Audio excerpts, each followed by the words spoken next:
Wang Han, a food delivery guy, speeds through the city on his red motorcycle. His phone buzzes, and he answers the call. An unknown woman's voice says she's pregnant with his child, and they need to talk busy with deliveries.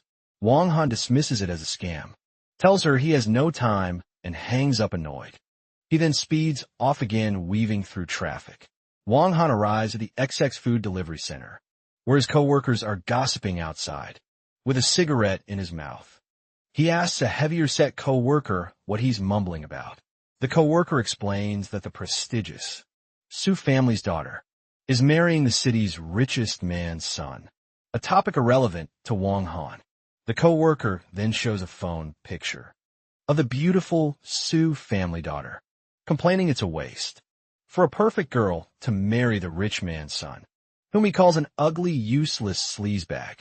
As Wang Han glances at the photo, he is shocked to realize the woman looks familiar. His co-worker snatches the phone back, and Wang Han's memory clears. His co-worker asks if he also thinks it's a shame for a good girl to be wasted on someone so awful. But Wang Han recognizes her as a drunk girl who once tried to seduce him. A sudden realization hits him. She's the one who called him moments ago. He wonders if the call wasn't a scam after all. The scene flashes back to 1 month ago. The Su family's daughter is stumbling down a hotel hallway dizzy. She suspects a man named Chin Hao put something in her drink. She heads to what she thinks is her room 809, but in her disoriented state, she mistakes the number. She finds a door slightly ajar and wonders if she forgot to close it before entering. Inside that room, Wang Han is sitting on his bed, dejected and drinking heavily. He thinks about being told his aura was too intense for an opportunity and resigns himself to his delivery job. As he sits on his bed drunk and dejected, the young woman Suchi stumbles into his room and collapses onto his bed, dazed and feverish. She looks up at him and asks who he is and if he can help her, complaining that her head is spinning and she feels incredibly hot. Drunk himself, Wang Han is captivated by her, thinking how stunning she is. As she gets closer and pleads for his help, he is flustered, wondering if he's dreaming. He clenches his fists, a spilled liquor bottle beside him, overwhelmed by the intense situation.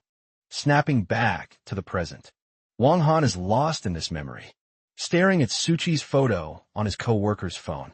His co-worker, Fatty, notices him spacing out and calls his name. Fatty starts mocking him, reminding everyone how Han always makes up stories, like sleeping with an international movie star. He sarcastically asks if Han will now claim he hooked up with the Su family. Heiress, the other co-workers, join in, laughing and recalling his other tall tales, like being an international arms dealer or the top dog of an elite Beijing family. Wang Han remains calm. He lights a cigarette and tells them they don't get it, cryptically stating that what he does is hiding in plain sight, just as one of the guys dismisses his claims. Their banter is interrupted. A sleek red, luxury, sports car pulls up in front of the delivery center, shocking all the drivers. The driver's side door opens, and a slender leg in a high heel steps out. The woman who emerges is Suchi, looking poised and elegant.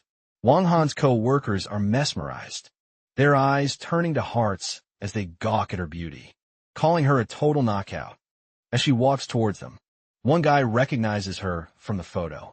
They realize with shock that the Su family heiress is standing before them and can't fathom why she would be at their humble delivery center. Suki approaches Wang Han, who is casually stretching, and asks why he hasn't been answering her calls. His co-workers, who were just mocking him, are completely stunned. They can't believe that Wang Han actually knows the famous Su family heiress. Wang Han plays it cool, pretending he didn't see any missed calls, and calmly asks her what is going on, cutting straight to the point. Suchi looks him in the eye and states that she is pregnant, and the baby is his. This revelation sends his co-workers into shock. They yell in disbelief, unable to process that this wealthy and beautiful woman is carrying their friend's child. One swears he will never again say Han is full of it. Wang Han himself is taken aback. rubbing his eyes as if in a daze, and asks if she is sure Suki, her expression firm, tells him to come with her to the hospital to prove it. As she waits by her car, his co-workers frantically urge him to go with her. A stressed Wong Han decides to go, and asks a buddy to cover for him. The two then speed off in a red car, leaving the astonished crew behind. Inside the car, the tension is thick. Wong Han asks if the baby is really his. Suki replies, scarcely questioning why she would lie about something so serious. Looking resolute, Wong Han tells her that if the baby is his, he will take full responsibility for both of them. Sushi gives him a skeptical look and scoffs at his promise, questioning how he'll take responsibility with his delivery job earnings unbothered. Wong Han leans back and confidently states, there is nothing wrong with an honest living, and that supporting them won't be an issue. Suchi reminds him of her status as part of the powerful Su family. Ingeniing Wong Han simply dismisses this, saying that status crap is the dumbest thing. Annoyed by his nonchalant attitude, Suchi slams her foot on the accelerator, causing the car to jolt violently, and throwing Wong Han forward. He yells at her, accusing her of doing it on purpose, and asking what's so special about the Su family. The tense journey ends as they pull up in front of a large hospital. Sushi parks and calmly tells him they've arrived. As they get out of the car, Sushi warns Wong Han not to use the word responsibility so lightly. She reminds him of the serious consequences he would face if her family discovered a food delivery guy got her pregnant. This angers Wong Han, who passionately declares that it's not a joke to him. If the baby is his, he will absolutely take responsibility. Ignoring his outbursts, Suki tells him to come inside. They walk down a hospital hallway. Suki leads him towards a door labeled operating room, and Wong Han stops shocked, asking why they're going there. Sushi looks back at him with a determined expression and states that she is going in, leaving him to realize her true intention, to terminate the pregnancy. In a panic, he grabs her arm to stop her. He pleads with her, acknowledging she probably thinks he couldn't support her and a child, but insists that money is not a problem, and he will find a way. Just then, a nurse approaches, informing Suchi it is time for her procedure. Suchi looks at Wong Han with a faint, unreadable smile, agrees with the nurse, and pulls her arm away. She walks into the operating room, leaving Wong Han calling after her in desperation. He stands outside the closed door, feeling powerless and frustrated, thinking he can't do anything to stop this determined woman. Inside the operating room, Suki is lying on the table in a patient gown. A surgeon asks if she is ready, as another surgeon prepares a syringe. Telling her to relax, she closes her eyes. But at the last second, just before the procedure begins, she puts up her hand and tells them to wait. Meanwhile, Wong Han sits slumped in the waiting area. He has resigned himself to the situation, thinking if she is determined not to have the baby, he can't stop her suddenly. The operating room door swings open and Suchi walks out. Unchanged, Wong Han is stunned. He jumps to his feet bewildered and asks how she can be out already, questioning if surgeries are that fast these days. Suki, seemingly unfazed, tells a baffled Wong Han she is tired and asks him to drive her home. Vangan confidently agres, putting an arm around her and bragging that he could even fly a fighter jet. He gets behind the wheel of her red sports car and drives away from the hospital towards an affluent neighborhood called Longwan. During the drive, while Suchi rests, Wong Han receives a call. The person on the other end informs him of a bidding event that night at Jiangye Tower, which the old man wants him to attend. The caller also mentions that Lin Qingyan, a chamber president, is on their side. Wong Han calmly acknowledges these instructions, hinting at a powerful, mysterious side to his life unknown to Su Chi. They soon arrive at a large house in the Su family's estate. Wong Han announces their arrival, waking Suchi. She gets out of the car and tells him to leave before her family sees him.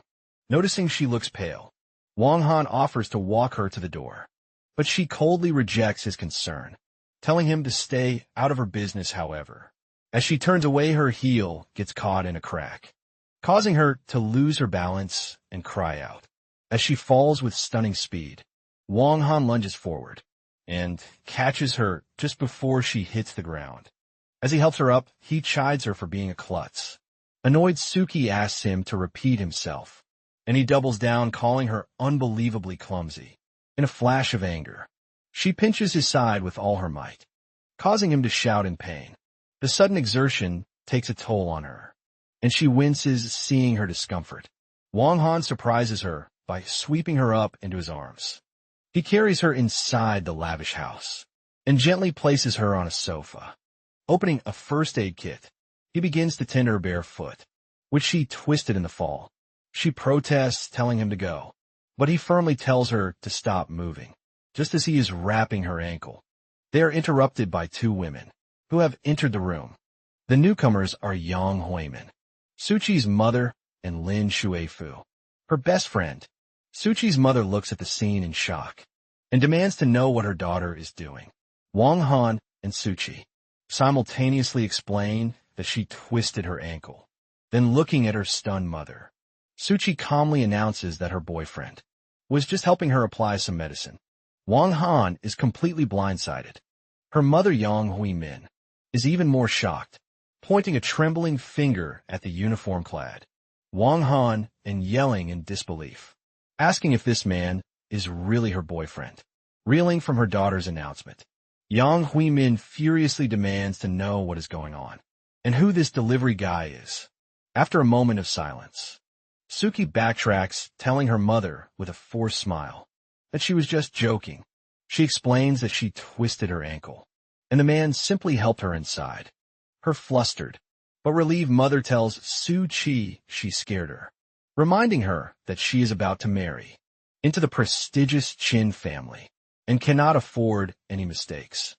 Wang Han, who has been silent, is offended by the mother's clear disdain and asks, "What's wrong with being a delivery guy?" The young man scoffs, yelling that he is a low-class nobody, trying to date out of his league, and that he should keep dreaming. Her insult strikes a nerve, and a furious expression crosses Wang Han's face. Before the situation can escalate, Sushi intervenes. She calmly tells Wang Han he can go now, and thanks him for his help. He gives a short humph and turns to leave. As he walks away, Suchi's best friend, Lin Shuifu, watches him with a thoughtful expression. After he is gone, Yang Huimin tells Lin Shuifu to help Suchi to her room.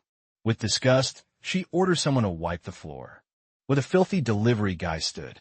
Later, in her bedroom, Lin Shuifu helps Suchi sit on her bed, and immediately asks about her real relationship with that man. Sushi initially claims there is nothing between them, but Lin Shuifu isn't buying it, insisting she can't be fooled, because the way Sushi looked at him was clearly not nothing. Cornered by her friend's intuition, Suki confesses the truth: she is pregnant with his child. Lin Shuifu is utterly flabbergasted, shouting in disbelief that she is pregnant. She questions Suchi's judgment, asking why of all people it had to be a delivery guy. Suchi explains that she drank too much that day and dismisses it as a fluke. Lin Shuifu presses on, asking what Suchi plans to do, reminding her that she can't hide the pregnancy forever from the powerful Qin family. To her friend's shock, Suchi firmly states that she has decided to keep the baby. Lin Shuifu thinks her friend has lost her mind. Sushi tries to reassure her, explaining that she spoke with a man, Wang Han, and he promised to take full responsibility. But Lin Shuifu is not convinced. She yells at Suchi to wake up, reminding her that she is the daughter of the Su family. She dismisses Wang Han as a delivery guy, unworthy of her, and warns of dire consequences if the Qin family finds out. Tired of the lecture, Suki holds up a hand to stop her, saying she will figure it out. She changes the subject, asking why Lin Shuifu is back in town. Lin Shuifu explains her grandfather came to Jiangning to meet an important big shot and check out a bidding event that night. So she came along. Suki's uninterested. annoys her friend suddenly. Lin's suiface expression changes, and she announces she has a brilliant idea. Leaning in, she whispers a sinister plan to Suki. If her secret gets out, she should just claim the delivery guy raped her. Suki responds with disgust, remarking what an awful idea that is. Meanwhile, Wang Han has left the Su estate and is walking through the exclusive villa district. He pulls out his phone, muttering that there are no taxis in this area. Just then a sleek black car pulls up beside him. Wang Han watches as a man in a sharp suit steps out. The older silver-haired man approaches Wang Han and respectfully greets him as young master. He introduces himself as Lin Qingyun, president of the Long Chamber of Commerce, and explains he is there to escort him to the bidding event. Wang Han, putting the pieces together, recalls the conversation and confirms his grandfather had told him about the arrangement, revealing a hidden connection to immense power. That contrasts with his life as a delivery driver. Accepting the offer, Wang Han tells Lin Qingyun that before the bidding, he needs a shower and a change of clothes. Lin Qingyun respectfully agrees, promising to arrange everything as he opens the car door for his young master. They depart in a luxurious black limousine. The scene shifts to the bustling bidding event. In a grand ballroom filled with wealthy guests, Wang Han arrives now transformed. He has shed his delivery jacket for a sharp, tailored suit, looking powerful and confident as he surveys the crowd. As he stands near a window, his attention is caught by a familiar face. It is Lin Shuifu, Suki's best friend.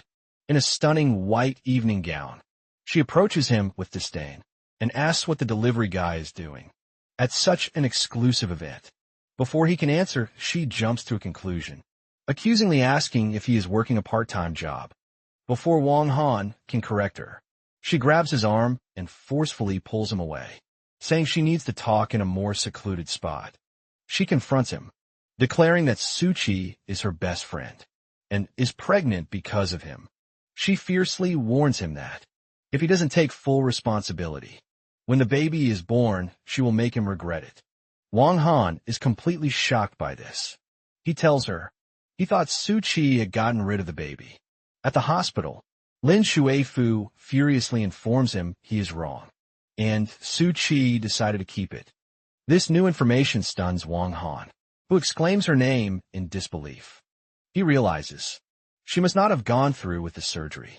Lin Waifu, seeing his hesitation as a sign he might shirk his duty, repeats her threat, warning that if he tries to walk away, he will regret it, to emphasize her point.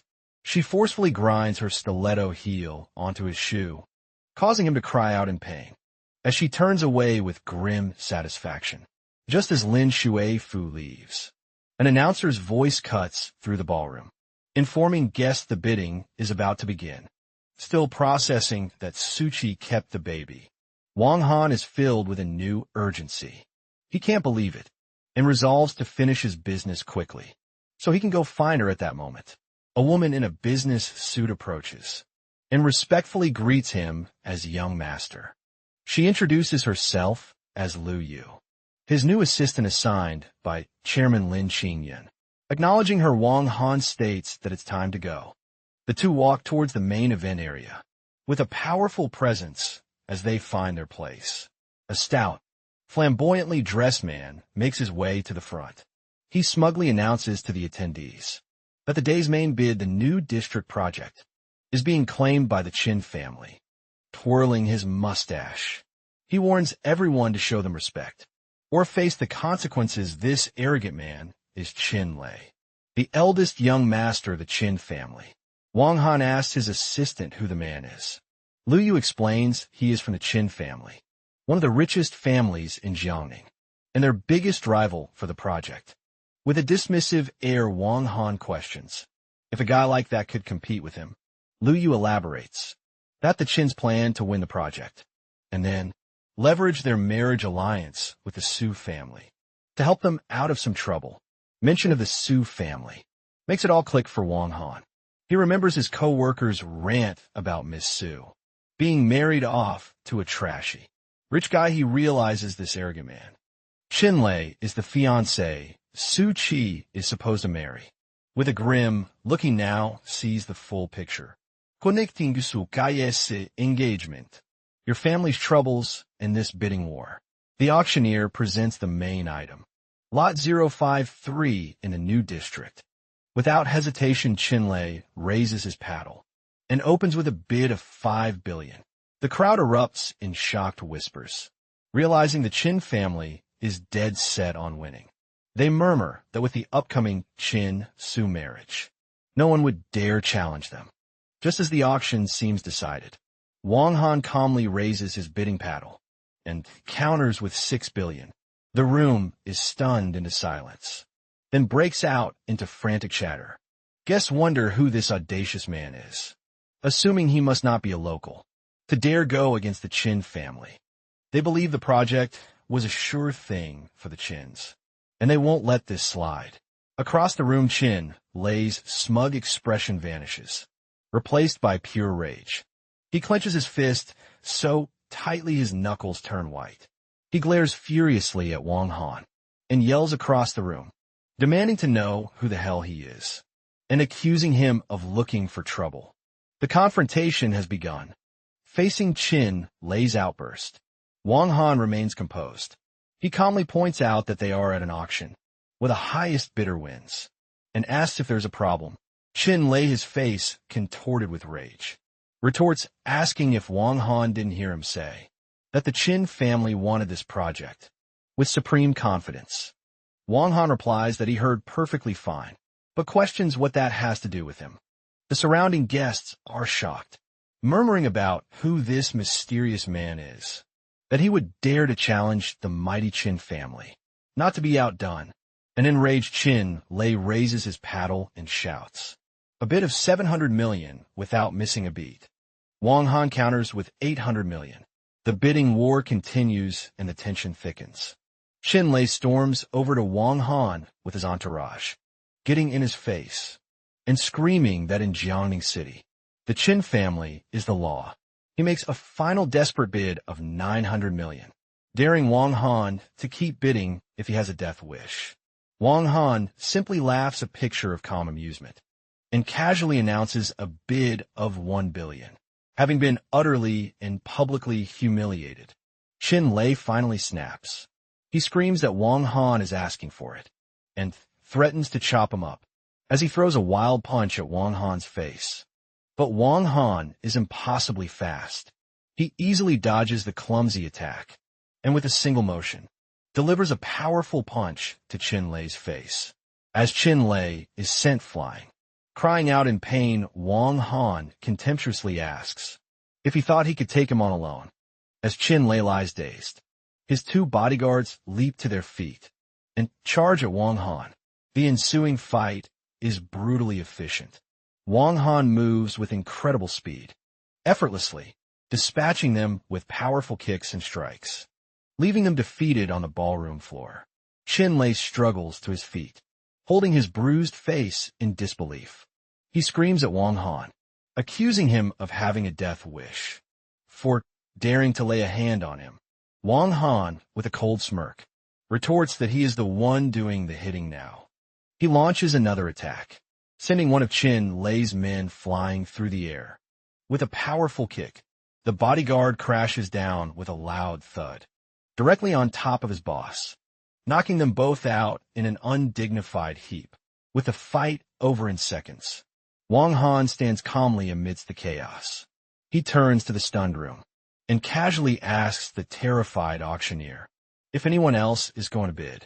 The auctioneer, stammering, quickly replies that there are no other bidders. Having won the auction, Wang Han's business is concluded. He turns to his assistant Liu Yu and instructs her to sign the documents and transfer the funds, explaining that he has urgent business. He gives a final wave and confidently walks out of the ballroom, leaving everyone to process the shocking display of power they just witnessed. The story shifts to an opulent room, where Lin Shui Fu stands before her grandfather, who is the same Lin Qingyun who serves Wang Han. She asks why he called her there in a hurry, causing her to miss the auction. Her grandfather cautions her to be careful, Once their guest arrives admitting, he still hasn't figured out this person's temperament. Lin Shui Fuskoff's wondering, what big shot could have her powerful grandfather? Acting so cautiously just then, an aide enters and informs the chairman that the auction has ended. Lin Qingyun asks if the Qin family won, but the aide reports that someone else was the victor. Lin Shui Fu is stunned, exclaiming that it's impossible. She can't believe the project slipped through the Qin family's fingers and wonders who could be bold enough to snatch it away.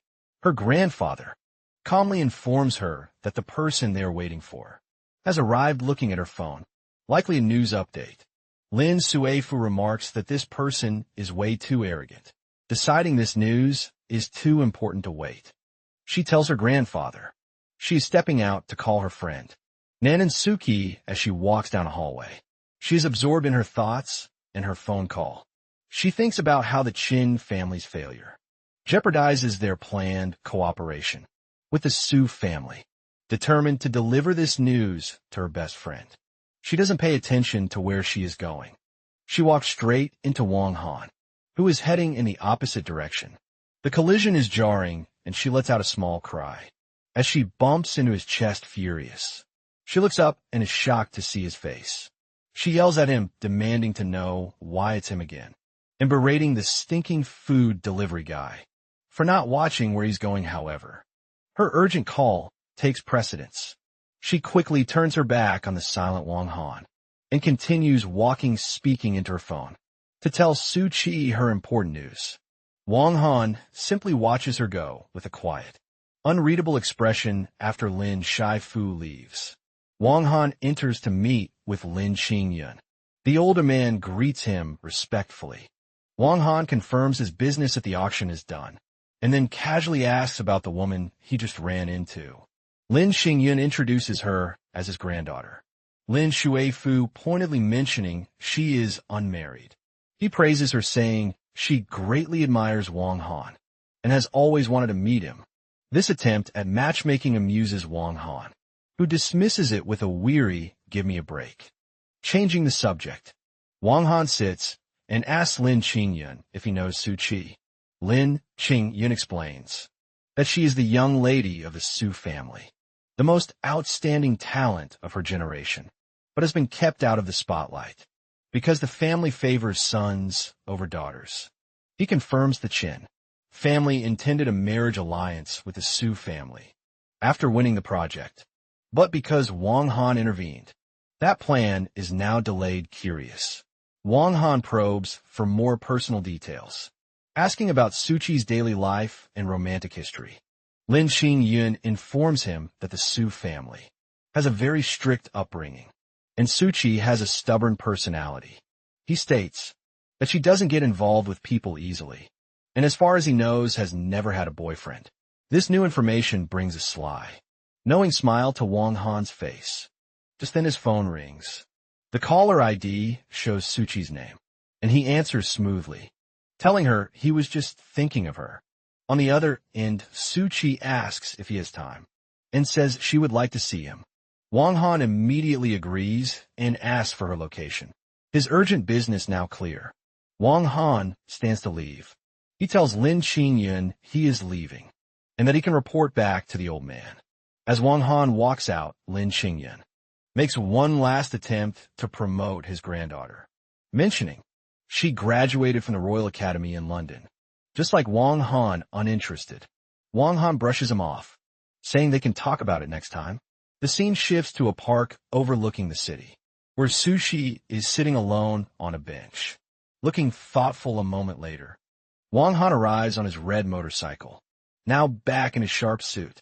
He walks over and takes a seat beside her, putting an arm around her. He gets straight to the point. He tells her not to worry about the child, and that he will support both of them. He then makes a definitive offer, telling her that if she wants to get married, they can go register anytime she likes, solidifying his promise of responsibility. Despite his confident promise, Su Qi remains skeptical with a wry smile. She questions his ability to afford such a commitment. Unfazed, Wang Han looks off into the distance and asks what he wouldn't be able to afford. To make her point, Suchi holds up her wrist, showing him her expensive watch, and asking if he knows its cost. With surprising expertise, Wong Han correctly identifies the watch as a Pasha de Cartier, a 42mm 18K rose gold model, and correctly states its price of $352,000. Suki is visibly shocked by his detailed knowledge. She presses him, asking how much he makes in a year as a delivery guy, and how many years he would have to work just to afford that one item. Wong Han reassures her not to worry about money, and encourages her to have the baby. He confidently states he will definitely not let her or the child be short on material things, even boasting that providing for them wouldn't be a problem. Suki, rolling her eyes at his grand statement, dryly asks if it would kill him not to brag. Their conversation is interrupted. When Suchi's phone rings, she answers, and her mother's frantic voice is on the other end. Her mother demands she come home, quickly informing her that Shin Hao is at the house, waiting to discuss the wedding. Suchi quietly acknowledges the summons. Turning to Wong Han, she asks him to take her home. With a charming smile, he tells her it would be his pleasure. He helps her on to his motorcycle, and they speed off during the ride. Suchi leans against Wong Han's back, a faint, peaceful smile on her face as she closes her eyes, seemingly content. They soon arrive back at the Su family estate. Wong Han walks her to the front door, and as they enter, Suchi announces to her mother that she is home. Her mother, Yang Hui-min, immediately appears annoyed. She scolds her daughter for being gone so long, telling her that Shin Hao has been waiting. In the background, a stout man in a suit sits on the sofa. Suchi simply states she went for a walk. Her mother then notices Wong Han behind her, and disapprovingly asks why she brought someone back, reminding her that her wedding day with Shin Hao is approaching. The man on the couch stands and greets Suchi, confirming he came to discuss wedding matters. He gives a suave smile and introduces himself as Shin Hao, the second young master of the Qin family. Facing her fiancé, Shin Hao, Suchi tries to put their wedding on hold. She tells him that, since the Qin family lost the new district project bid, their family's planned cooperation isn't finalized, and therefore their marriage should be delayed as well. Shin Hao, however, dismisses the lost bid as a small matter. With a sinister smirk, he insists they should get married first, and everything else can be negotiated afterward. His thoughts reveal his true intentions. He plans to get her into bed first, and then decide later if he will give her family the money they need. Suki's mother, Young Hui-man, desperately tries to salvage the situation. She pleads with her daughter, reminding her that Shin Hao promised $1 billion to help the Su family as soon as they are married. But Suchi cuts her off with a sharp "don't say anymore." With fierce determination, she declares that she will not marry him. Her refusal leaves both her mother and Shin Hao stunned. Taking a bold step, Suchi walks over to Wong Han, takes his arm, and announces that not only will she not marry Shin Hao, but she is also pregnant with Wong Han's child. Her mother shrieks in horror, grabbing her daughter and demanding if she understands what she is saying, pointing out that Wong Han is just a food delivery guy. Suchi pleads with her mother, insisting she doesn't want to be forced into marrying Shin Hao, and promising that with some time, she can help the Su family through their crisis. Enraged by her daughter's shameful behavior, Yang Hui-min raises her hand to slap Suchi, but before it connects, Wong Han's arm shoots out and firmly catches her wrist. Stopping the blow, he looks at her coldly and asks, "What is wrong with being a delivery guy?" He then turns the accusation of shame back on her, questioning if marrying her own daughter off to a scumbag for profit is considered having any shame. She struggles in his grip, screaming at the stinking delivery guy to let her go. The situation escalates. Shin Hao, who has been watching the drama, finally explodes. He points an accusing finger at Suchi, his face twisted in rage, and calls her a slutty bitch. He never expected to be so indecent. He rants about how she let a delivery guy ride her, and then turns his fury on Wong Han, vowing to kill him. Sushi can only stand by. stunned and horrified before Chin Hao can act. Wang Han moves with lightning speed. He delivers a powerful slap across Chin Hao's face, sending him stumbling backward and crashing to the floor. Guongan tempulsa stan suchi. Protectively behind him, he glares at the fallen Chin Hao and declares that she is pregnant with his child, which makes her his woman, and questions who gave him the nerve to try and hit her.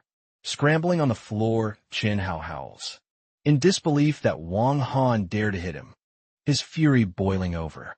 He grabs a heavy ashtray from a nearby table and charges at the couple, screaming that he's going to kill them. With a calm, reassuring smile, Wang Han tells Suchi to stand behind him, and she nervously agrees as Chin Hao lunges forward. Swinging the ashtray, Wang Han effortlessly dodges the attack in one motion. He lands a devastating punch to Chin Hao's jaw, sending him flying backward, the ashtray slipping from his grasp.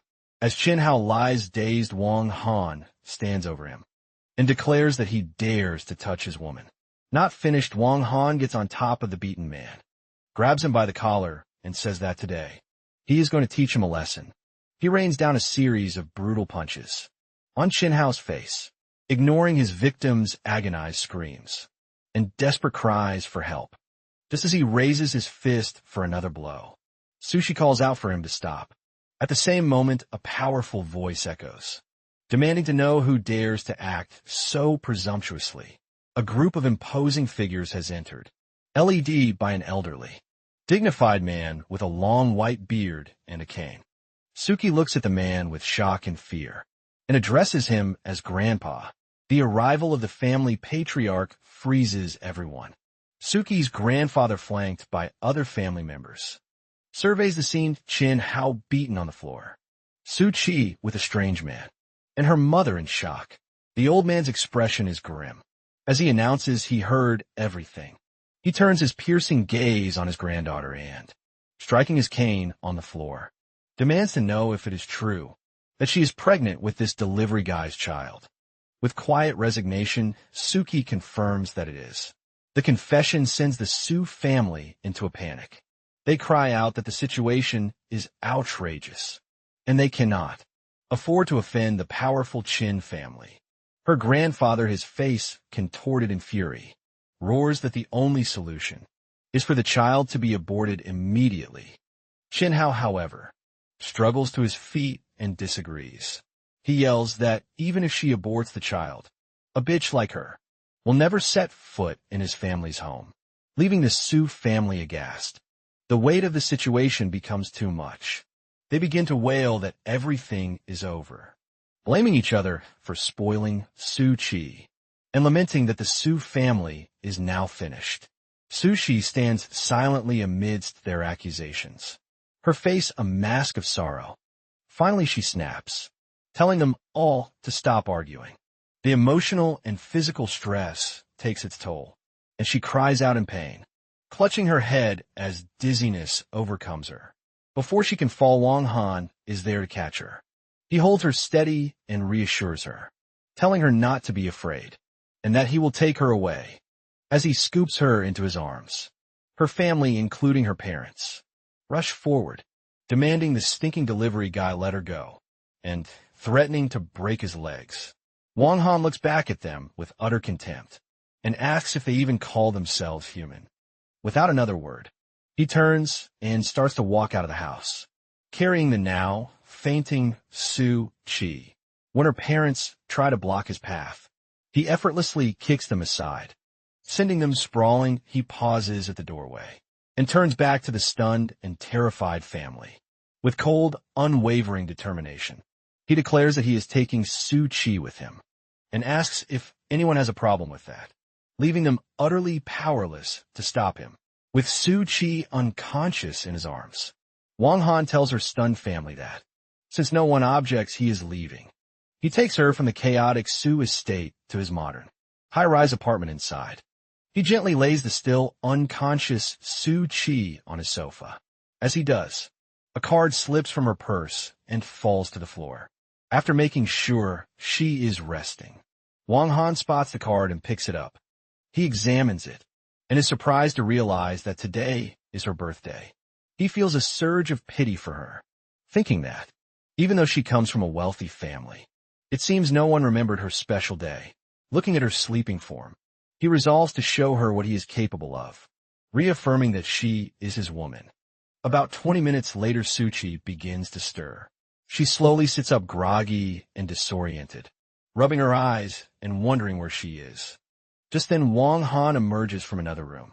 Wearing an apron, he holds out a bowl of food, telling her she must be hungry now that she's awake.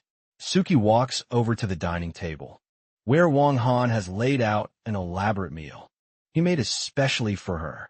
She is impressed by the delicious aroma from the various dishes, which include steamed delicacies, a fruit and cheese platter, and several drinks.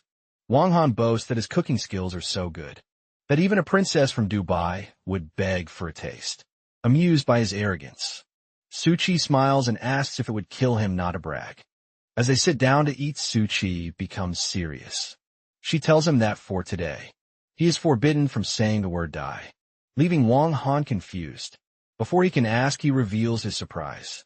He brings out a small, pink cake with a single lit candle on it. With a confident smile, he presents it to the astonished Sui Chi and wishes her a happy birthday, completely taken by surprise. Suchi covers her mouth in shock and asks how he could have known it was her birthday. Wong Han just smiles smugly, asking if she thinks he's pretty amazing, overwhelmed with emotion. Suchi is speechless as a tear forms in her eye. Noticing this, Wong Han playfully teases her, asking if she is moved to tears, and telling her it's okay to cry. He then boasts that he can lend her his shoulder, something even international supermodels can't get. His absurd arrogance breaks the tension, and Suchi lets out a genuine laugh. He then encourages her to try the food. She takes a bite and admits it tastes good, to which he confidently replies that of course it does. After they eat for a while, Wong Han tells her to make a wish on her cake. Sushi closes her eyes, puts her hands together, and quietly agrees once the moment passes. Wong Han gets serious and asks her what her plans are. Sushi looks at him earnestly and reminds him of his promise to support them, asking if he's going back on his word. Wong Han assures her he is not, but poses a challenge. He asks if she really dares to marry a delivery guy like him.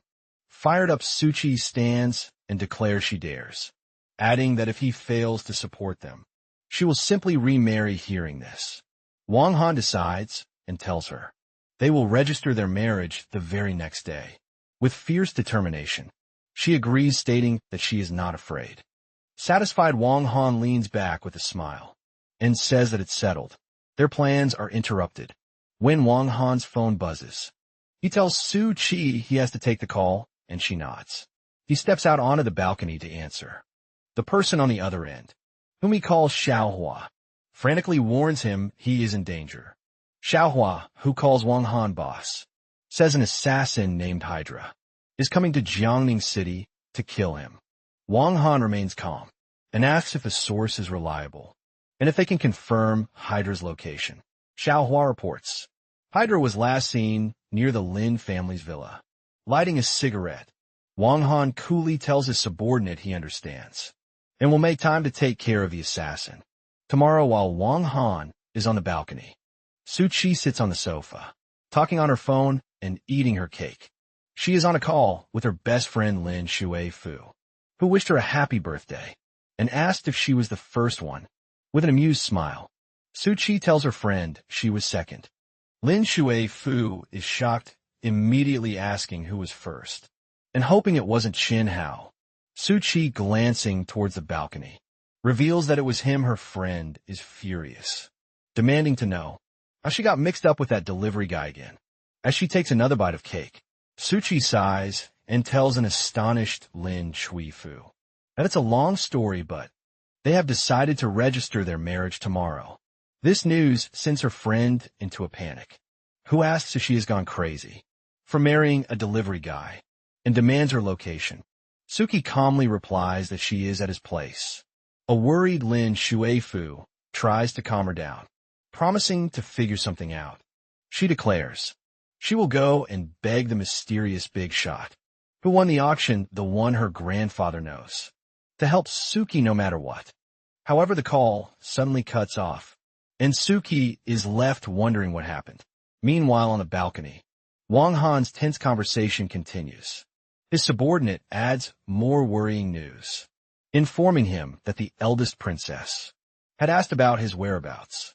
2 days ago, Wang Han grows more serious, demanding to know if Xiaohua told her he was in Jiangning.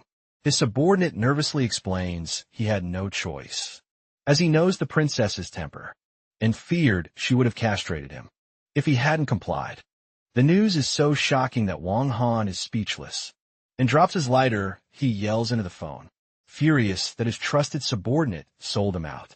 Xiaohua tries to defuse the situation, suggesting the princess's family background makes her a great match for his boss, and he should just give in. Wang Han angrily cuts him off, demanding to know when she is arriving. Seeing his boss's fury, Xiaohua makes an excuse about a bad signal, and abruptly hangs up, leaving Wang Han fuming. He is left alone on the balcony, crouching in frustration, thinking this is a very bad situation. Just then his phone buzzes with a notification. Annoyed, he wonders who is bothering him now. He looks at his screen and sees a text from an unknown number. The sender introduces herself as Lin Shuifu, Lin Qingyun's granddaughter. In a message, she proposes a business partnership, suggesting that since he is new to the city, cooperating with the Su family on the new district project would be mutually beneficial. Desperate to help her friend, she makes a bold offer, promising that if he agrees, she will do anything he asks. Reading her brazen proposal, Wang Han smirks, thinking she certainly has some nerve. Almost immediately his phone rings. It is Lin Qingyun, who has clearly learned of his granddaughter's text. He apologizes profusely for the trouble she has caused. Wang Han calmly tells him it's fine. Taking charge, Wang Han gives Lin Qingyun 2 clear instructions. First, he needs a sniper rifle and 2 bullets, which he will pick up tomorrow. Second, he orders Lin to give Su Qi full authority over the new district project, forbidding anyone else from the Su family from getting involved. Without hesitation, Lin Qingyun agrees to carry out his young master's commands. Later, while Wang Han is on the balcony, Su Qi is relaxing in his apartment, lying on the bed and reading. Her phone buzzes with a message from her best friend. Lin Shuifu. The text has exciting news. Lin Shuifu contacted the mysterious big shot, who won the new district project. She tells Su Qi he has agreed to cooperate with the Su family, and more importantly insisted that Suki be in charge. They are to meet the next day to discuss details. Overjoyed, Su Qi happily replies, confirming she will see her tomorrow. Just then, Wang Han walks back in and notices her happy expression, asking what has her in a good mood. Still seeing him as just a delivery guy, she dismisses it as a project matter. He wouldn't understand. She then seems surprised he found her reading, and he teases that. He didn't expect her to have a habit of reading books. He leans close, their faces inches apart, and whispers that there's a lot she doesn't expect about him. Flustered by his proximity, Suki blushes and stammers, asking what he is doing, and reminding him that agreeing to marry him doesn't mean but instead of making a move. Wang Han gently takes a pillow from the bed. He tells her that if she's tired, she should rest, and that he will sleep on the sofa. As he leaves, he nonchalantly adds, that reading in bed isn't good for pregnant women, leaving a blushing and speechless Sui Qi behind. Lying back, she's embarrassed, thinking she really thought he was going to do something. The next day dawns bright on the apartment balcony. Wang Han is in the middle of a grueling workout, performing one-handed handstand push ups. Suki, in pajamas, steps out and watches him amused. She jokingly asks if he is practicing toad style. He lands smoothly and corrects her, stating it's a technique called the dragon coiling hand, a name she's never heard. He explains it's not a flashy martial art, but a genuine killing technique, demonstrating a few swift movements. Curious, Sushi asks Why a simple delivery guy? We need to learn something so dangerous. Wang Han stops and looks at her, sharing wisdom from his father. Use martial arts to stop conflict and protect your family. Suchi is impressed and agrees his father's words were wise. Changing the subject, Wang Han says he has made breakfast and prepared toiletries for her. Touched, she remarks. She never realized a big guy like him could be so thoughtful with a confident smirk. He replies, there's a lot she hasn't realized about him yet. He then tells her that after they eat, she needs to come with him to her place. She's confused, asking why. He explains they need her household registration book. Otherwise, they can't register their marriage. He then playfully teases her, asking if she is really sure about marrying a delivery guy. Like him, provoked, Suki gets angry, thinking he is backing out. She yells that she isn't scared and tells him to hurry up so they can register their marriage immediately. As they walk to his motorcycle, Suki brings up a practical matter, asking if they should meet his parents first. Wang Han dismisses it, saying there's no need, and they can talk about it after the baby is born. Confused, Sushi asks why they should wait. With a sly smile, Wang Han explains he is afraid his family won't approve of her. He figures that once the baby is born, his family will be forced to accept the situation. Hearing this, Sushi, hands on her hips sarcastically, asks if he is implying he is marrying into her family. He playfully looks her over and compliments her looks, figure, and temperament, but then adds that her family background is a bit lacking. Offended, she asks if he thinks he is more than good enough for her. Wang Han laughs it off, telling her not to take it so seriously and to get on the motorcycle. With an annoyed humph, she gets on behind him. He tells her to hold his waist tight, and they speed off down the road. Unbeknownst to them, they are being watched from a hidden spot. Chin Hao and a muscular subordinate see them leave. The subordinate remarks with disgust that the bitch spent the night with a delivery guy and asks his young master what to do. His face dark with rage, Chin Hao gives a brutal order. He tells his man to kill the delivery guy and then take the bitch to a hotel for him. The subordinate cracks his knuckles and says he will take his men and follow them immediately. As Wang Han and Suchi ride through the city, he notices in his rear-view mirror that a white van has been tailing them. He realizes they are being followed. Thinking quickly, he leans back and tells Suchi a change of plans. He says she should go home first to get her things, as he has an errand to run. Unaware of the danger, she agrees. Wang Han then accelerates, weaving through traffic to lose their pursuers. Following his plan, Wang Han drives Su Chi to a safe house. Once she is safely inside, he gets back on his motorcycle and speeds away, drawing his pursuers' attention. The white van immediately gives chase, following him into an affluent neighborhood. Wang Han leads them on a short chase before pulling up to a large, modern villa, a deliberately chosen location. He halts his motorcycle and gets off, seemingly waiting. He glances at the villa's second-floor balcony and spots a man with spiky hair hiding there, confirming it's an ambush. The man on the balcony realizes he has been spotted. Undeterred, Wang Han calmly walks towards the villa, thinking that since his enemies are gathered here, it's time to take care of them all at once. He enters the lavish, empty house and walks upstairs. In a room, a sniper rifle case sits open on a table, exactly as he had arranged. He picks up the suppressed rifle. Impressed by Lin's efficiency, however, his attention is suddenly caught by something. Unexpected, he looks up and notices a blue bra lying on the nearby bed, leaving him momentarily confused. Before he can process it, a woman wrapped in a towel walks out of an adjoining room.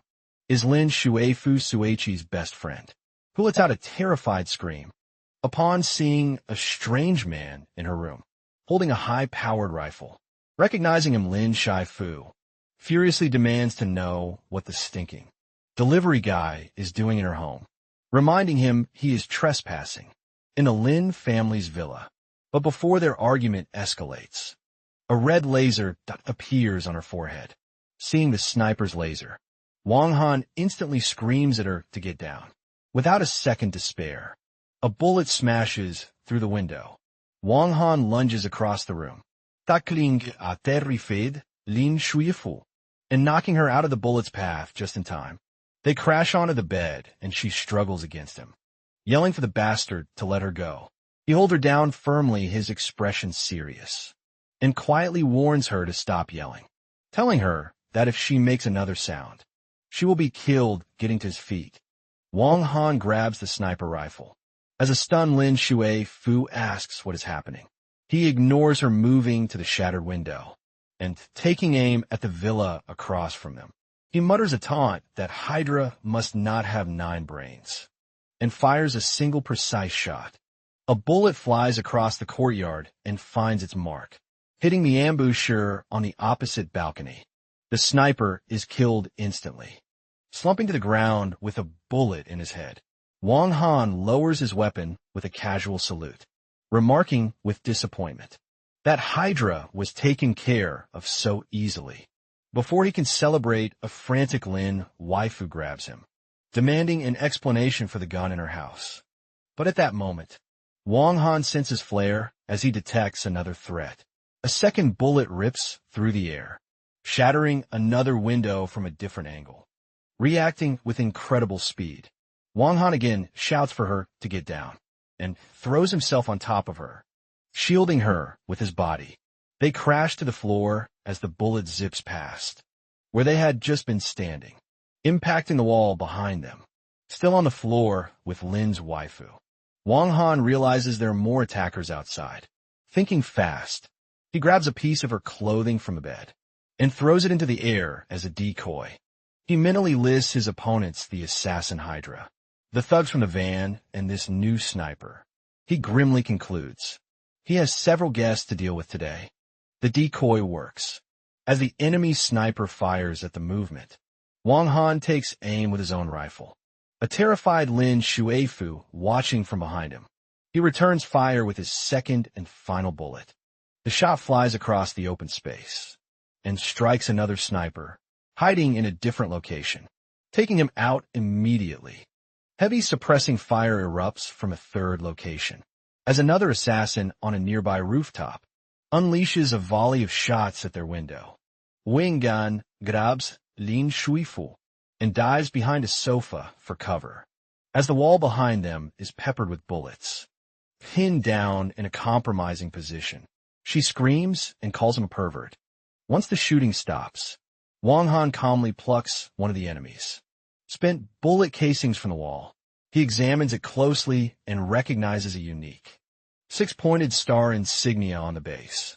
He identifies it as a special warhead from a notorious Eastern European assassin organization. Known as Heiress, he turns to a shaken Lin Shuifu and asks when she managed to provoke such dangerous people. She can only stammer that she doesn't know. At that moment, Wang Han looks at his empty rifle and curses himself for being careless. He had only asked for 2 bullets and is now out of ammunition. He kneels, wondering what to do, now that he is unarmed and surrounded. Suddenly a memory strikes Lin Shuifu. She tells Wang Han she might know who is behind the attack. She recalls it a while ago. An Eastern European boss tried to buy research technology from her company, but she had refused his offer. This revelation provides a clear motive for the professional assassins, now trying to kill her as the hail of bullets continues. Wang Han's eyes narrow. He quickly pushes Lin Shuifu's head down, shouting for her to watch out, as another bullet zings past them, pinned down behind the sofa. They sit amidst the debris, waiting for a break in the gunfire. With no ammunition left, Wang Han needs another plan. His eyes fall on the shards of broken glass on the floor, deciding on a desperate move. He picks up a sharp piece of glass, seizing a momentary lull in the shooting. He leaps to his feet and, with incredible speed, flings the glass shard like a throwing knife towards the final sniper's position.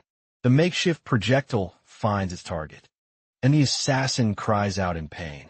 With the last sniper taken down, the immediate threat is over. Wang Han stands up and tells Lin Shuifu she can get up now because it is safe. Finally getting to her feet, she looks at him with suspicion and confronts him directly. She states his job as a delivery guy must be a cover and demands to know who he really is.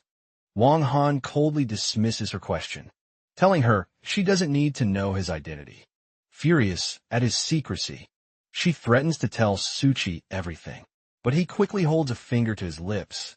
To silence her, his expression turns serious, as he warns her to be quiet, explaining that he hears a noise outside.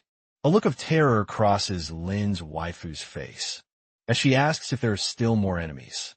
Panicked, she grabs onto him and asks what they are going to do. He calmly tells her not to worry, and that he will go take a look. Meanwhile, downstairs, Chin Hao's 3 thugs have entered the villa, armed with large machetes. One of them recognizes Wang Han and wonders what a delivery guy is doing in a place like this. The leader scoffs, assuming that he must be a common thief. Just then, Wang Han appears at the top of the stairs. He looks down at the armed intruders, and with a casual wave, greets them with a confident smirk. Wang Han calmly asks the 3 armed men if they are looking for him. The muscular leader points his blade at Wang Han, saying they are brother Hao's men sent by Chin Hao.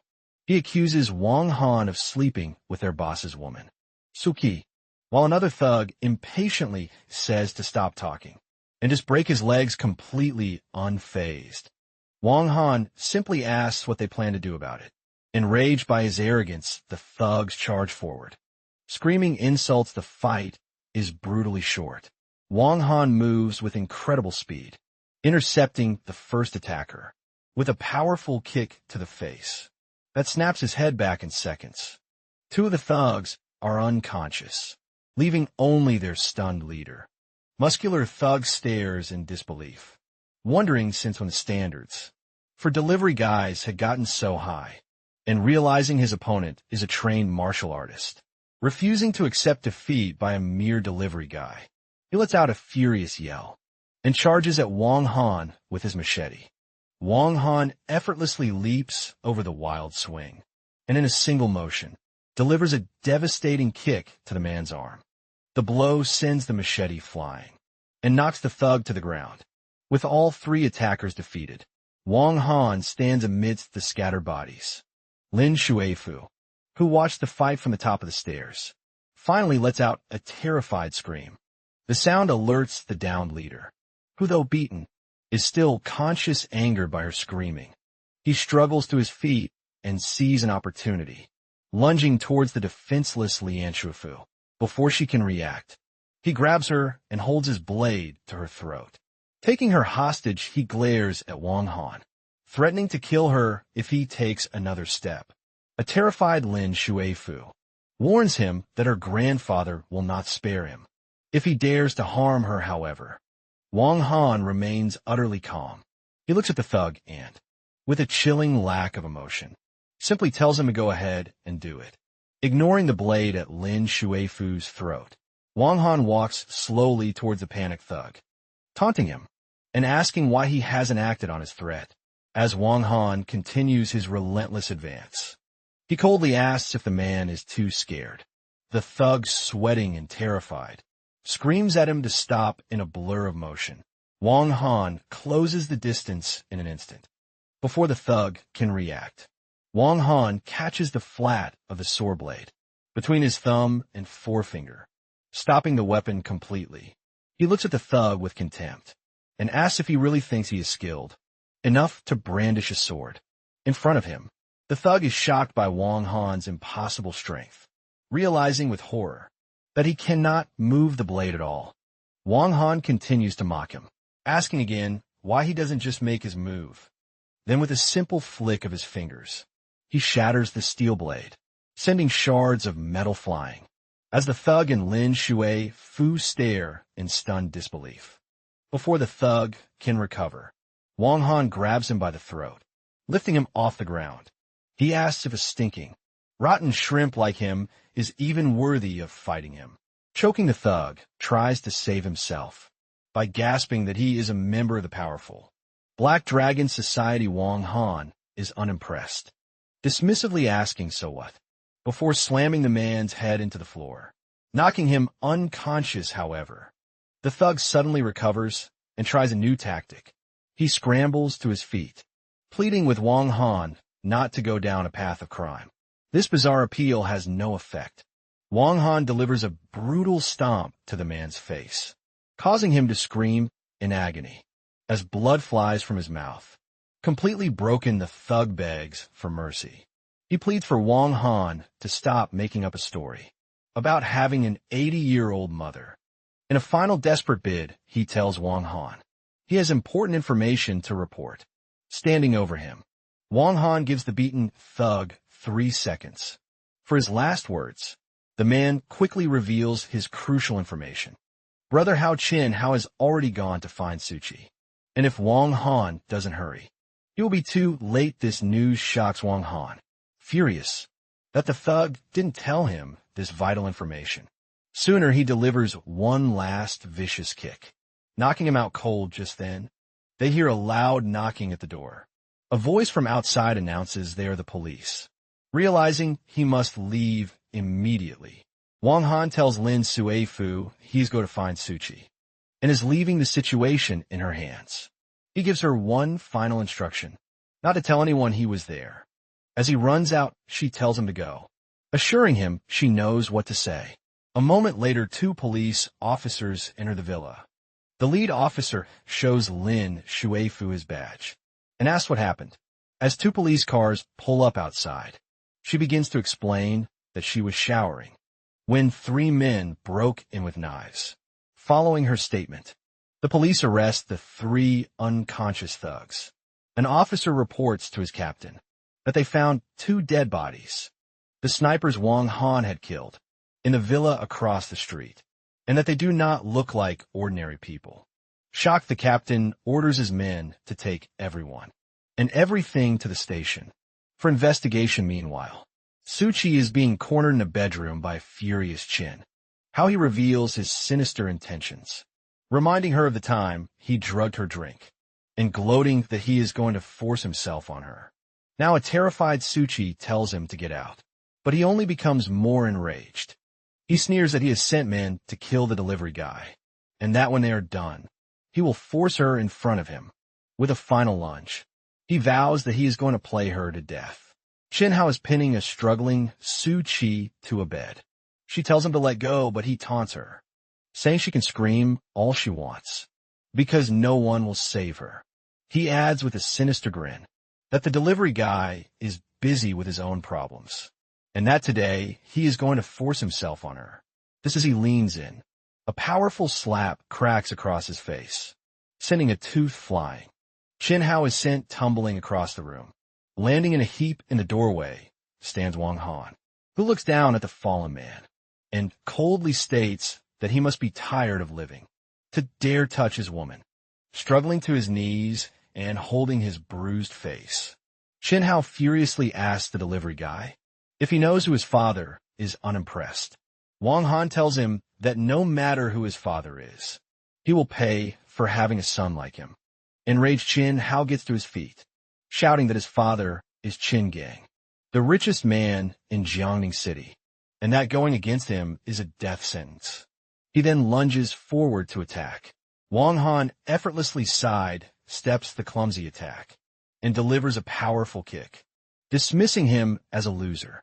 The blow sends Chin Hao flying into a piece of furniture, knocking him out completely. Wang Han then turns to a shaken Suchi and gently tells her not to be afraid, because it is all over now. He pulls her into a protective embrace as she tells him how glad she is that he came. He holds her close and reassures her that, as long as he is with her, no one will ever dare to touch her again.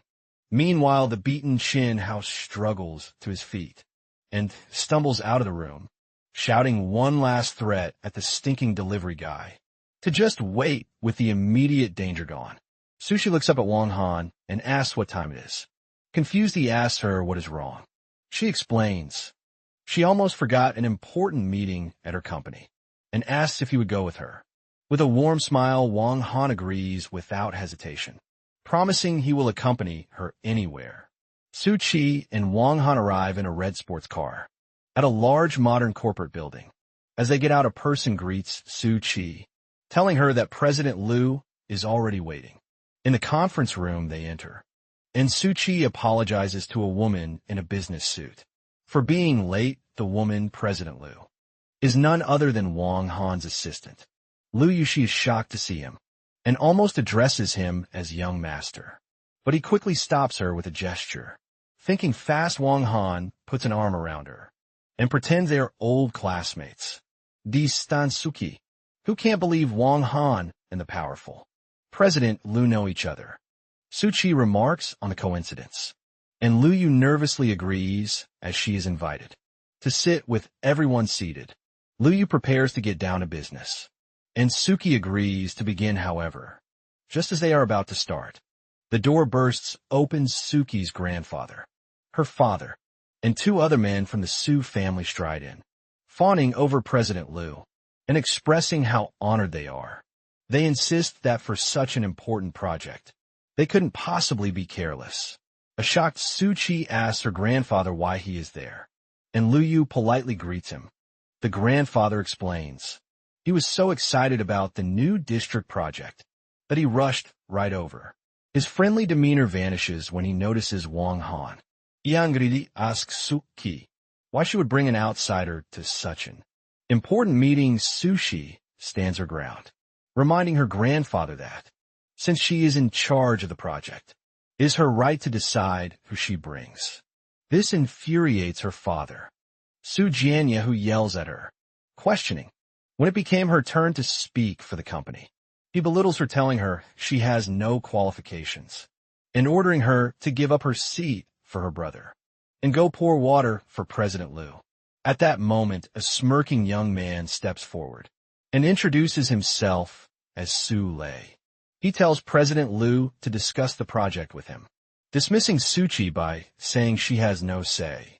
Su Chi tries to protest to her grandfather that the project was given to her, but her father cuts her off again, yelling at her to pour the water. Finally, another man, Su Chi's Amkal Su Yinyong, delivers the final blow. He smugly tells Su Chi that from now on, all company matters should be handed over to Su Lei, reminding her that she will be getting married soon and should understand her place. As the Su family tries to push Su Chi aside, Wang Han finally speaks up, with his arms crossed and an intense look. He asks them what they think they are doing, reminding them the project was originally given to Su Chi. This infuriates Su Chi's grandfather, who yells at Wang Han to shut up and questions what right he has to speak.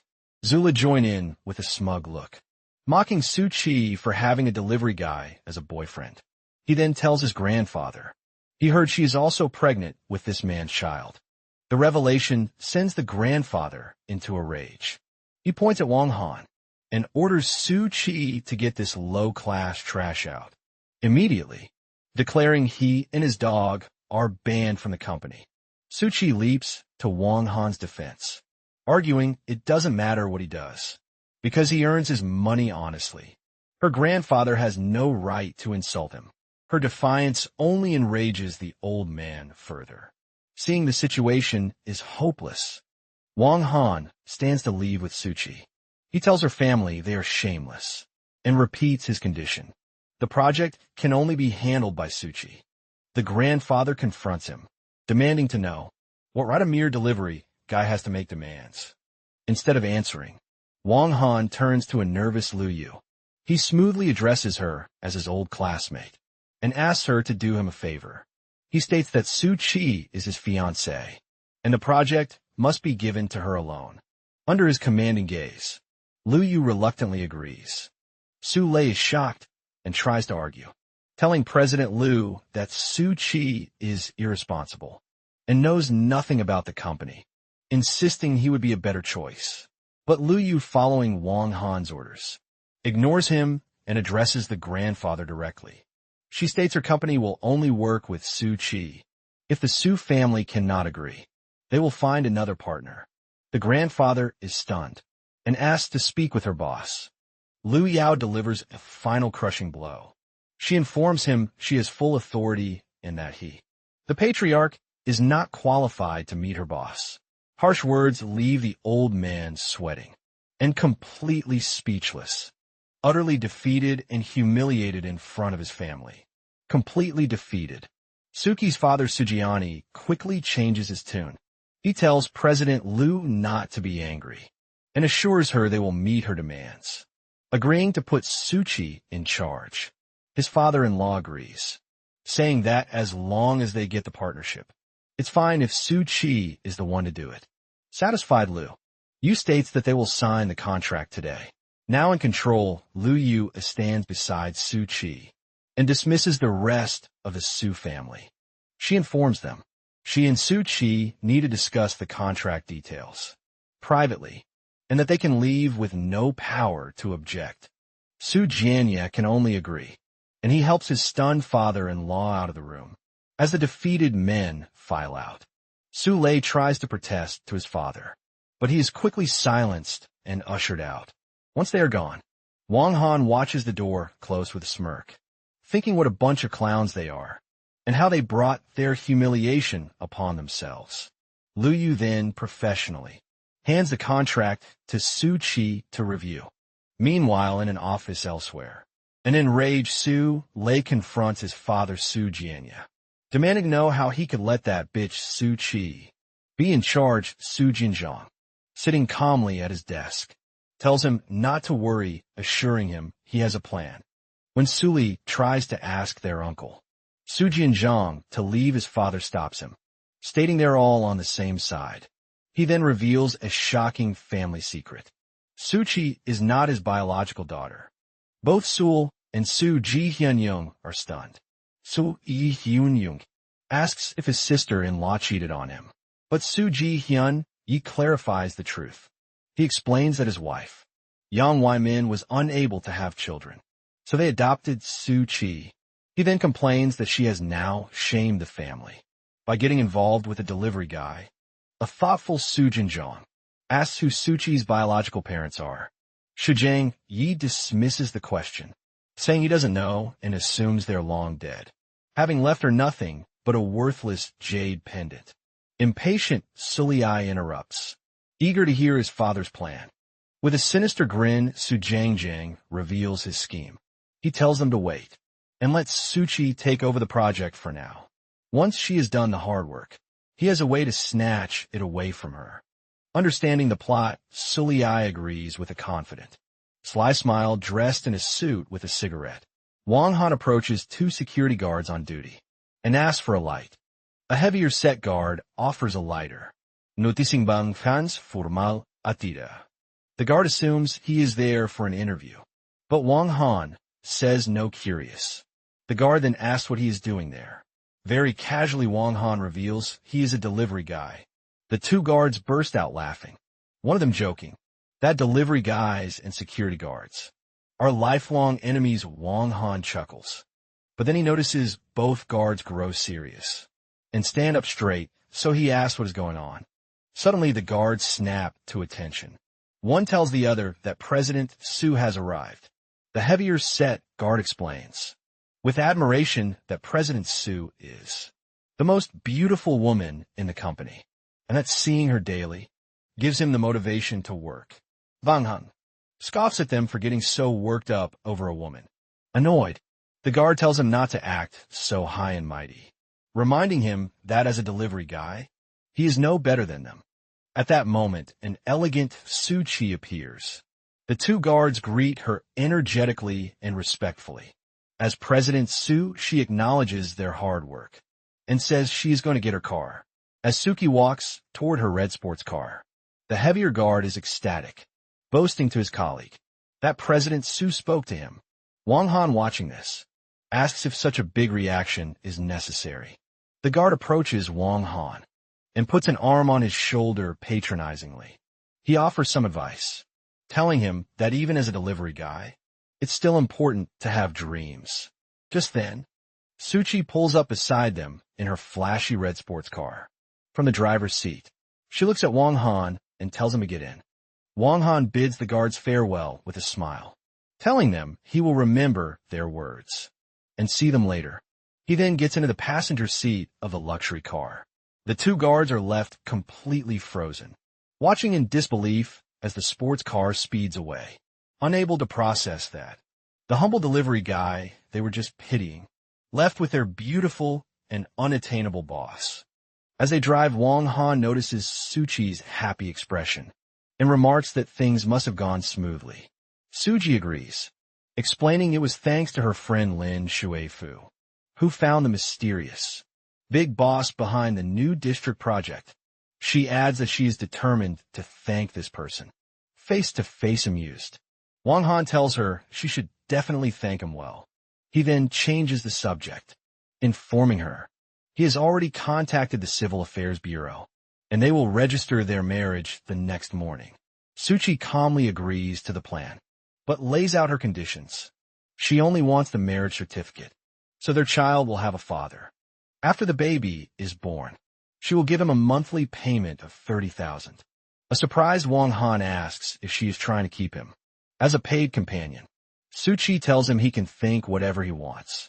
With a confident smirk, Wong Han crosses his arms and retorts that if she really wants to keep him, 30,000 is far too little. His response infuriates Suzy. She tells him not to push his luck, questioning how much a delivery guy could possibly earn in a month, and implying 30,000 is more than enough. In her frustration, she slams her foot on the accelerator, and the red sports car speeds down the city street. They soon arrive at the entrance of an upscale, modern residential complex. After parking, Wong Han gets out and leans on the door, teasing Suchi that she seems to know the route well and has already memorized the way to his home. Annoyed, she replies that with GPS, she can go anywhere. As they walk through the complex, Wong Han's phone begins to ring. He tells Suchi to wait a moment, as he needs to take the call. Wong Han answers casually, asking the old man on the other end what's going on. The person informs him a shipment has been seized by the Black Dragon Society, and he needs to handle it. The caller also mentions a card has been left at his doorstep. To help with the problem, Wong Han confidently agrees, promising to take care of everything by noon. The next day, the caller then abruptly changes the subject, asking if he heard correctly that Wong Han is getting married. This question startles and angers Wong Han, who demands to know who leaked the information. The old man reveals that Lin Qing-yun told him, and accuses Wong Han of trying to get married. Without permission, he continues his tirade, questioning why Wong Han would pass over countless wealthy heiresses for a girl from the minor Su family. Wong Han tries to de-escalate and explain. However, the old man cuts him off, saying there is no need for explanations. Instead, he informs a horrified Wong Han that his big sister will be coming to question him personally the next day, and he should prepare himself. Wong Han is thrown into a panic, begging the old man not to be so cruel, and asking if he could even survive her visit. But the call abruptly ends. Furious and stressed, Wong Han hangs up, muttering a threat that he will get back at the old man. Noticing his agitated state, Suchi approaches and asks what happened. Quickly hiding his turmoil, Wong Han reassures her it's nothing. He puts a reassuring arm on her shoulder and tells her it's time to go home. They walk back to his apartment, entering the modern living room. Once inside, Suki spots a white card on the coffee table and asks what it is. Wong Han casually explains it is just a gift card, meant for someone else, changing the subject. He takes off his jacket and suggests she must be hungry. Offering to cook, Suchi quietly agrees. As he heads to the kitchen, Suchi sits on the sofa, holding his jacket. A small content smile forms on her face, as she thinks that having a kept man at home is actually quite nice in his apartment. Vang am Viding an Olprun tells Suchi to have a seat, and that he will be finished cooking soon. She thanks him as he heads into the kitchen. He playfully remarks that it's no trouble for his wife and child, adding that he is, after all, a kept house husband. His comment leaves Suki speechless, and she sits on the sofa with a faint, amused smile. The next day, the scene shifts to the Jiangning Civil Affairs Bureau. Wong Han and Suchi walk out of the building, each holding a red marriage certificate. Wong Han proudly declares that from now on, he is officially a married man. Suchi playfully teases him, asking his plans for the day, and if he is going to deliver food. Wang Han dismisses it, joking that now that he's in some nice clothes, he should go out and have some fun with a few young ladies. His response irritates Suchi. She calls him hopeless and complains that even as a married man, he still has a terrible temper. She turns and walks away in a huff, telling him to do whatever he wants. As she leaves, Wang Han's playful expression vanishes, replaced by a serious one. He thinks that before anything else, he needs to take care of the task the old man assigned him. His mission takes him to a towering skyscraper, the headquarters of the Black Dragon Group. He stands before the massive building, confirming it's the right place. He thinks about the group's origins, recalling that the Black Dragon Society was once a local gang that has since transformed into a seemingly legitimate corporation. However, he knows they are still involved in shady business, like debt collection and loan sharking. With a cold and determined look, he resolves to see for himself just how capable they really are. Wang Han walks into the Black Dragon Group's lavish lobby. Two thuggish men at a reception desk confront him, asking his business with his hands in his pockets. Wang Han confidently states he is there to collect a debt. The long-haired thug misunderstands, thinking Wang Han is a client. He says he has come to the right place, as debt collection is one of their services.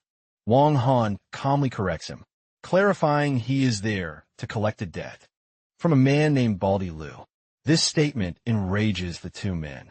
They demand to know who this fool is, and if he understands whose territory he's in, accusing him of having a death wish. As they both charge, the long-haired man attacks first with a wild kick, but Wang Han dodges it with ease. The thug's momentum sends him stumbling to his knees. Before he can recover, Wang Han delivers a swift kick to his face. Seeing his partner down, the bald thug rushes forward. Throwing a punch, he meets the same fate, as Wang Han's powerful kick sends him flying.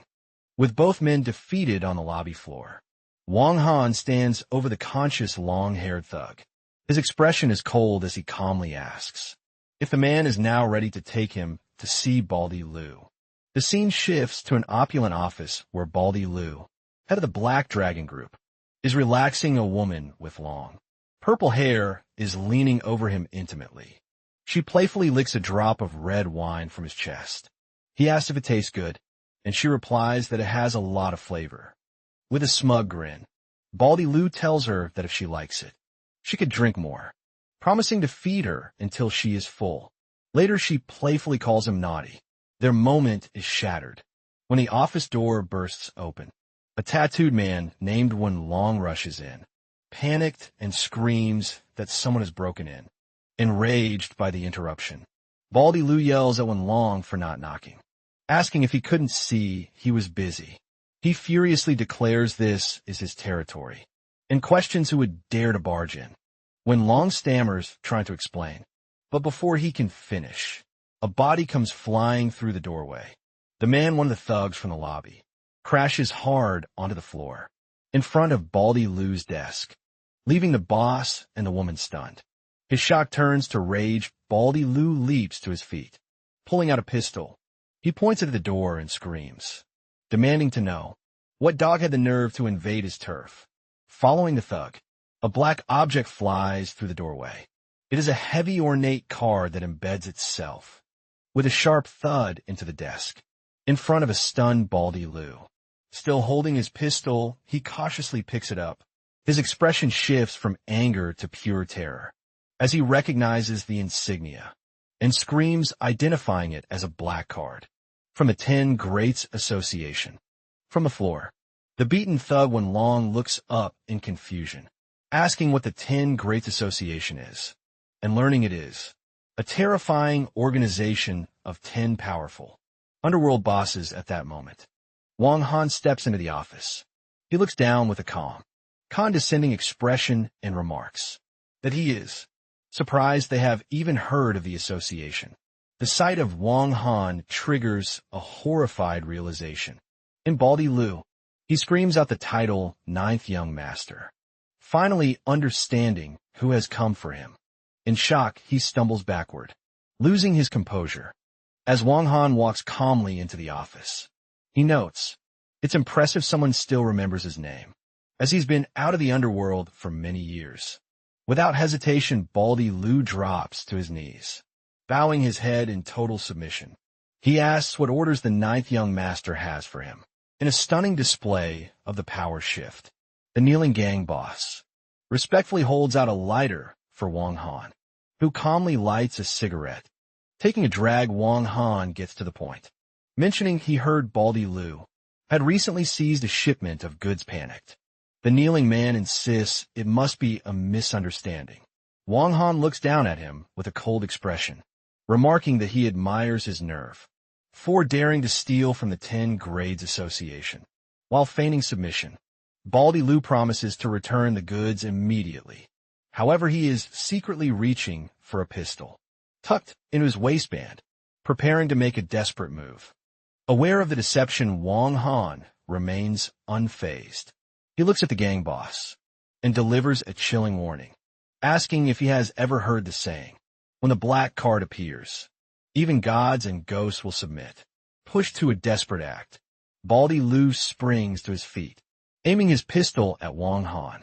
He screams that, since the ninth young master won't give him a way out, he shouldn't be blamed for being ruthless. However, before he can fire, Wang Han moves with impossible speed. He flicks his still-lit cigarette through the air. The tiny object strikes the pistol, as Baldy Lu pulls the trigger. Deflecting the shot, Wang Han calmly states that he does not like having guns pointed at him. With the threat neutralized, Wang Han plucks the black card from the desk. He holds it up and delivers a cold proclamation, stating that everyone who had ever pointed a gun at him was now dead in a single, fluid motion. He uses the sharp edge of the card as a blade, slashing it across Baldy Lu's throat in a swift, lethal strike. The gang boss collapses to the floor dead. The gruesome scene leaves the purple-haired woman screaming in terror, while the tattooed thug, Wen Long, stares in shock at the body of his fallen boss. The commotion draws other gang members to the doorway. They freeze, shouting in disbelief that their boss has been killed. Ignoring the chaos, Wang Han grabs a terrified Wen Long. He presents him with 2 choices: hand over the goods and become the new boss, or hand over the goods and join Baldy Lu in death.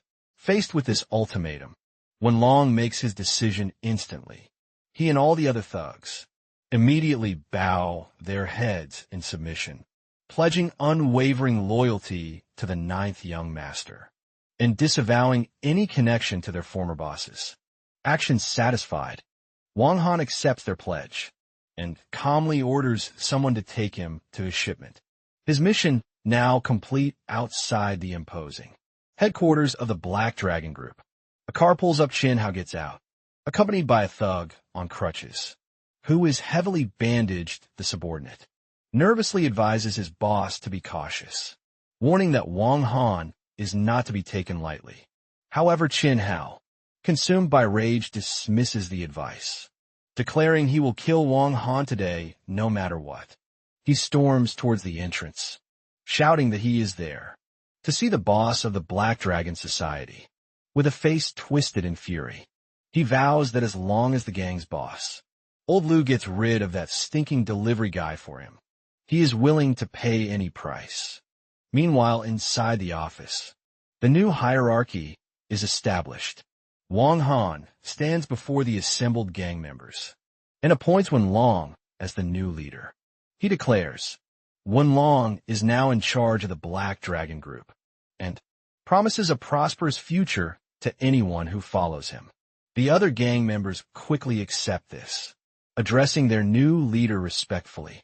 Just as the new order is settled, Chin Hao bursts into the office, shouting for Old Lu. He looks around the room, now under new management, and angrily demands to know where the old boss is. Confronting the new leader, Wen Long, a furious Chin Hao dismisses him and insists he is there to see the old boss for a major business deal. From behind the desk, Wen Long calmly informs him that Old Lu is no longer around and that he is now in charge of the Black Dragon. society accepting the change. Chin Hao congratulates the new leader and gets to his offer. He wants him to kill someone for him, and he is willing to pay 50 million for the job. Intrigued by the enormous sum, Wen Long asks who the target is. Chin Hao reveals that the person he wants dead is a simple delivery guy. Wen Long scoffs at the proposal, thinking it's absurd to pay 50 million to kill a mere delivery driver, and telling Chin Hao he has come to the wrong place for a joke. Enraged, Chin Hao insists he is not kidding. He furiously explains that this delivery guy beat him senseless and stole his woman, and for that he must die. Seeing a lucrative opportunity, Wen Long is amused that his first big deal as boss has arrived so quickly. He calmly tells Chin Hao not to get worked up over a delivery guy and agrees to take care of it. Chin Hao insists he must go with them, as he knows where the target lies and wants to witness his death. Wen Long readily agrees, promising to gather his men and handle the matter to Chin Hao's satisfaction. With a confident gesture, he rallies his men, announcing they're all going to help Chin Hao get his revenge. His subordinates respond with a loyal yes. Brother Long. The scene shifts back to the XX food delivery center, where Wang Han has returned to his day job. Now in his uniform, he is greeted by co-workers, who mention he has been gone for several days, and the boss has been looking for him. Wang Han calmly tells them he will see the boss. After finishing a few deliveries, he lights a cigarette as his co-workers drive off. Bidding him farewell, he sits on his red motorcycle, exuding cool confidence. However, as he is driving, a black van suddenly swerves and cuts him off. The van side door slides open, and an enraged Chin Hao emerges, wielding a heavy metal pipe. He glares at Wang Han, gloating that he bet he never expected to be found so quickly. Standing calmly, Wang Han looks at his vengeful pursuer and admits this confrontation is a bit unexpected. Blinded by rage, Chin Hao charges forward, swinging the heavy pipe. He screams that he's going to make Wang Han kneel and cry. However, Wang Han, with complete calm, effortlessly side-steps the clumsy attack. As Chin Hao stumbles past, Wang Han flicks his still-lit cigarette with perfect aim, sending it directly into Chin Hao's open mouth. The sudden pain and shock cause Chin Hao to cry out. Before he can recover, Wang Han taunts him, asking if he was the one who wanted to kneel. He then delivers a powerful knee strike to Chin Hao's stomach, followed by a brutal elbow to his back, yelling that he will make him kneel. The series of blows is too much, and Chin Hao collapses to his knees in agony. Humiliated, Chin Hao screams at the tattooed gang leader, Wen Long, demanding what he is waiting for, and reminding him he wasn't paid to just stand by. On cue, Wen Long and his subordinates emerge from the van, lighting a cigar with a smug expression. Wen Long remarks that he is curious to see if all delivery guys are as tough as this one. From the ground, Chin Hao adds a cruel order, telling them not to kill Wang Han quickly. He wants him tortured slowly, to suffer a fate worse than death. Wen Long approaches Wang Han and puts a familiar hand on his shoulder, condescendingly calling him friend. However, the moment Wang Han turns his head, Wen Long's arrogant smirk vanishes, replaced by pure shock and terror, as he finally recognizes who he is confronting. Reacting instantly, Wang Han furiously asks who he thinks he is calling friend. He grabs Wen Long by the head and brutally slams his face down onto his own lit cigar, burning him. Standing over the terrified and injured gang leader, Wang Han taunts him, asking if he has gotten arrogant after being the new boss for a few minutes. Clutching his burned face, Wen Long stammers in absolute fear, finally addressing Wang Han by his true title, Ninth Young Master. He frantically apologizes, swearing he never would have dared to show up if he had known who he was dealing with. Utterly bewildered, Chin Hao dismisses the title Wen Long used and tries to order him to attack Wang Han. Terrified of angering Wang Han further, Wen Long immediately turns on his former client. He viciously kicks Chin Hao, screaming that this is the fool who wanted to attack the Ninth Young Master. The powerful kick sends Chin Hao flying, crashing painfully onto the pavement. Wang Han steps on the beaten Chin Hao and delivers a final cold warning. He tells him this is the last time, and that if he values his life, he will never provoke him again. Through his pain, Chin Hao stammers that he understands. Wang Han then adds a more severe threat. He reminds Chin Hao that Su Qi is his wife, and warns him to stay far away from her. He states that this time he only broke his hand, but next time he will not be so fortunate. To emphasize his point, he grinds a shoe on a Chin Hao's bandaged head, causing him to cry out in pain. The situation handled, Wang Han pulls out his phone and complains that he is going to be late again. Behind him, Wen Long and his men stand by silently and respectfully as Wang Han prepares to leave. A dazed Chin Hao struggles to his feet. Still not understanding, he yells at Wen Long, demanding why he couldn't even handle one delivery guy. Wen Long turns back to face his former client. With a grim expression, he tells Chin Hao that the man he calls a delivery guy is someone he can never afford to offend, trying to make him understand the immense power he just challenged. Continuing with his deliveries, Wang Han arrives at an old, run-down apartment building. As he walks down the dim, grimy hallway carrying a food package, he comments to himself on how dilapidated the place is. He finds a correct apartment and knocks on the door. The door is answered by a disheveled man with messy blue hair and a menacing look. Wang Han professionally tells him the total is 20 yuan and asks if he will pay with cash or a code. The man curtly replies that he will pay with cash. As the man fumbles for money, Wang Han's expression grows suspicious. Sensing something is off, his suspicion is confirmed. When he glances past the man into the dark apartment, he sees a terrified woman with torn clothes in the background, desperately trying to signal for help. She's being held captive. Before she can make a sound, another man strikes her across the head, knocking her down and telling her to be quiet. Witnessing this, Wang Han's demeanor instantly changes. A blue-haired man tries to pay him and get rid of him, angrily telling him to get lost, and that what is happening is none of his business. He then slams the door shut. Inside, the two criminals panic, realizing the delivery guy saw everything. One asks what they should do, and the other replies without hesitation that they should kill him. Left in the hallway, Wang Han puts a hand to his head in frustration, muttering about the incredible bad luck of running into such a situation. His thoughts are interrupted when the door flies open. Again, the blue-haired man lunges at him with a knife, ready to attack a surprised, but ready Wang Han questions if they are really going to try and kill him.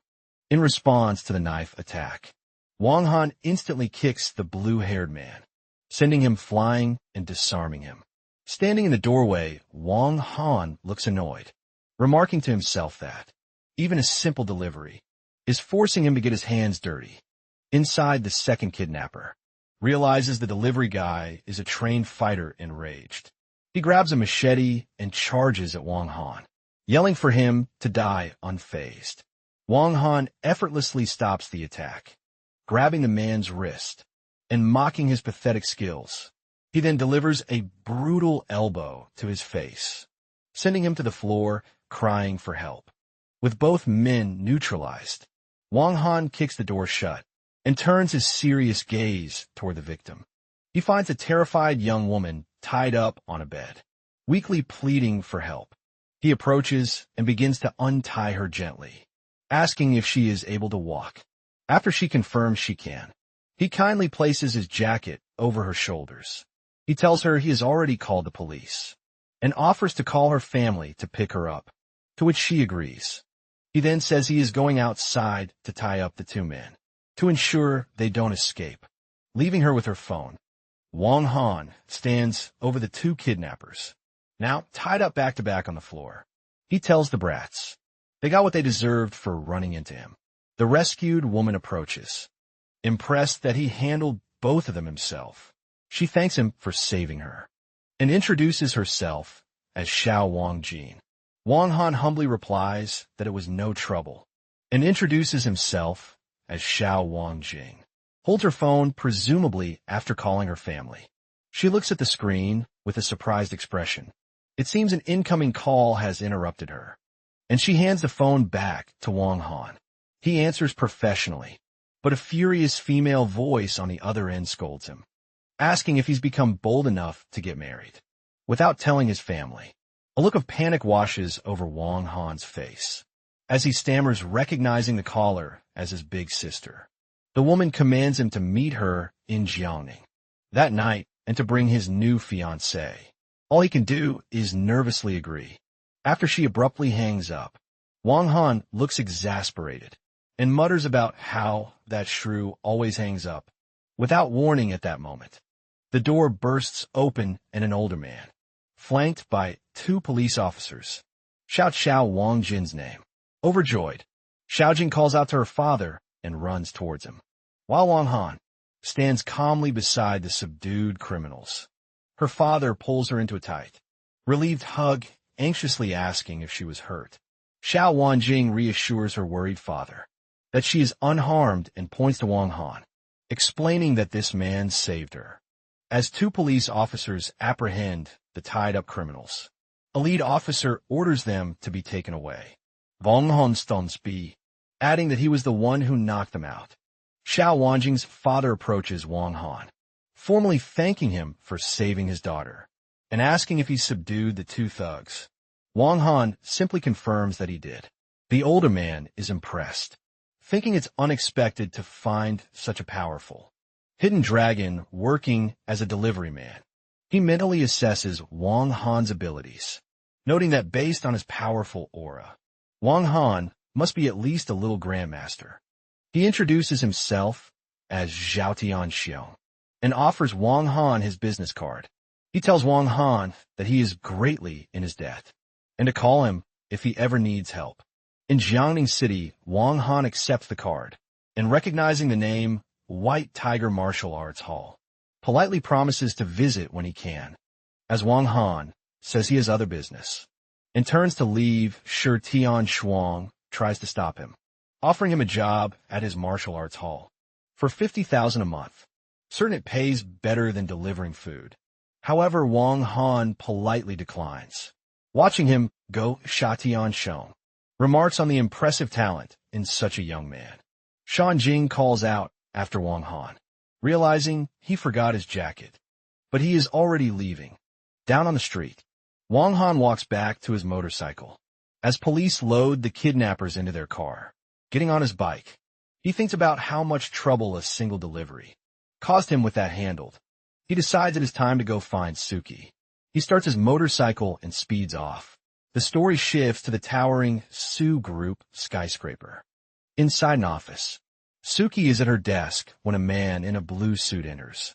He tells her he heard from Shuefu that she was in trouble and immediately flew back from overseas to help the man. Lin Jingpeng tries to reassure her, but Sushi coldly rejects his offer, informing him the company already has a solution, and his help is not needed. Undeterred, Lin Jingpeng continues his unwanted advances, declaring he will always be by her side. He confesses he rejected many women abroad, because she is the only one in his heart. Annoyed, Suchi stands and demands that he stay away, and call her by her proper name, Suchi. He ignores her and grabs her arm, desperately asking her to be his woman, and promising her everything.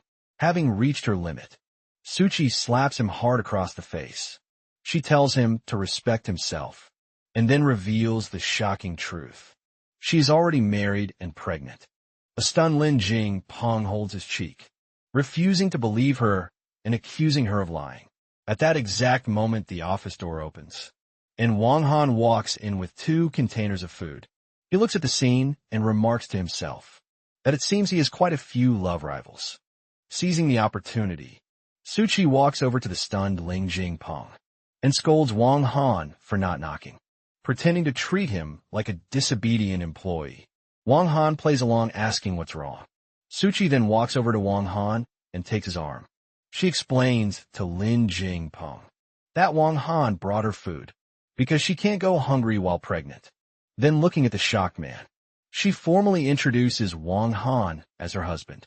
As she says the word husband, A warm feeling spreads through her, and she leans against him with a gentle smile. Lin Jingping is devastated. He points a trembling finger at the couple and asks, in disbelief, if this man is really her husband. Stepping forward protectively, Wang Han tells him where the door is, stating that he and his wife want to enjoy their lunch.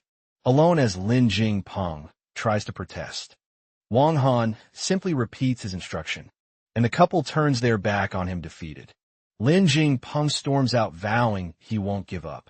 As he leaves, Su Qi tells Wang Han to instruct the front desk not to let irrelevant people in again, or they will be fired with the unwelcome guest gone. Wang Han places the food on the table. He comments with amusement that his rival was quite weak, having run off before he even had to make a move. As they sit down to eat, Wang Han stands behind Su Qi, massaging her shoulders. She tells him that, strictly speaking, Lin Jingpeng isn't his love rival, since there are no feelings between them. Wang Han just smiles and says he understands. As Su Qi begins eating, Wang Han playfully closes the lid on her food container. Annoyed, she asks what he is doing. He teases that since there are no feelings between them, he won't let her eat his food. Fired up, Su Qi retorts that he is the one who got her pregnant, so he is obligated to feed her.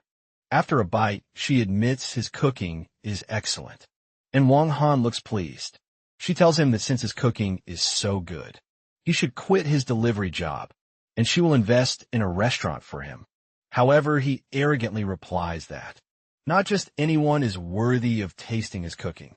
With a pout, Su Qi asks if he has cooked for many other women before. He assures her he has only ever cooked for one woman, but then corrects himself. He teases that since there are no feelings between them, he must have been cooking for the baby in her belly. Su Qi scoffs at his answer. Changing the subject, she asks why he isn't wearing his work uniform. The question makes Wang Han realize he left it behind. With a sly smile, he explains that on a delivery just before this, he had to rescue a sexy babe and lend his jacket to her. His casual comment immediately triggers Suki's jealousy. She furiously kicks him out, telling him to go find his sexy babe. Confused, Wang Han wonders why she suddenly got so angry. As the door slams shut, he panics, realizing pregnant women shouldn't get upset, and tries to calm her down from the hallway. Inside her office, still fuming, Suki mutters to herself about the sexy babe and tells Wang Han to just go deliver his food. Her anger is interrupted by a notification on her phone. It's a text from Wang Han. He has playfully saved his contact as the child's father and hers as the child's mother. His message tells her to enjoy her meal, that he's going out to earn money for baby formula, and to let him know what she wants for dinner. His message softens her mood, and a small smile appears on her face. She texts back telling him she is going to her family's house for dinner, and that he should accompany her. When he questions what his role would be, she replies firmly as the child's father. Outside, Wang Han looks at his phone and thinks what a stubborn woman she is. He smiles, amused that she won't just call him her husband. He then gets on his motorcycle and speeds off. That evening, a red sports car pulls up to the Su family's modern home. Wang Han, now in a smart suit, walks in with Su Qi, who announces their arrival. They are immediately confronted by her mother, Young Hui Min, who angrily demands to know why Su Qi has brought that thing home again. Standing her ground, Su Qi links her arm with Wang Han's and makes a stunning declaration. They are already married, so there shouldn't be a problem with her bringing her husband home. News sends her mother into shock and rage. She points an accusing finger, yelling in disbelief that Su Qi got a marriage certificate with a delivery guy and asking if she has lost her mind. With Wang Han by her side, Su Qi fiercely retorts that she knows exactly what she is doing. The argument is interrupted by her father. Su Janie and brother, Su Lei, from upstairs. Su Janie tells them to stop fighting. During a family dinner, surprisingly, Su Lei defends his sister, stating it is her freedom to marry whomever she chooses. With a welcoming smile, Su Lei turns to Wang Han, addressing him as brother-in-law and inviting him to sit. assuring him the food will be ready soon. Attempting to de-escalate the tension, Sujiani tells his daughter to go upstairs to change. Before they eat, as Su-chi and Wang Han head up the stairs, the family watches with disapproval. Once they are out of earshot, Yang 8 minutes confrontation, demanding to know why he is letting his sister marry. Trash with a sly grin. Su-lei reveals his scheme. He has already called Chin Hao, who is on his way. His mother is delighted, and they both share a wicked smile, eagerly anticipating the moment. The trash gets taught a lesson. A short time later, a guest arrives. Su-lei and his parents welcome him to the dinner table, addressing him as young Master Chin. The guest is Chin Hao, Su-chi's spurned fiancé. He seems annoyed and asks Su-lei why he was summoned so urgently. But Su-lei just tells him to be patient, promising a surprise. Just then, Su-chi and Wang Han come back downstairs. Seeing Chin Hao at the family table, Su-chi stops confused as to why he is there. Her mother scolds her for being slow and asks if she cannot see their guest has arrived. Su-chi questions why he would be at a family dinner. Yang Hui-min cheerfully ignores her and instructs her to sit next to Chin Hao. As they approach the table, Su-chi and Wang Han notice there is only one empty chair. Yang Hui-min then delivers a deliberate insult, stating that not just any cat or dog is allowed at the Su family's dinner table. Asking why Chin Hao gets a seat, but he doesn't. Yang Hui-min scoffs, telling him to look at himself, and questioning how he could dare compare himself to young Master Chin. Impatient, Su-chi's father coldly tells everyone to eat, suggesting whoever doesn't have a seat can squat on the floor in a gesture of loyalty. Su-chi turns to Wang Han and offers him the last chair, saying she will stand instead. Enraged by his daughter's defiance, Su-jianya slams his hand on the table. He yells at Su-chi, asking if she is rebelling, and ordering her to sit down and eat with Chin Hao. However, Wang Han simply stands behind a visibly terrified Chin Hao, his intense gaze fixed on him. The silent pressure is too much in a shocking turn. A sweating Chin Hao abruptly stands up. He nervously offers his own chair to Wang Han, respectfully calling him Brother Wang, and saying that he will stand instead. The entire Su family is stunned. Yang Hui-min asks Chin Hao what he is doing, insisting he doesn't need to give up his seat, because a person like Wang Han isn't worthy of their dinner table. Ignoring her, Chin Hao insists that if Brother Wang isn't worthy, then he is even less so. He pulls the chair out and urges Wang Han to sit. After taking the seat, Wang Han turns to Su-chi, who is still standing. He tells the child's mother to sit, reminding her she is pregnant and shouldn't be on her feet. He then serves her a piece of meat from his plate, telling her to eat more. The rest of the family can only watch in bewilderment, confused as to why their guest is acting so submissively, seeing his plan has backfired. Su-li steps and he puts a hand on Chin Hao's shoulder and tells him he has a surprise for him, attempting to regain control at the dinner table. Wang Han ignores the scheming pair and tells Su-chi to focus on their meal. They raise their glasses for a toast, and he gently reminds her to only drink a little of the wine. Meanwhile, a frustrated Chin Hao asks Su-lei what his surprise is, threatening to leave with a sinister grin. Su-lei whispers his plan. He drugged Su-chi's wine, and once she drinks it, she will be unconscious for Chin Hao to take advantage of. This surprise horrifies Chin Hao. He furiously grabs Su-lei, realizing the plan is a trap that would get him killed by Wang Han, and curses at him in a desperate panic. Chin Hao shouts across the table, warning Su-chi not to drink the wine, because it has been drugged. The revelation shocks Su-chi, terrified. Chin Hao immediately points at Su-lei frantically, exposing him as the one who wanted to drug her, having been betrayed by her own brother. A furious Suki stands up and throws the entire glass of drugged wine into Su'ul's face, calling him shameless. Drenched and humiliated, Su'ul is left completely speechless. The attempt on his wife's safety awakens a terrifying rage in Wang Han, his eyes glowing red. He grabs the stunned Su Lei by his shirt, calling him a little brat, before delivering a single, devastating punch to his face. Standing over his unconscious form, Wang Han issues a cold warning, vowing to kill Su Lei if he ever dares to touch his wife again. Disgusted by her family's treachery, Su Qi declares that the house is filled with filth. She and Wang Han turn and walk out, leaving the beaten Sul on the floor. As they leave, Sul's parents rush to their son's side, anxiously asking if he is all right. Later, as they are driving away from the chaotic scene, the silence in the car is broken. Suki turns to Wang Han and demands an explanation, finally asking the question that has been bothering her. Why is Chin Hao so terrified of him? In the car, Wang Han casually dismisses Suchi's question.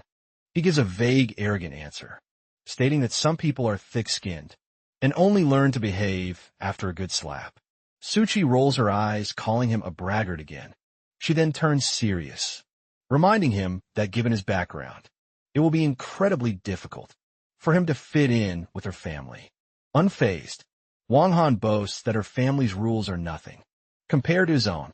Their conversation is cut short when his phone buzzes. His confident expression vanishes, replaced by pure panic, as he mutters that he is done for. He looks at a text from a contact named Yao Rushuang. The message is a simple, terrifying command: I've arrived. You have 10 minutes to appear. Wang Han realizes with horror that she is here. They arrive back at his apartment building.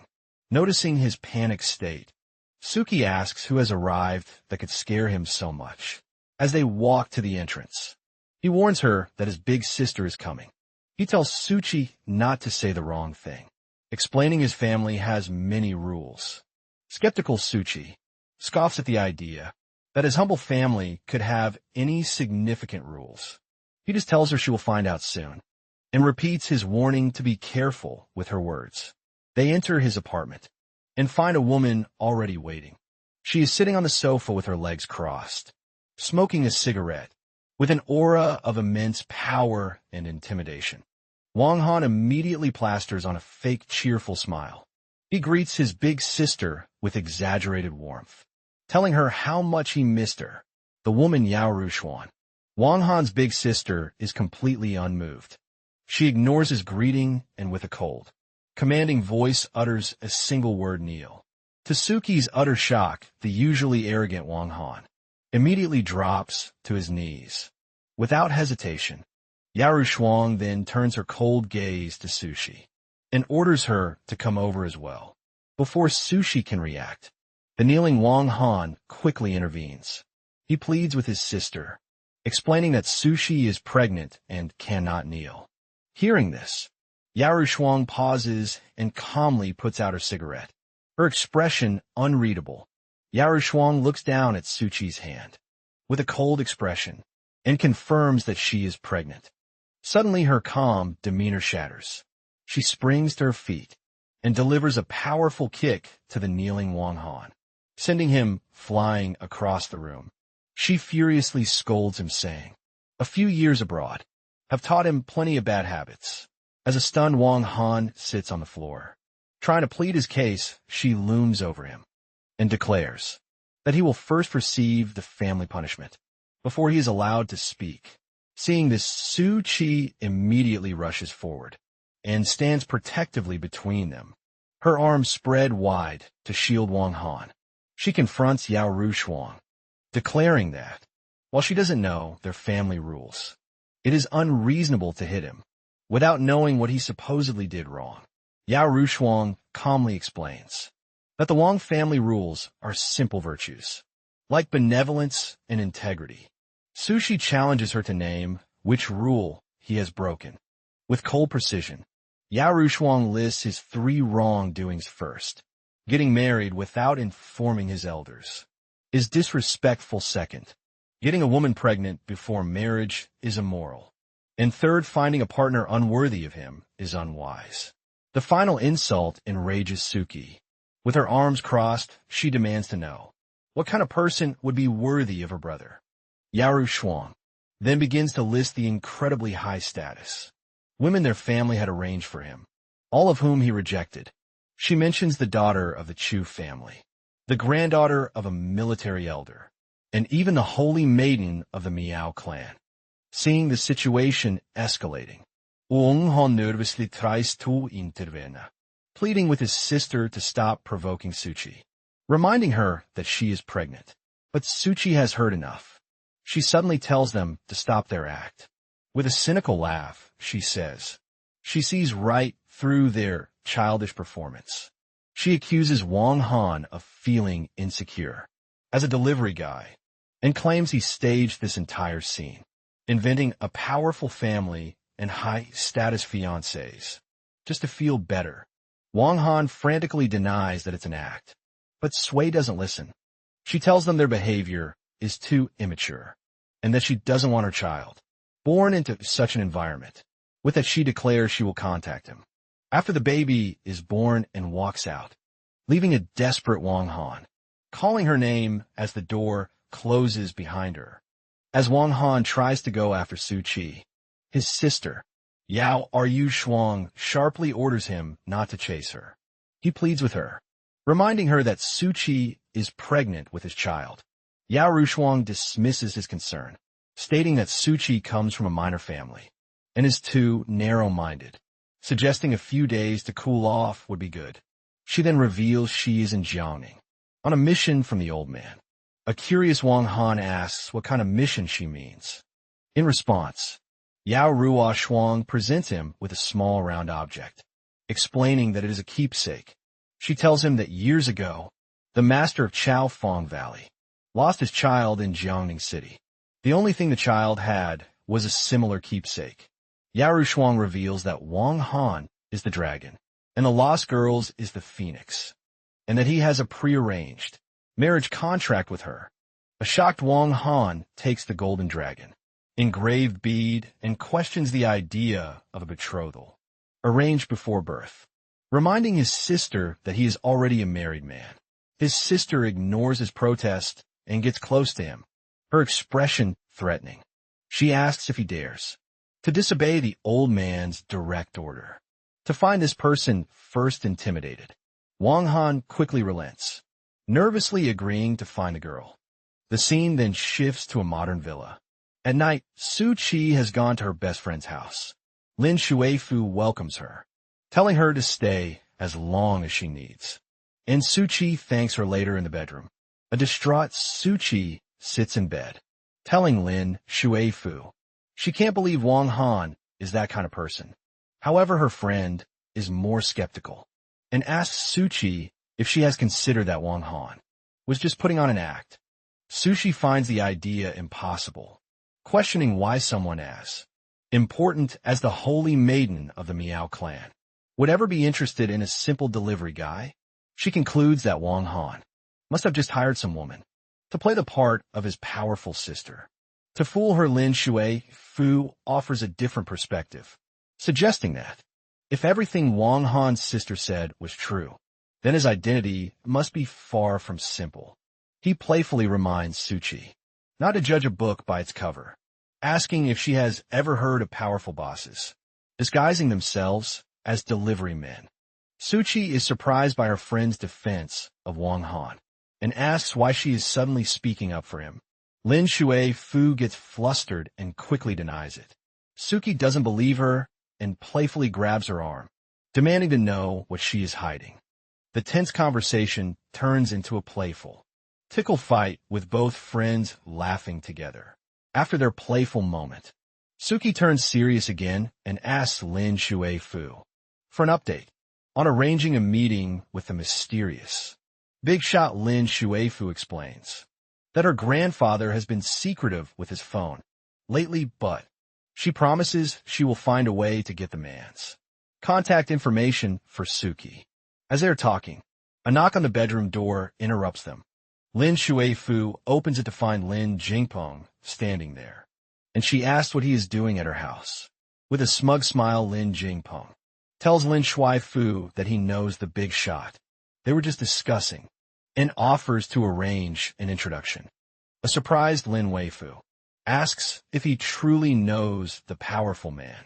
who spent 10 billion to win the new district project. From the bed, Suki also asks if he is telling the truth.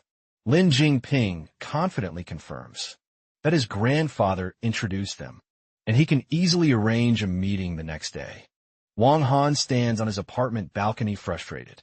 He thinks about Suchi's stubbornness, as she's not answering his calls, or giving him a chance to explain. His thoughts are interrupted when his phone buzzes. With a notification, he hopes it is Suki, but is disappointed to see the message is not from her. The text is from Xiaojing, the girl he had rescued. She introduces herself, says she has washed his jacket, and asks for his address to return it. Wang Han replies, curtly telling her there is no need, and that she should just throw the clothes away. With that handled, he focuses on his new mission. He holds the golden dragon bead his sister gave him, and wonders where to even start, looking for the girl he is supposed to find. His thoughts are interrupted again by another phone call. It is his subordinate Xiao Hua with grim news there. Your comrade, a man known as Ironhead, is dead. A shocked Wang Han demands to know what happened. His subordinate explains that Ironhead drowned after exhausting himself while saving several people from the water. The news leaves Wang Han utterly stunned and furious. Meanwhile, in her bedroom, Xiao Wanjing sits wrapped in a towel, looking sadly at her phone. After Wang Han's reply, she wonders aloud if this means she will never see her rescuer again. Her father, Xiao Tianxiong, then enters her room asking why she looks so unhappy. He tells her that the young master of the Zhou family is having a birthday party the next day, and he wants her to attend in his place. Xiao Wangjing is annoyed, but her father clarifies that the party is to celebrate the young master's new life. After being rescued from drowning a few days ago, the information enrages Xiao Wangjing. She refuses to go, disgusted that the man who was saved never even said thank you to his rescuer, and had instead called him a scumbag. She complains that her father is always trying to push her into these situations.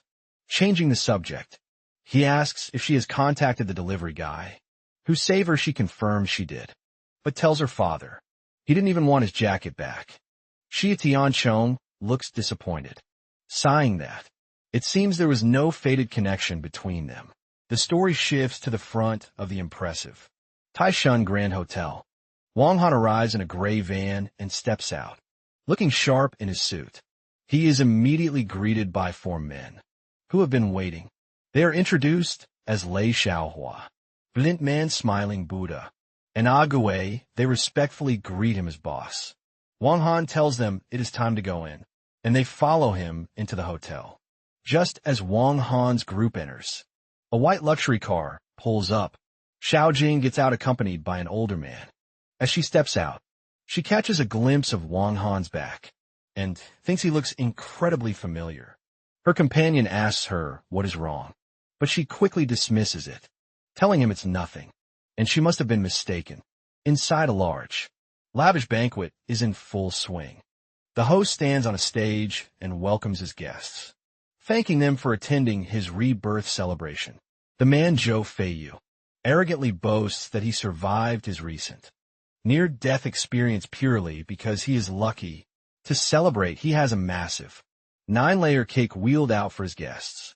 However, the celebration is interrupted when a female reporter from the Jiangning Daily steps forward with a microphone.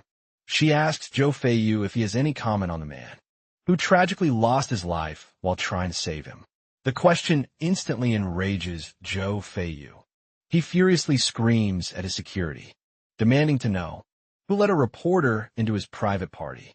He orders his bodyguards to seize her, and they quickly grab the woman. As his men hold her, a furious Zhou Feiyu viciously kicks the reporter, screaming that he only survived because he was lucky, and questioning what nonsense she was talking about. From the back of the room, Xiao Wangjing and her companion witness the entire shocking assault. They are both horrified by what they have just seen. Her companion remarks on how disgusting Zhou Feiyu is for hitting a reporter.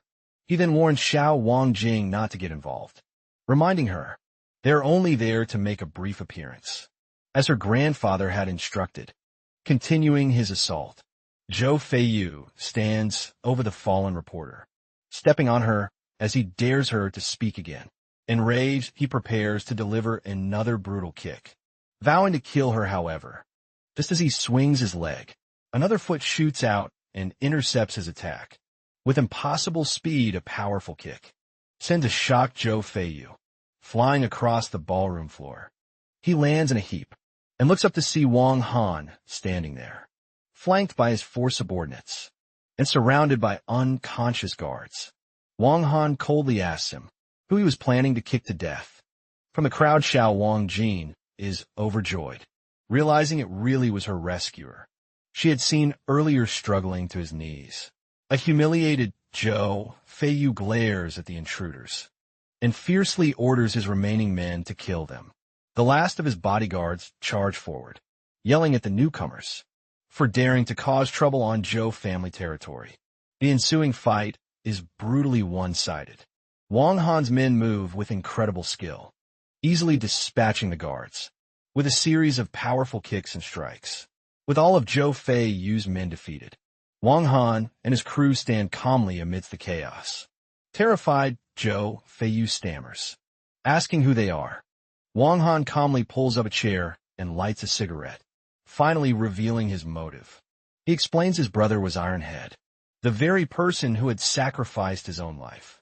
To save Zhou Feiyu, he states that his group saves people, without asking for anything in return. As he sits and takes a drag from his cigarette, he delivers his final chilling statement. He is very unhappy that Zhou Feiyu dared to call his heroic brother a scumbag despite being beaten. Zhou Feiyu remains arrogant. He screams that because he has power, his life is more valuable than anyone else's, and calls for more guards.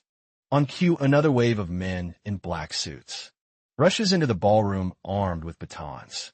Unimpressed, Wang Han remains seated and calmly gives Zhou Feiyu an ultimatum. He states all lives are equal, and that if Zhou Feiyu goes to his brother's grave, kowtows 3 times, and issues a public apology, he will let the matter go. He warns that this is the only chance he will get. Zhou Feiyu furiously rejects the offer and orders his new guards to kill Wang Han and his men. But before the guards can act, Wang Han moves with incredible speed. He grabs a chair, and tells Zhou Feiyu he refused his chance. With immense strength, Wang Han smashes the heavy object directly into Zhou Feiyu's face. The devastating blow sends Zhou Feiyu flying into the massive 9-layer cake covered in icing and spitting blood. He kneels on the floor, cursing in pain. Standing over him, Wang Han coldly informs him that his chance is now gone. He then delivers another vicious kick to Zhou Feiyu's face, knocking him out cold. Wang Han looks down at the unconscious man with contempt, remarking, "What kind of trash would dare to be so arrogant?" Just then, 2 imposing older men enter the room. One is identified as Zhou Xingwei. The beaten Zhou Feiyu recognizes the man as his father and desperately cries out for him to save him. Enraged, Zhou Xingwei points at Wang Han and furiously orders his companion, Old Song, to kill them all. The man agrees without hesitation. From the crowd, Xiao Wangjin's companion recognizes the new threat. He warns her that Old Song is a little grandmaster, a powerful martial artist, and that her friend is in grave danger. Panicked, Xiao Wangjin pleads with her companion, Uncle Wu, to help Wang Han, reminding him that he saved her life. The martial artist Old Song leaps into action, calling Wang Han an arrogant junior. As he lunges with a powerful, glowing punch, however, before his attack can land, it is intercepted. Another hand firmly grabs his fist, stopping his momentum completely. Old Song is shocked to see his attack nullified so easily. The person who stopped him is Wang Han's subordinate, smiling Buddha with a calm expression. Wang Han tells his man he can play with the martial artist for a while. Smiling Buddha then unleashes a devastating attack, grabbing Old Song by the head and brutally slamming him face first into the ballroom floor. A stunned Zhou Xingwei can only watch in disbelief as his powerful bodyguard is defeated in seconds. The beaten old Song struggles to his knees and recognizes the martial arts technique used against him, identifying it as the diamond palm of the ancient and powerful Gu family from Hong Kong. Realizing he is confronting a group with a formidable background, Zhou Xinghua's arrogance vanishes. He becomes polite, suggesting that since they are friends from Hong Kong, they should negotiate a peaceful resolution. However, Wang Han is unmoved. He coldly reminds the older man that he already stated his demands, and his son rejected them, trying a different tactic. Zhou Xinghua makes an insulting offer. He says he learned the deceased brother was just a simple car mechanic, and offers 1 million yuan to settle the matter. This offer enrages Wang Han. He explodes with fury, kicking and shattering the chair he was sitting on. He screams that his brother's life is priceless and cannot be bought for 1 million yuan. He gets in Zhou Xinghua's face, angrily questioning how much money the Zhou family could possibly have to dare act so arrogantly. Zhou Xinghua laughs dismissively, stating the Zhou family has more than enough money, and that buying a mechanic's life is a trivial expense. In response, Wang Han makes a bold threat, asking if he would believe that he could make the entire Zhou family go bankrupt. Right now, Zhou Xinghua and his son find this hilarious and mock him unfazed.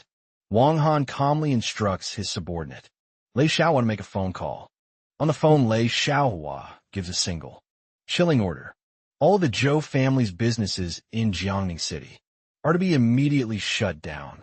Still completely unaware of the power he is facing, Zhou Xinghua continues to laugh, assuming the young men are just putting on an act. Just as Zhou Xinghua is laughing at the threat, his panicked assistant rushes in, shouting that something is wrong. The assistant whispers urgently that all their partners have terminated cooperation, and their factories have been ordered to stop. He reveals the South China Lei clan, a family wealthy enough to rival nations, is behind the attack. Hearing this, Lei Xiaohua steps forward. He adjusts his glasses, winks playfully, and confirms that he is indeed Lei Xiaohua of the Lei clan. Realizing the immense power he has offended, Zhou Xinghua's attitude instantly changes. He begins sweating and fawns over Lei Xiaohua, apologizing profusely for not recognizing him. Desperate to save himself, Zhou Xinghua forces his son Zhou Feiyu to his knees. He begs Wang Han and his group for forgiveness, claiming it was all a misunderstanding. However, Wang Han isn't interested in excuses. He steps firmly on Zhou Feiyu's back, pinning him down. Terrified, Zhou Feiyu screams for his father to save him and call his second uncle for help. Zhou Xinghua tries to negotiate one last time. He admits they were wrong, but suggests they compromise. He then plays his trump card, mentioning his younger brother hold a high position in the military, and that tearing each other down will be bad for everyone. Wang Han remains calm, noting the military connection. He turns to his subordinate, Blind Man, and orders him to make a phone call. Blind Man immediately dials a number and orders an investigation into the Zhou family. In Jiangning, having made his move, Wang Han announces he is taking Zhou Feiyu with him.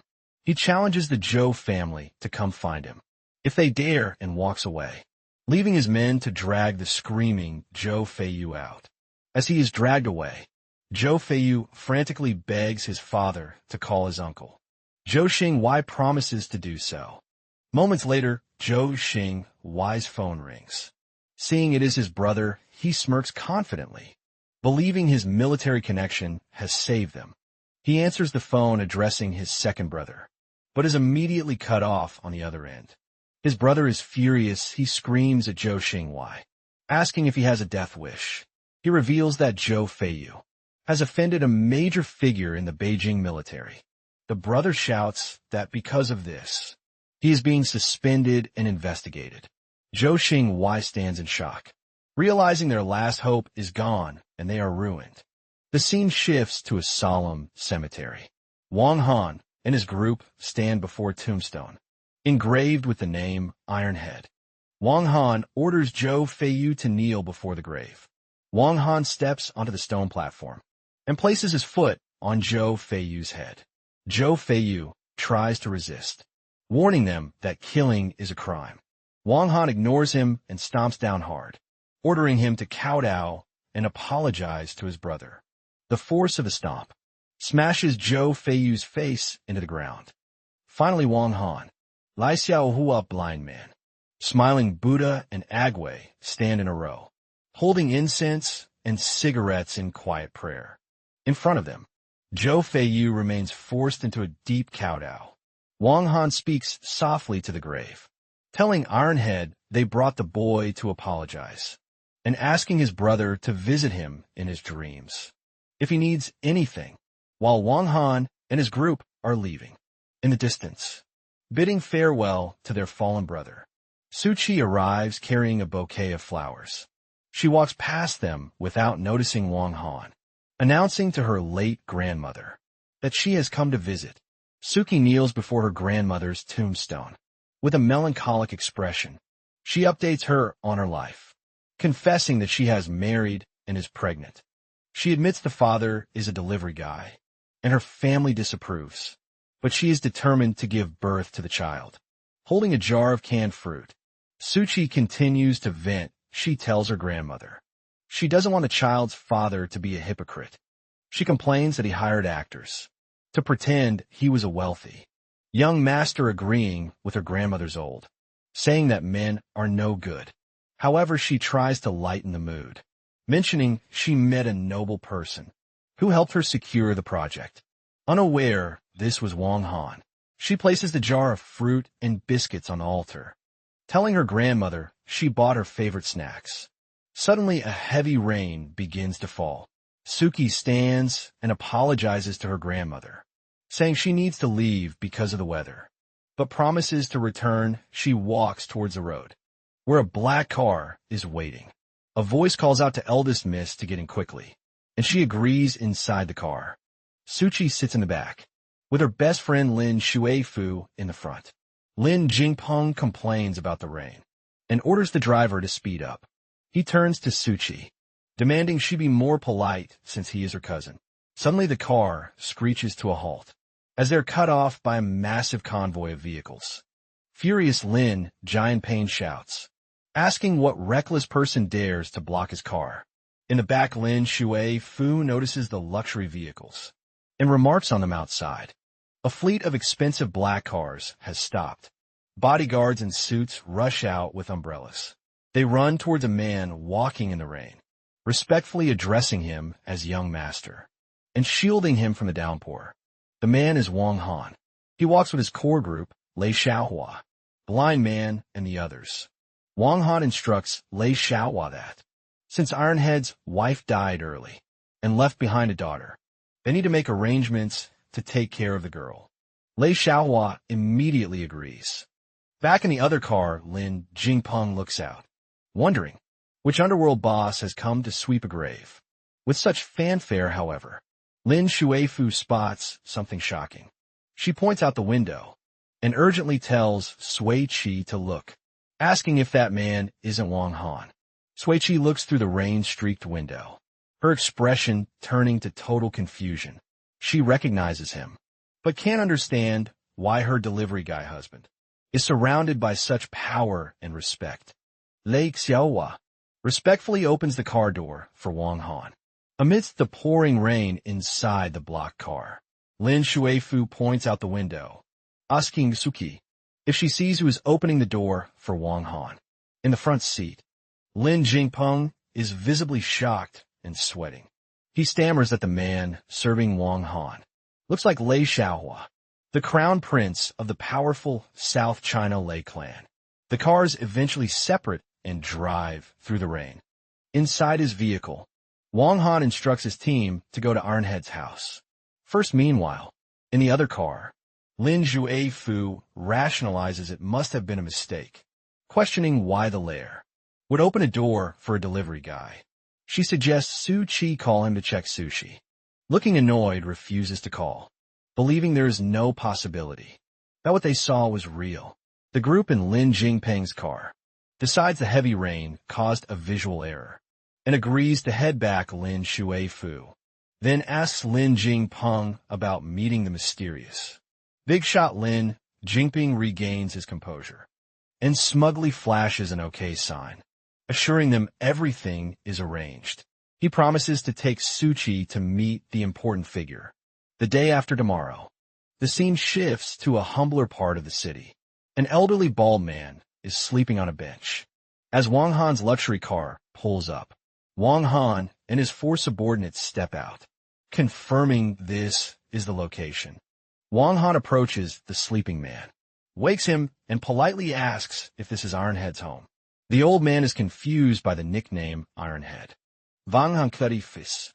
He is looking for a man named Chun Chang. Realizing who they mean, the old man points to room 326 on the 3rd floor. He cynically asks if they are there to divide up his property or see his daughter, but Wang Han assures him they are just friends. As Wang Han's men enter the building, the old man sits back down, muttering sadly. He laments that Changzhe was a good man who died young, and reveals his house has been seized by his greedy cousin and cousin-in-law. Wang Han's group walks down the apartment hallway and sees a small child squatting on the floor alone. Lei Xiaohua is disgusted that someone would seize Ironhead's property. Wang Han approaches the little girl and gently asks if this is Chun Chang's home. The girl, who has a visible bruise on her face, looks up timidly and says her father isn't home and has gone to a faraway place. Lei Xiaohua is shocked to realize this neglected child is Ironhead's daughter. Wang Han pats her head and asks why she isn't inside. The girl sadly explains that her eldest uncle and aunt won't let her live inside. She points to a cardboard box in the hallway, revealing her aunt told her the box is her home now. Hearing this, Lei Xiaohua becomes furious, cursing the relatives for making a child live in a doghouse. Enraged, he kicks the apartment door open. Inside, a heavy-set man and a woman enjoying a luxurious feast are startled by the intrusion. The fat man bangs his fist on the table and demands to know who they are. Wang Han's group stands in the doorway, with the little girl, looking at the couple with contempt. Wang Han asks when this became their home. The fat man points at Wang Han, yelling the house is his now, and threatens to call the police if they don't leave. Wang Han calls the man a beast and delivers a crushing knee strike to his stomach. The blow sends the man flying backward, crashing into the dining table and scattering the food, while the woman screams. Wang Han calmly holds the girl's hand to protect her and orders Maitreya, Smiling Buddha, to teach them a lesson. Smiling Buddha and Ague step forward, with menacing grins cracking their knuckles. Smiling Buddha unleashes a powerful punch on the fat man, who screams for his life after the beating. The relatives plead for mercy, admitting their mistakes. Wang Han ignores them and turns to the child, gently asking her name. She looks up at him and replies that her name is Guogua. Lei Xiaohua expresses his concern to Wang Han, stating that Guogua is pitiful and might be abused to death if left in that house. Wang Han bends down and kindly asks Guogua if she would like to come and live with him, and his uncle's the little girl quietly agrees. Wang Han then suggests that Lei Xiaohua should be the one to raise her. Lei Xiaohua panics and refuses, exclaiming he is good at killing, but has no idea how to care for a child. He insists that since the child feels close to Wang Han, he should do it. Wang Han looks hesitant, but Guogua tugs at his jacket with puppy dog eyes. Lei Xiaohua pushes the issue, arguing that since Wang Han is married, he will have to raise a child eventually anyway. He encourages the girl to call Wang Han godfather. Guogua immediately hugs Wang Han and happily calls him godfather. Wang Han is speechless, thinking to himself that he has become a father only a few days after getting married. The next day, at a modern apartment building, Wang Anviding an Olpron serves breakfast to Guogua. He tells her to eat plenty, because he will take her to school afterward. While they eat, Wang Han takes a picture of the food. He sends the photo to Suchi, messaging child's mother come home for dinner. Suchi replies, coldly not eating. He offers to bring her food, but she refuses again, texting him not to look for her until their child is born, because she is very busy. Wang Han sighs, remarking on her temper. Gogo then announces she is finished eating. Wang Han smiles and says he will change and take her to school. They arrive at a prestigious-looking school campus. In the hallway, Wang Han explains to Gugu that Uncle Lei arranged this school for her, noting it is the best in the district, and tells her to study hard. They enter an office where a man greets them, welcoming Mr. Wang. The man introduces himself as Principal Duan, and the female teacher next to him as Teacher Jia. The teacher turns around and is revealed to be Jia Wanjing, the woman Wang Han rescued previously. She looks shocked to see him. Wang Han is surprised the teacher is Xiao Wangjing, the woman he saved. Xiao Wangjing is delighted to see her savior again, exclaiming that it really is him. Wang Han realizes she is a teacher there. Xiao Jing then notices the little girl next to him and asks if she is his daughter. Wang Han gently pats Guoguo's head and confirms she is his daughter. Principal Duan, observing them, remarks with surprise that Mr. Wang already has a daughter. He suggests that since Mr. Wang and Teacher Xia know each other, she should take the child to the classroom. Xia Wingjin agres, Wing antel Xia Wingjin. He is leaving Guoguo in her care, as he has to work. Xiao Wangjin assures him he can rest easy. As they walk down the hallway, Wang Han waves goodbye, Guoguo waves back, calling out goodbye godfather, while Xiao Wangjin smiles. Wang Han turns back with a warm smile and promises Gugu he will pick her up after school. Once Wang Han has left, Xiao Wangjin asks Gugu if he is not her biological father. Gugu explains he is her godfather, because her real father went to heaven and won't be coming back. Understanding, Xiao Jing realizes the truth. She tells Guoguo she's a good girl and leads her to class outside. Wang Han sits on his red motorcycle and lights a cigarette. He reflects that after a busy morning, being a father isn't as easy as it seems. Suddenly his phone rings. He answers politely, but a woman on the other end aggressively calls him a bastard and asks if he has missed her. Wang Han is shocked. He addresses the woman as eldest princess and asks how she got this number. On the other end, a red-haired woman smokes a cigarette and tells him that since he is being stubborn, she needs to come and soften him. She announces she will be in Jiangning City tomorrow. To find him, Wang Han tries to stop her, stating he is married, and his wife would be very unhappy if she came. Furious, Wang Han yells into the phone about her threats to interfere with his life.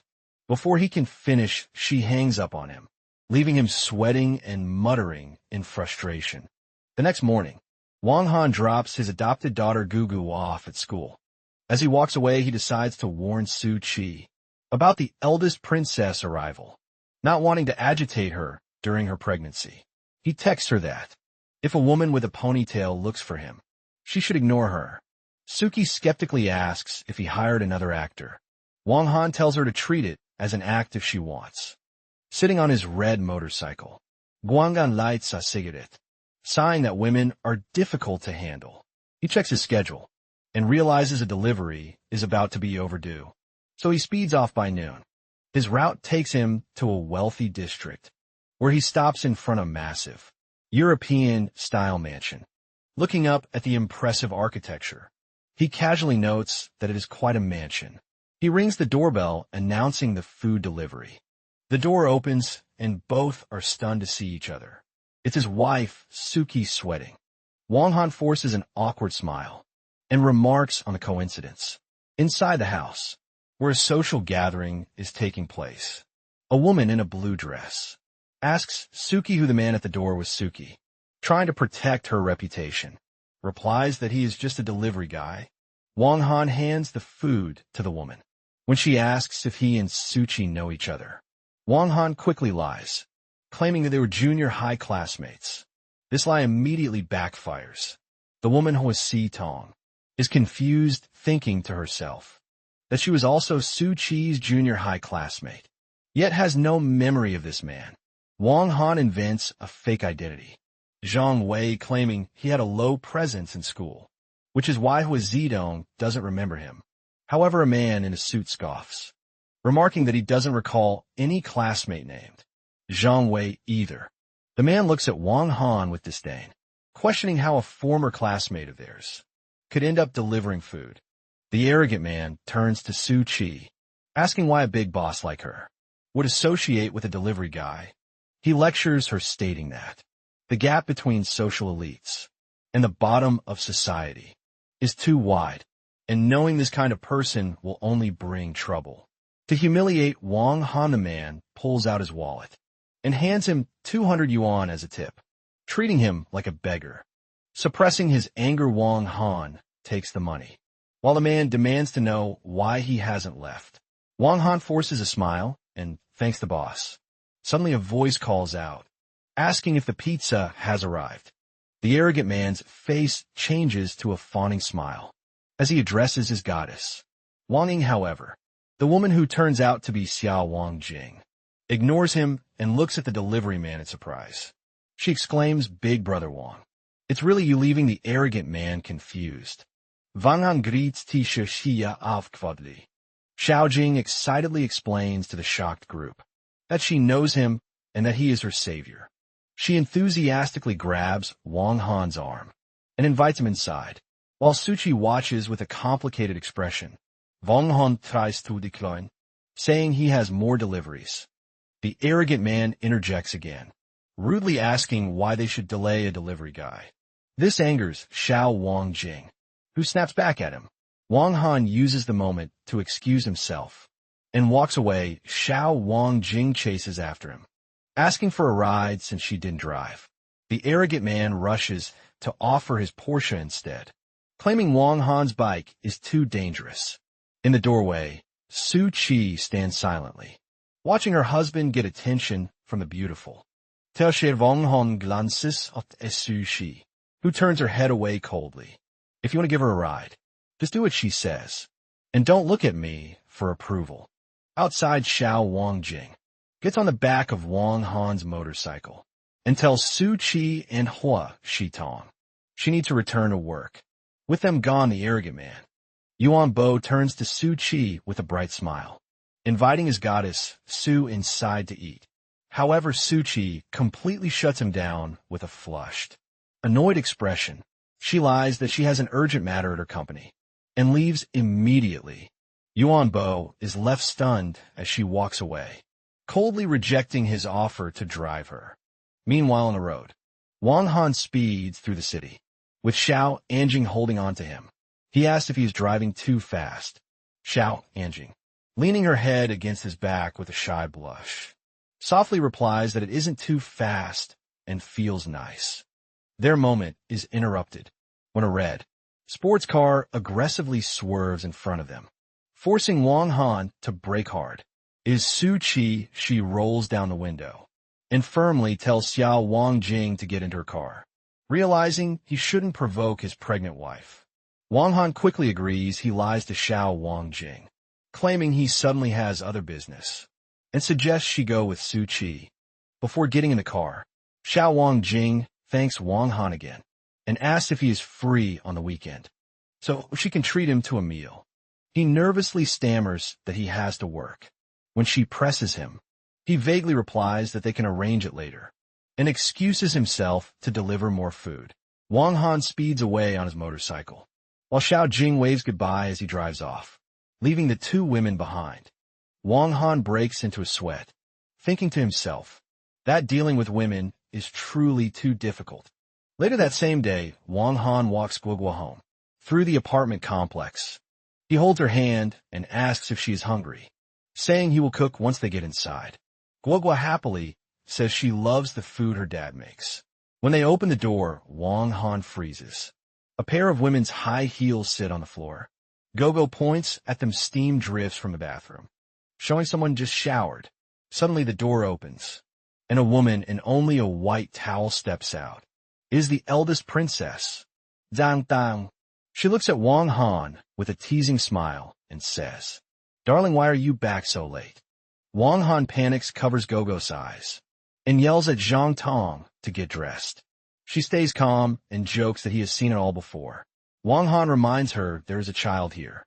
Zhang Tong finally notices the girl and asks who she is. Still covering Guogua's eyes, Wang Han says she is his daughter. He uses this to remind Zhang Tong that he told her he was married, but she never believed him. Zhang Tong sits on a sofa, crosses her legs and brushes off his anger. She pets Gogo's head and playfully says, "Come call me Mom." This pushes Wang Han over the edge. He yells, asking what nonsense she is saying. She stays calm. Zhang Tong then leans close to Guogua and says that since that bastard is her dad, and she is his wife, she must be her mom.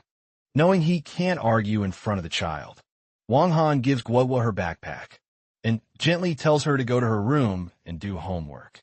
As she leaves, the tension rises between him and Zhang Tang. The situation gets worse while Wang Han scolds her. Zhang Tang suddenly grabs him by the crotch and calls him a bastard for marrying behind her back. Wang Han jumps away, yelling at her to watch it.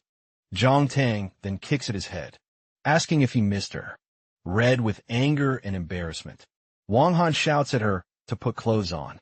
She sits again, crossing her legs, saying he dared to marry another woman, and that she will deal with him later. He covers his face and hands her a jacket, begging her to stop and reminding her he is married.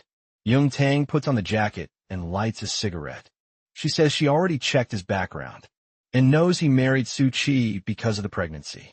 She adds that if she had known he would marry for a child, she would have given him one herself. Trying to change the topic, Wang Han asks how long she plans to stay in Jiangning. Yung Tang says she is here for two things: to find him and to discuss a business deal with Lin Suifu. Guang'an feels Savitri leave. At least she is not looking for Su Qi, or his wife would go crazy. He tells her he knows the woman she wants to meet. But Zhang Tang keeps teasing. She corners him near the wine cabinet and touches his face. She asks why he acts like a monk around her, where he clearly can't control himself around other women. She mocks him for becoming a stay-at-home dad. She moves toward him again, making Wang Han flinch as he asks what she is doing now. She keeps stroking his face. The moment is broken when Guogua runs in, saying she is hungry. Wang Hin grabs the chance to escape. He tells Zhang Tang to stop and that they should eat. Gogo giggles and covers her eyes. Wang Hin changes into a suit, takes Gogo's hand, and calls back to Zhang Tang that if she doesn't come, they'll leave without her. Left alone, Zhang Tang blushes and touches her lips, whispering that this smelly man will be hers, sooner or later. The scene moves to a high-end commercial building. The three walk through the lobby with a waiter. Gogo thanks Annie Zhang for the meal.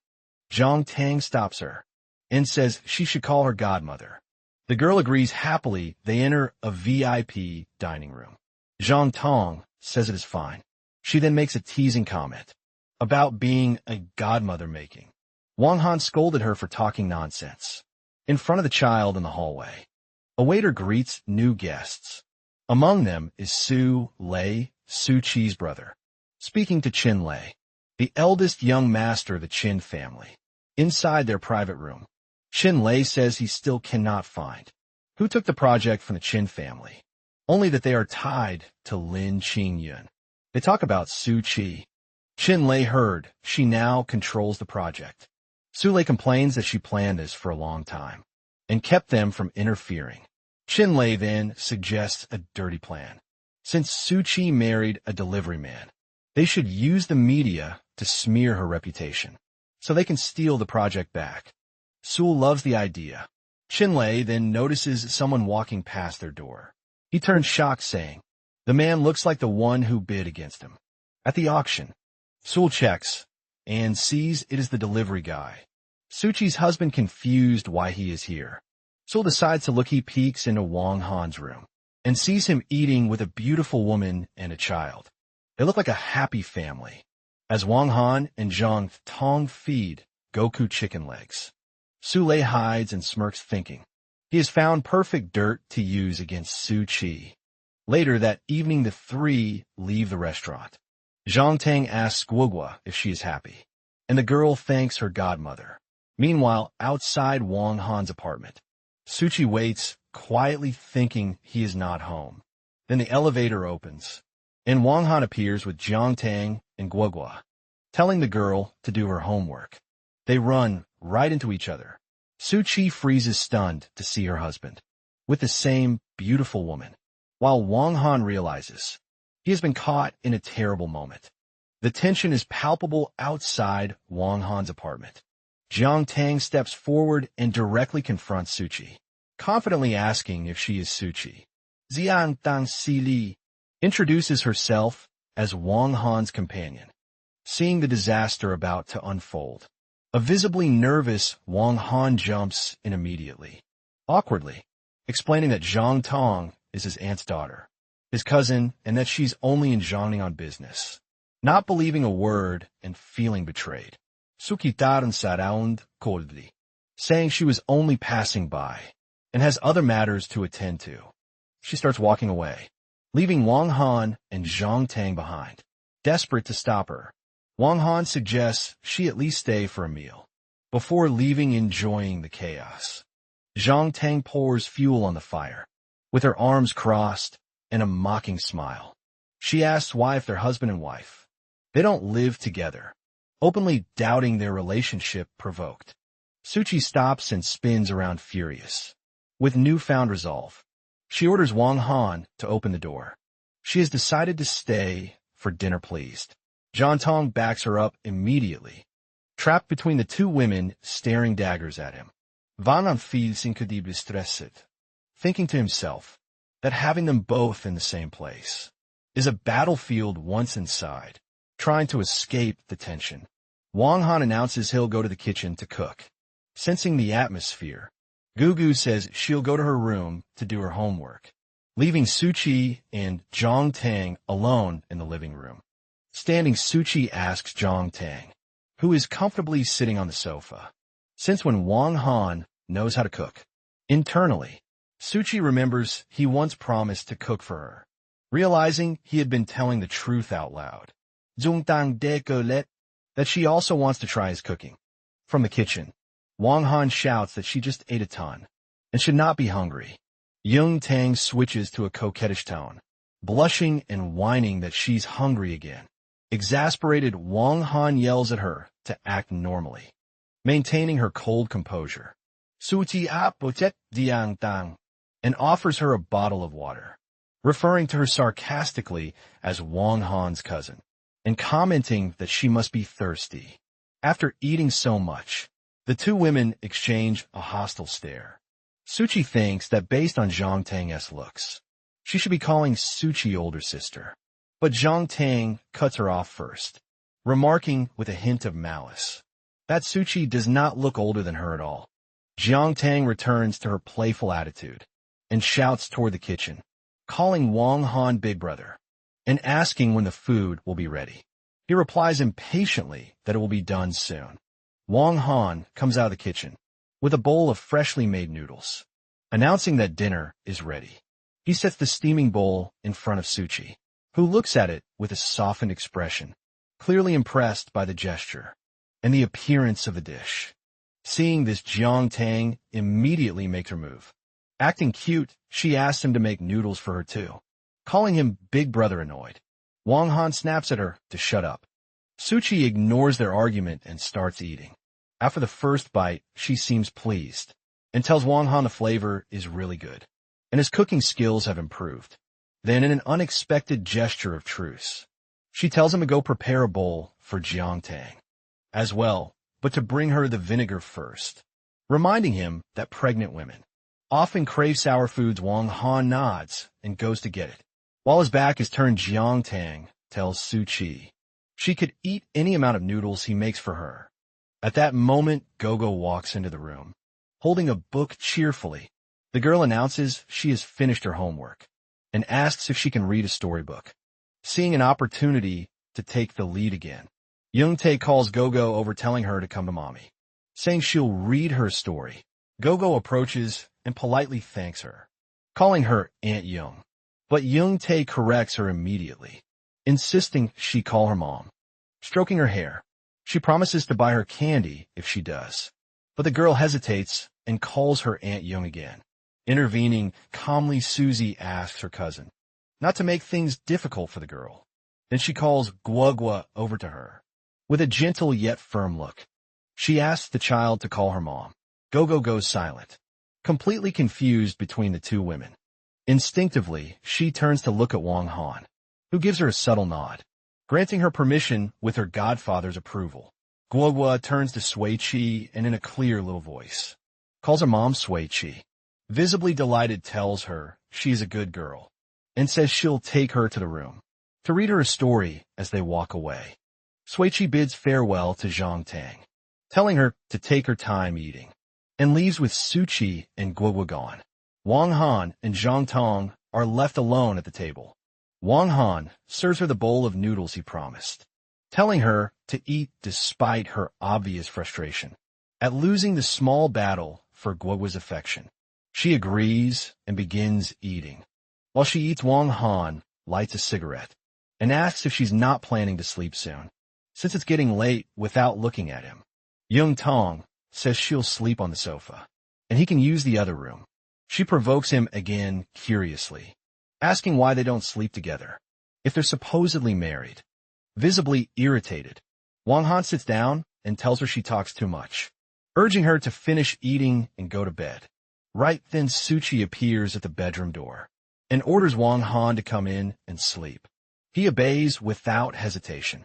From the table, Jiang Tong watches in disbelief, muttering to herself that she has never seen him be so obedient to anyone. The next morning, sunlight shines over the apartment building. Out on the balcony, Wang Han is in the middle of an intense workout, doing one-handed handstand push-ups. Sushi steps outside and watches him, with her arms crossed, finishing a wrap. He notices she's awake and tells her breakfast is on the table. However, she refuses, saying she won't eat because she has to go straight to the office for the project preparations.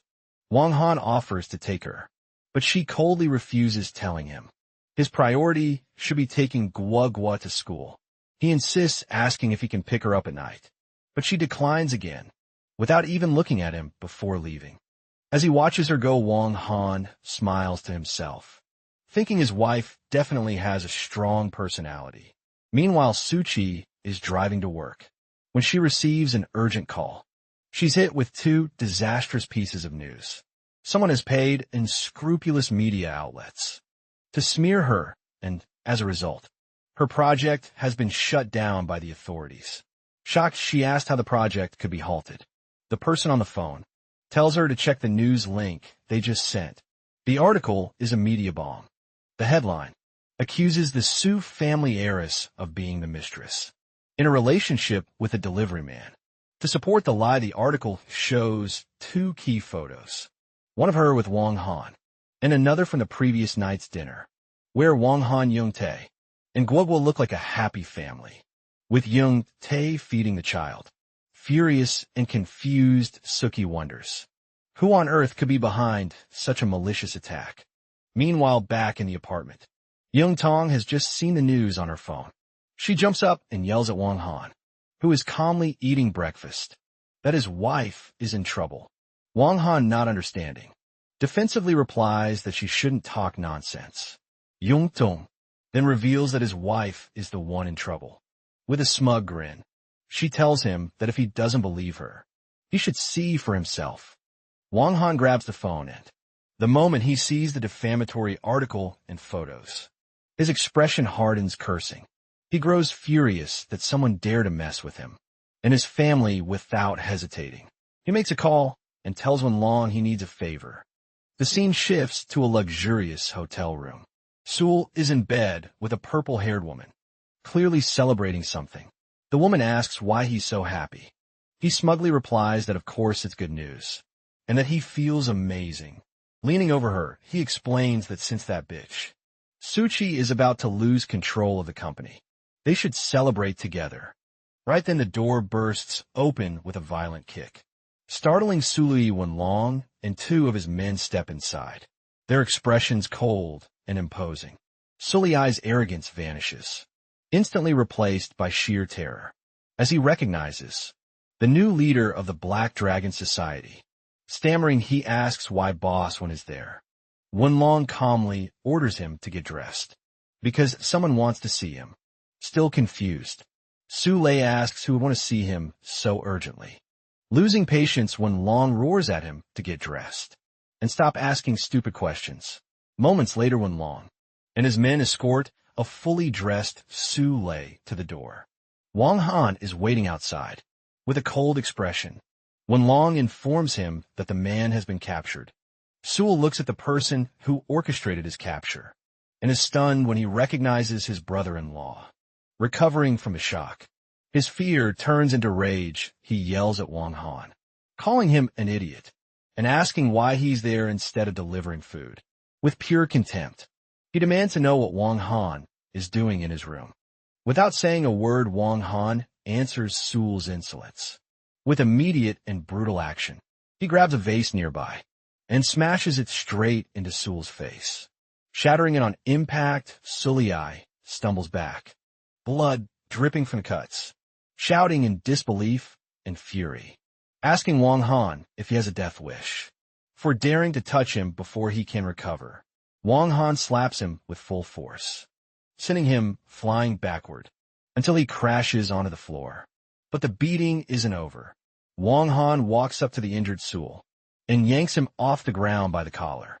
Face inches from his, he roars, asking if this is how he treats his own sister Suchi. With a sneer, Su replies that bitch doesn't deserve to be his sister. That answer unleashes a terrifying rage in Wang Han. His eyes glow with a deep red as he clenches his fist, calling Su a heartless creature and questioning whether he even deserves to be called human. He then delivers a devastating punch that knocks Su unconscious. Despite the beating, Su tries one last desperate move. He drops to his knees, not to beg Wang Han, but Wenlong he offers him double whatever he was paid to kill Wang Han for him.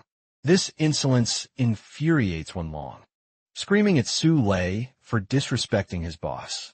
He kicks him brutally in the face, proving his unshakable loyalty and crushing any remaining resistance.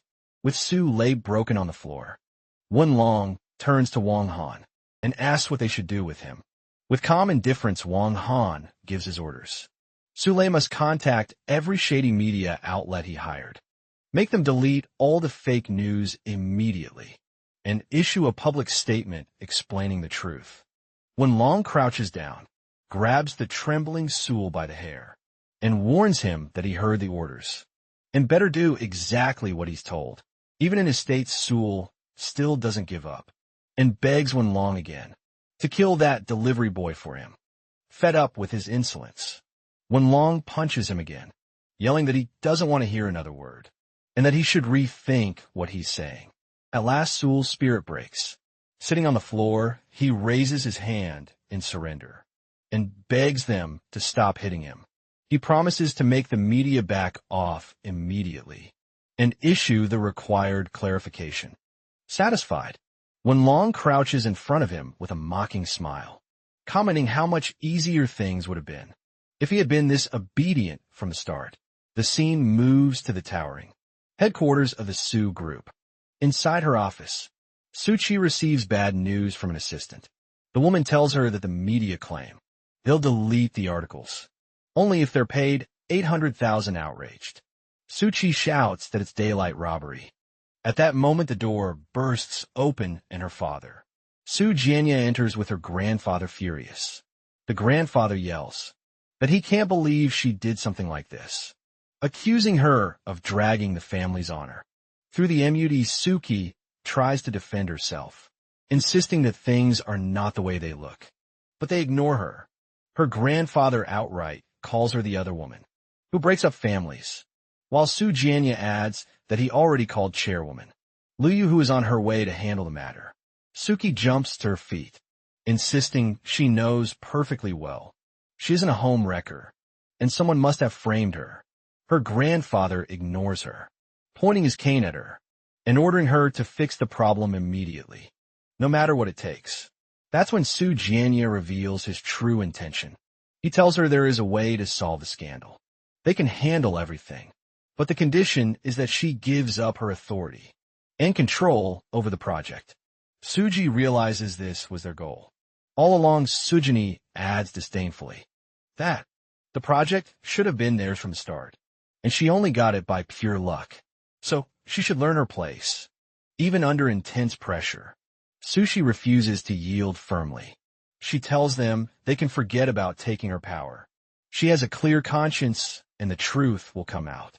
Enraged by her defiance, her grandfather strikes the floor with his cane. He tells her she's too young and naive. If she thinks Chairwoman Liu would trust such an important project to someone whose reputation is in ruins.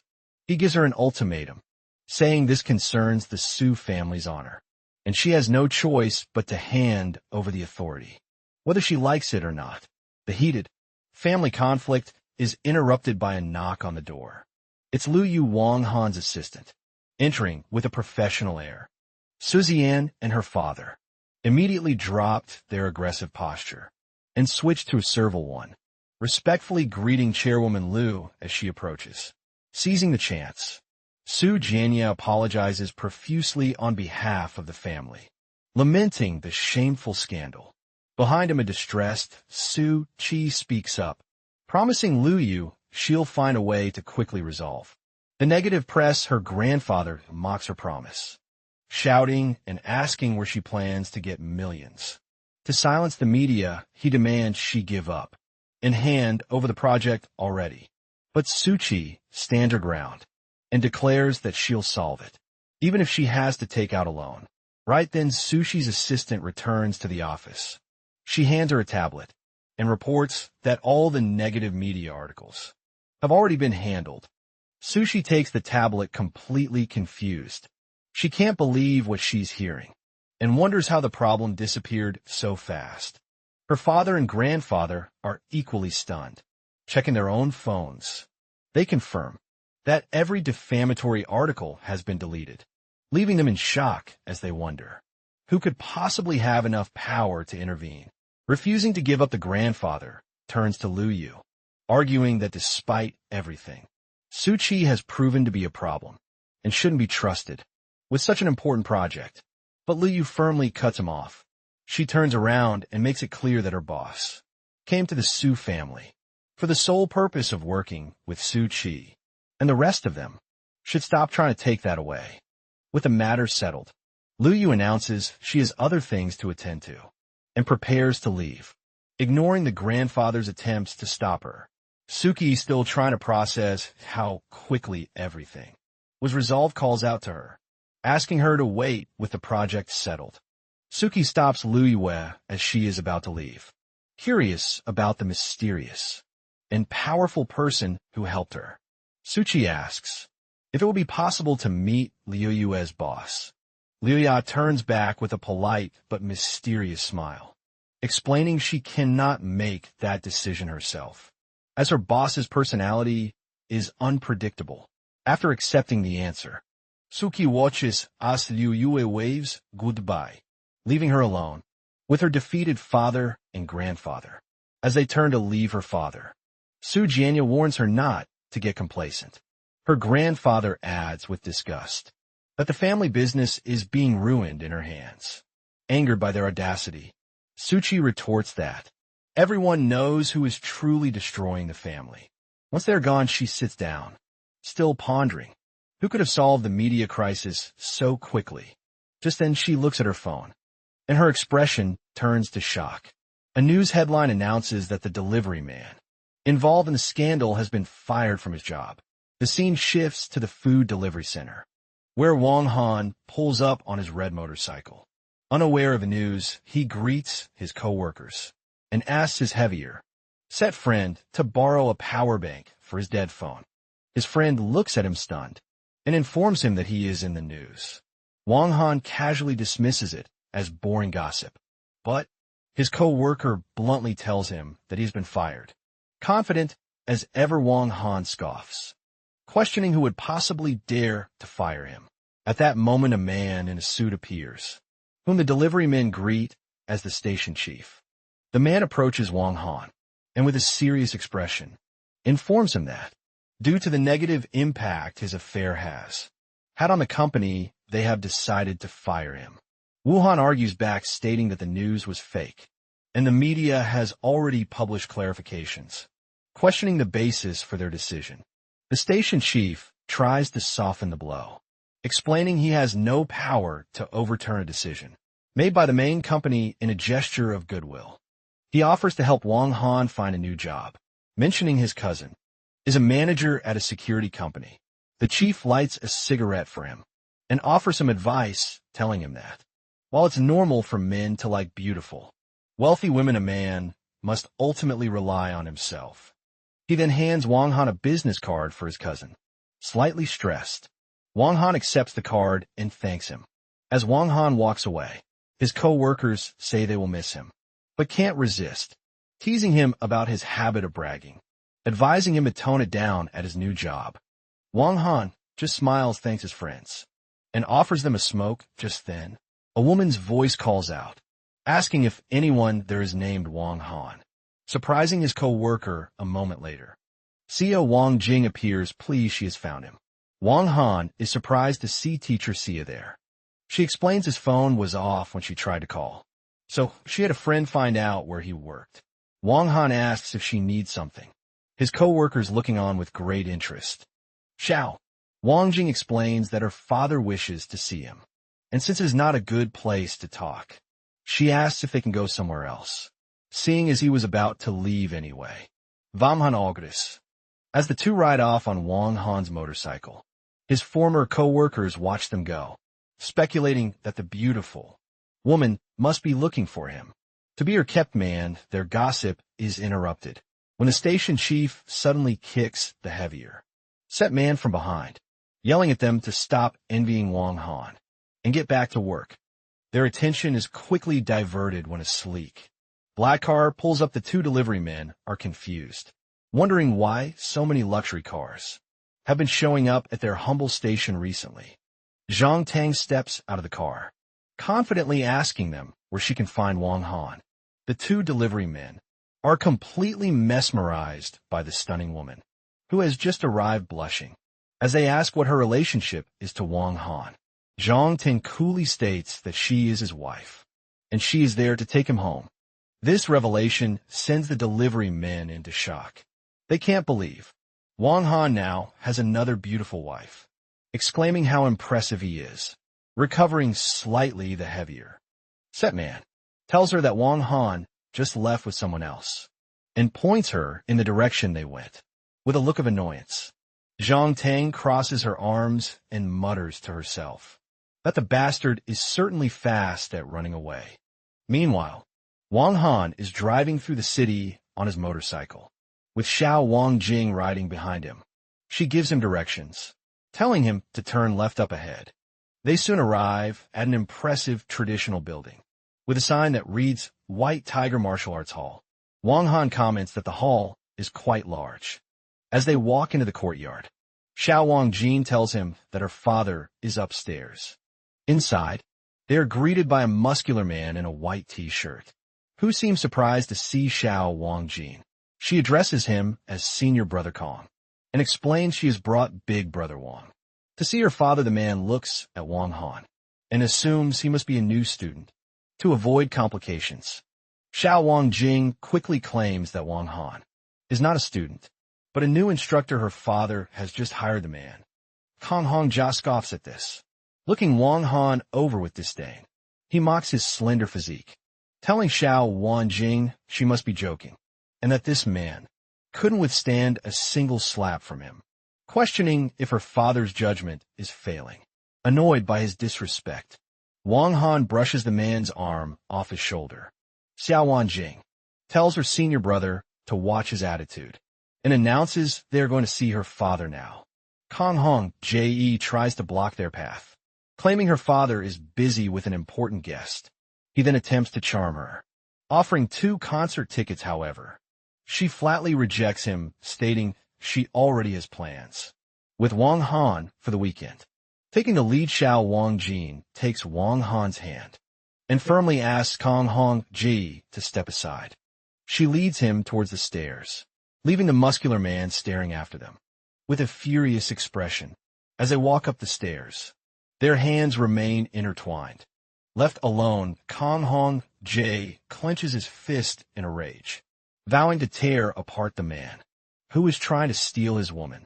On the second floor, Xiao Wanjing announces their arrival to her father, who is at a tea table with another man. Cha Tian-chong immediately stands and greets them with a warm smile, playfully scolding his daughter for not saying she was bringing an important guest, as he would have come down to welcome him. He then turns to Wang Han and shakes his hand, inviting him to sit as their hands clasp. Xie Tianxiong senses a powerful energy from Wang Han, confirming the young man's skills impressed. He compliments Wang Han on his considerable strength, which Wang Han humbly accepts. Cha Tian-xiao then introduces Wang Han to his companion, an older man he calls Old Lu, explaining that Wang Han saved his daughter's life. Getting straight to the point, he offers Wang Han a job as an instructor at the martial arts hall. To make the offer more appealing, he promises that after 1 year, he will give Wang Han 5 of the company's shares. Xiao Wangjin tries to interject, telling her father that Wang Han does not need the money. But Wang Han immediately corrects her. He states that he needs money, as he just lost his job and has a child to support. Delighted by his straightforwardness, Sha Tian-shong offers him a monthly salary of 50,000. Standing up decisively, Wang Han accepts the offer, to Xiao Wanjing's visible pleasure. The other man congratulates his friend on finding such a fine new instructor eager to proceed. Xiao Tian-shuang offers to show his new employee around the facility, and Wang Han agrees. The scene shifts to a large, modern training hall.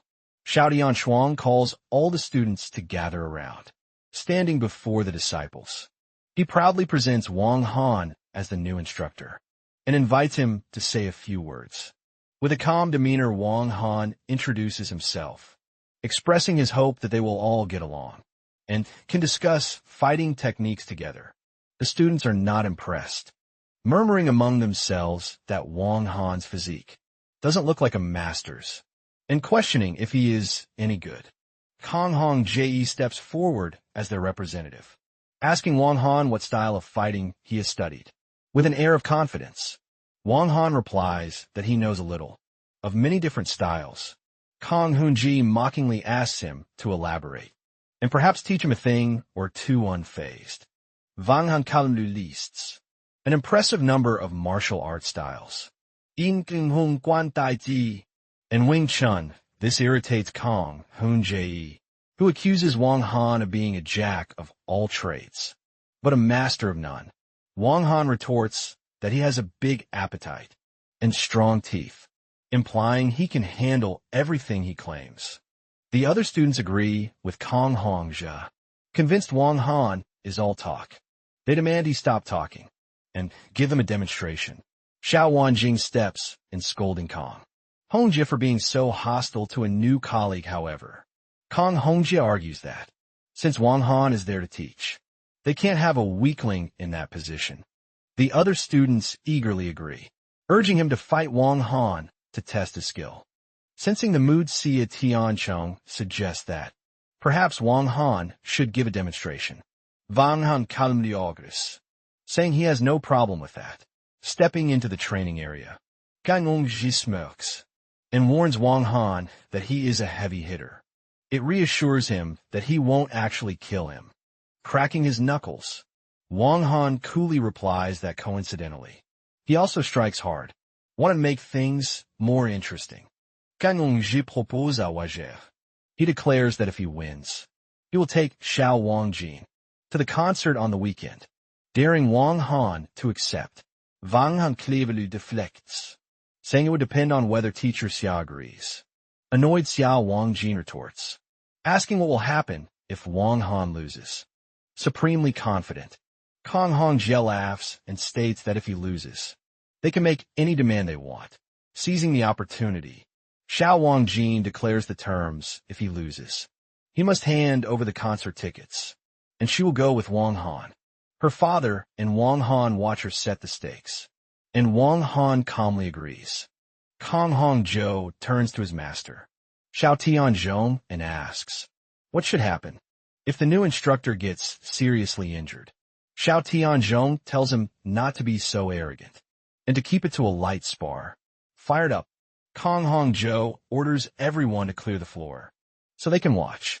He warns Wang Han one last time that he won't hold back, but Wang Han simply tells him to make his move, when ready, prompting an intense glare from his opponent. With a powerful shout, Kong Hongzhou charges forward, determined to test Wang Han's abilities. The fight is over before it begins. With blinding speed, Wang Han effortlessly intercepts the attack, delivering a precise chop to Gomie's throat that stops him in his tracks. The force of the blow lifts the muscular man off his feet. Before he can recover, Wang Han grabs the back of his neck and drives a devastating knee into his stomach, causing him to cry out in agony.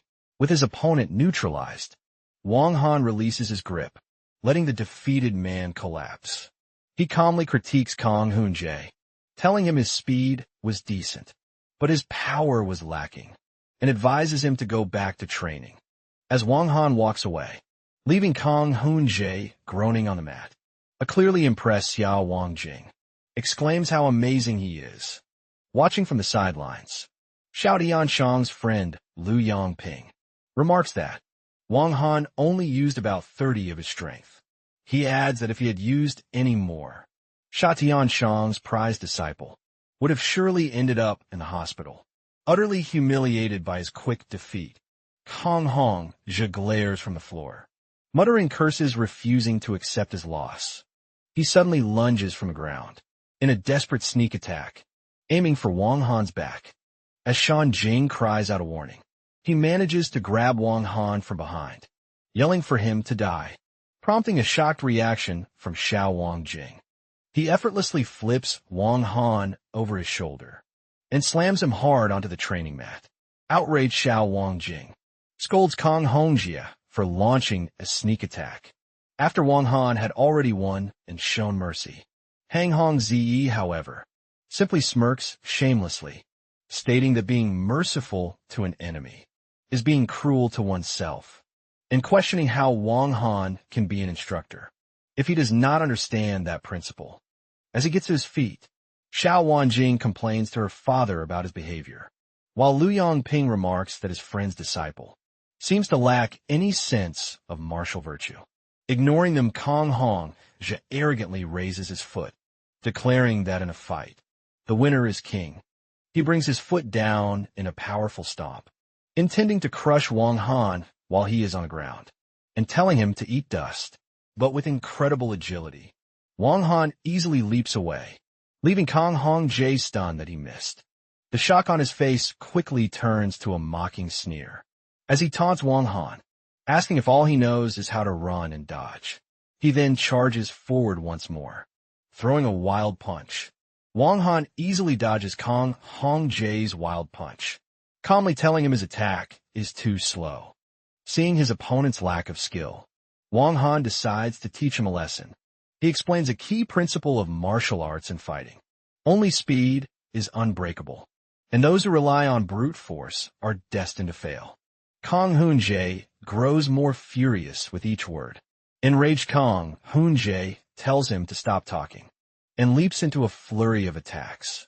He throws a series of punches and kicks, but Wang Han, with fluid movements, dodges every blow after evading another punch. Wang Han mockingly asks if this is all he has, again commenting on how slow he is. Pushed to his limit, Kong Hongzhou screams in frustration, questioning how Wang Han dares to act so superior after his own 15 years of training. Vowing to take his life, he lunges forward with a powerful and lethal elbow strike from the sidelines. Lu Yongping and Xia Tianxiang recognize the dangerous technique as a killing move. Xiao Anjing looks on in horror, her face pale as she calls out Wang Han's name in fear. However, Wang Han is completely unfazed. He easily leaps over the incoming elbow strike. As he passes over his opponent, he reminds him of his earlier lesson, stating that he is simply too slow. Before Kong Hong, Jae can react, Wang Han delivers a single, devastating knee strike that sends him crashing to the floor. Knocked out cold, the entire hall falls silent. The other students stare, in disbelief that they're powerful. Senior brother was defeated with a single kick. Xiao Wanjing, however, is overjoyed, celebrating his victory. She rushes to his side, exclaiming how amazing he is. Looking on, Liu Yongping states that with such strength, Wang Han must be at least a little grandmaster. Sha Tianxiong agrees, marveling that, while it took him half a lifetime to reach that level, Wang Han has achieved it in his 20s. Liu Yongping congratulates his friend, telling him he has found a true treasure. For the White Tiger Martial Arts Hall, walking over, Wang Han politely apologizes to Shou Tianxiong, saying he is sorry he couldn't hold back, and injured his disciple Xiao Tian Shuang laughs it off, telling him not to worry, as his arrogant student deserved it. He then asks Wang Han who his master is, curious about such extraordinary talent. Remaining humble, Wang Han deflects the question about his master, vaguely stating he has no formal lineage, and simply trained with family elders as a child. Respecting his privacy, Xia Tian Chong drops the subject and invites him upstairs as they walk away. He orders his students to carry the unconscious Kong Hongja inside, however. Wang Han intervenes, showing concern for the man he just defeated. He warns the students not to move him, as it could cause further injury, and tells them to call an ambulance instead. Just then his phone chimes. Checking the time, he sees it's 11 a.m. and remembers he needs to bring lunch to his wife. He is surprised by a message from Suki. In the text, she informs him she heard he lost his job and offers to arrange a new one for him, with a monthly salary of 15,000. Feeling proud, Wang Han quickly texts back, boasting that he has already found a new job that pays 50,000 a month. His response is met with skepticism. Suchi texts back, asking if he can't be more realistic for once, annoyed that she still doesn't believe him. Wang Han takes out his new employment contract, snaps a photo, and sends it as proof. After a pause, Suchi replies with a simple, very good. Please, Wang Han then offers to bring her lunch, but she declines, explaining she has a meeting with a very important person. This news immediately piques Wang Han's curiosity, and a hint of jealousy, he texts back, asking if the person is a man or a woman.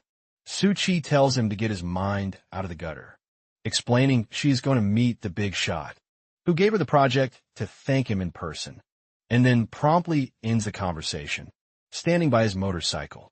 Wang Han frees. A look of dawning horror crosses his face as he realizes the truth. He is the one who gave her the project. This means his wife is on her way to meet an imposter and is likely walking into a trap without a second's hesitation. He jumps on his motorcycle and makes an urgent call, asking the person on the other end to find Suki's current location. The voice on the line is Zhang Tae, who playfully refuses at first. Wang Han furiously insists he is not joking and needs the information immediately. Zhang Tae relents and agrees to check. A moment later, from a room where she is tracking events on her laptop, Jiang Tang gives him a chilling update. She tells him that his little wife is currently having drinks with another man. She then adds a sinister detail. The man is not a good person and has just drugged Su Chi's drink.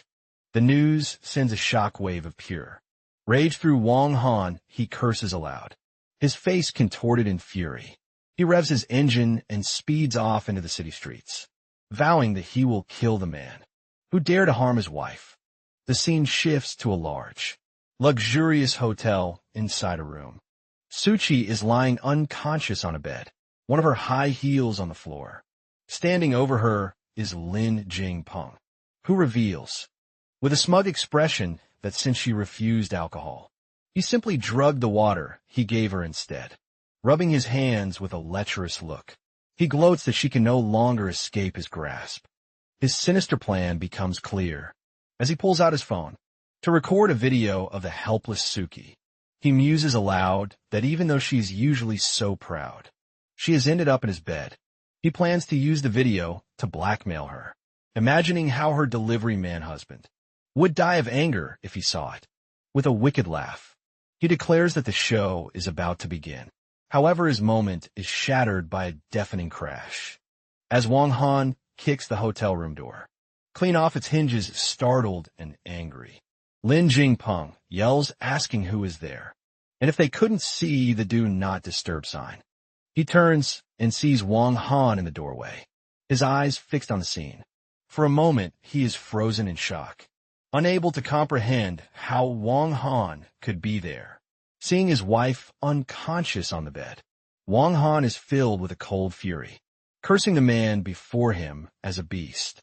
Without another word, Wang Han charges forward with a furious roar. He delivers a powerful slap across Lin Jingping's face, the force sending him flying across the room and crashing hard against the wall.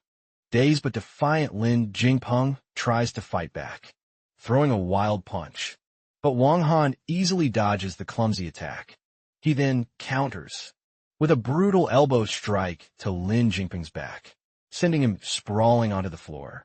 Wang Han stands over his beaten opponent, his expression cold and unforgiving, lying on the floor, battered and crying.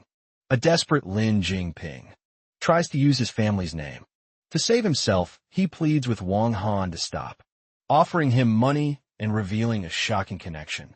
His grandfather is Lin Qingyun.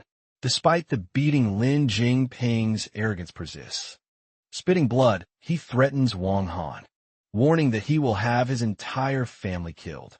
Unimpressed, Wang Han plants a foot on Lin Jingping's chest and coldly tells him to be more concerned with whether he himself will survive the day.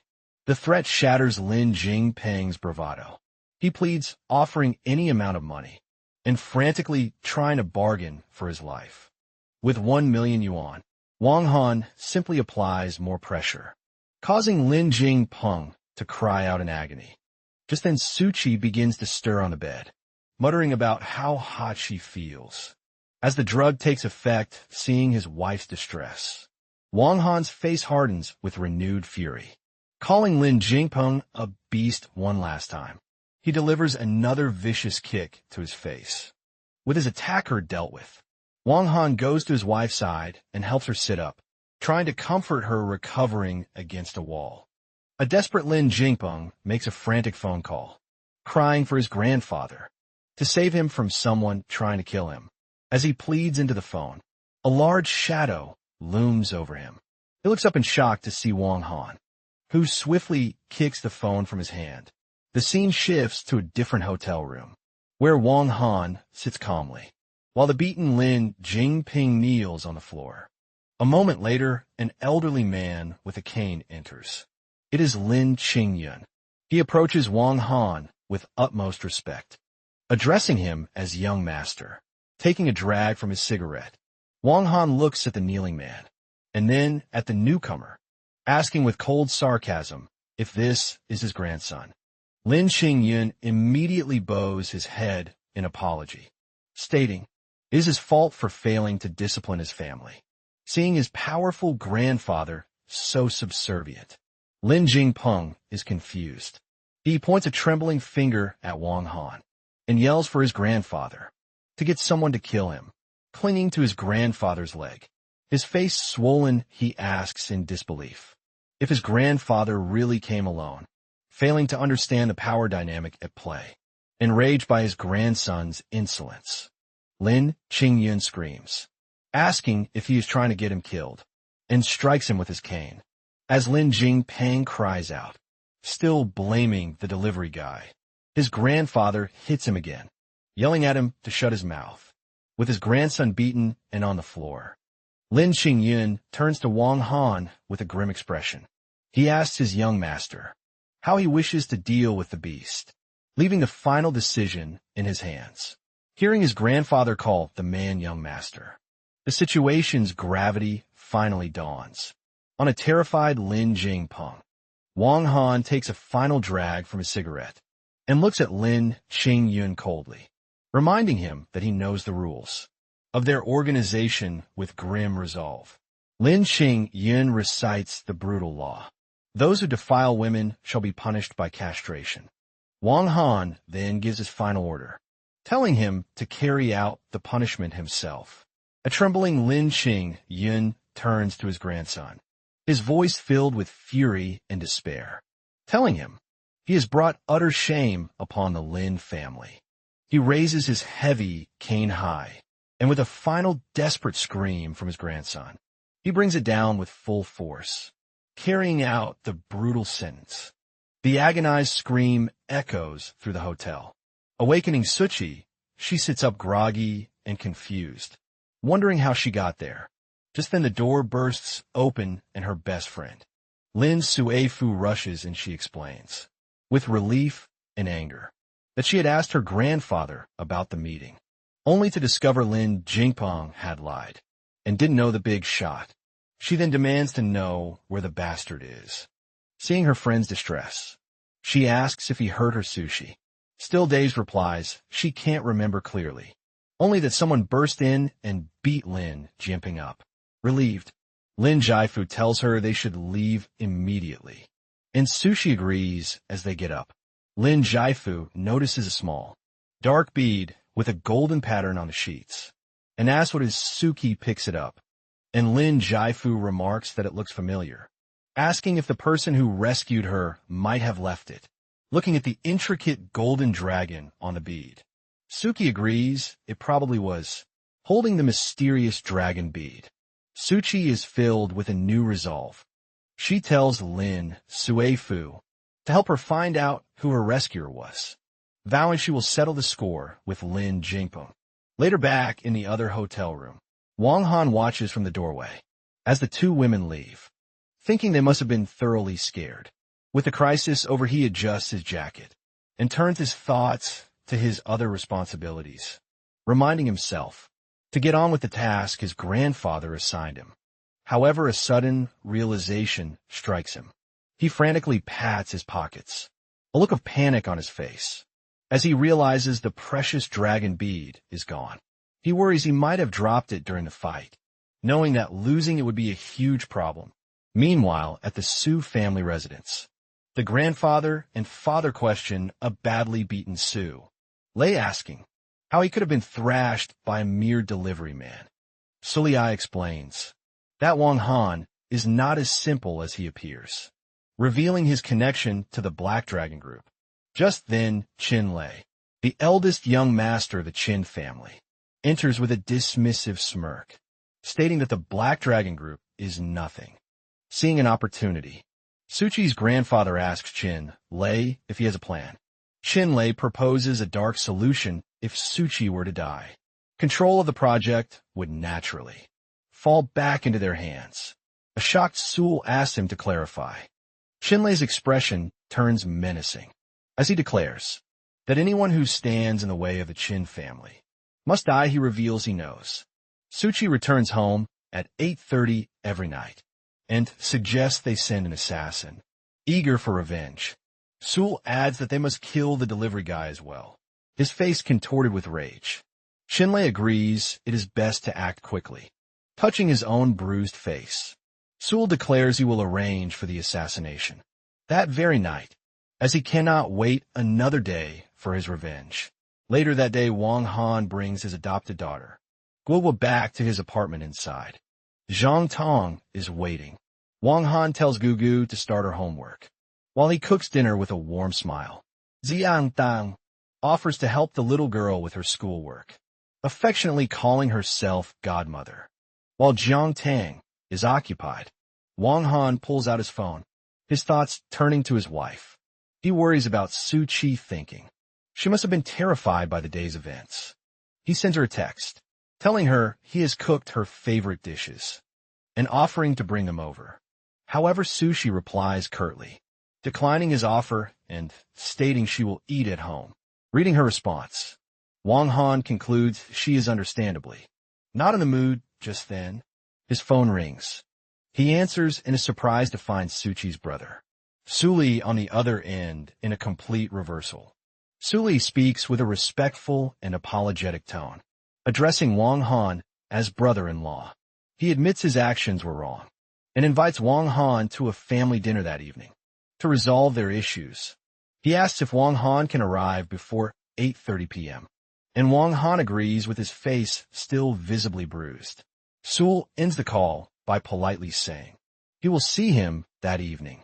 After hanging up, Wang Han looks at his phone with a suspicious expression.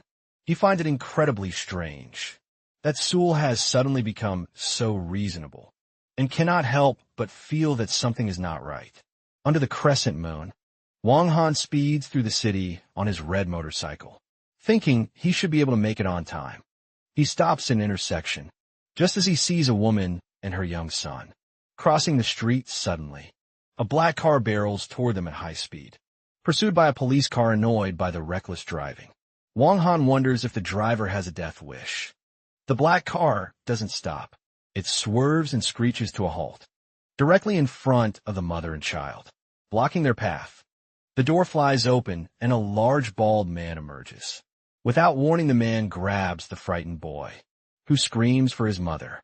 The horrified woman shouts at the man, asking what he is doing. The kidnapper pulls the boy into the car, as the mother desperately cries for help, begging for her son to be let go. Wang Han watches the scene unfold, confused by the brazen kidnapping. The black car speeds away, with a look of cold determination. Wang Han decides the kidnappers were unlucky to have run into him, and give chase. Wang Han immediately gives chase, his motorcycle roaring as he pursues the black van. He pulls alongside them, and the blonde driver angrily shouts at him, calling him a meddler with a death wish unfazed. Vangan retaliotis, by kicking the side of their vehicle. Inside, the bald kidnapper urges his partner to ignore Wang Han, reminding him the police are catching up, and their priority is to escape. The driver yells a final insult at Wang Han, promising to deal with him later as they speed away, determined not to let them escape. Wang Han thinks them foolish to challenge him to a race. He expertly maneuvers his bike, cutting in front of the van, and forcing the driver into a sharp turn. The driver curses as he loses control, crashing the vehicle directly into a wall. With the van stopped and smoking, Wang Han parks his bike and calmly walks over. He taunts the blonde man, asking if he still feels like running furious. The driver emerges from the wreck with a knife and charges at Wang Han.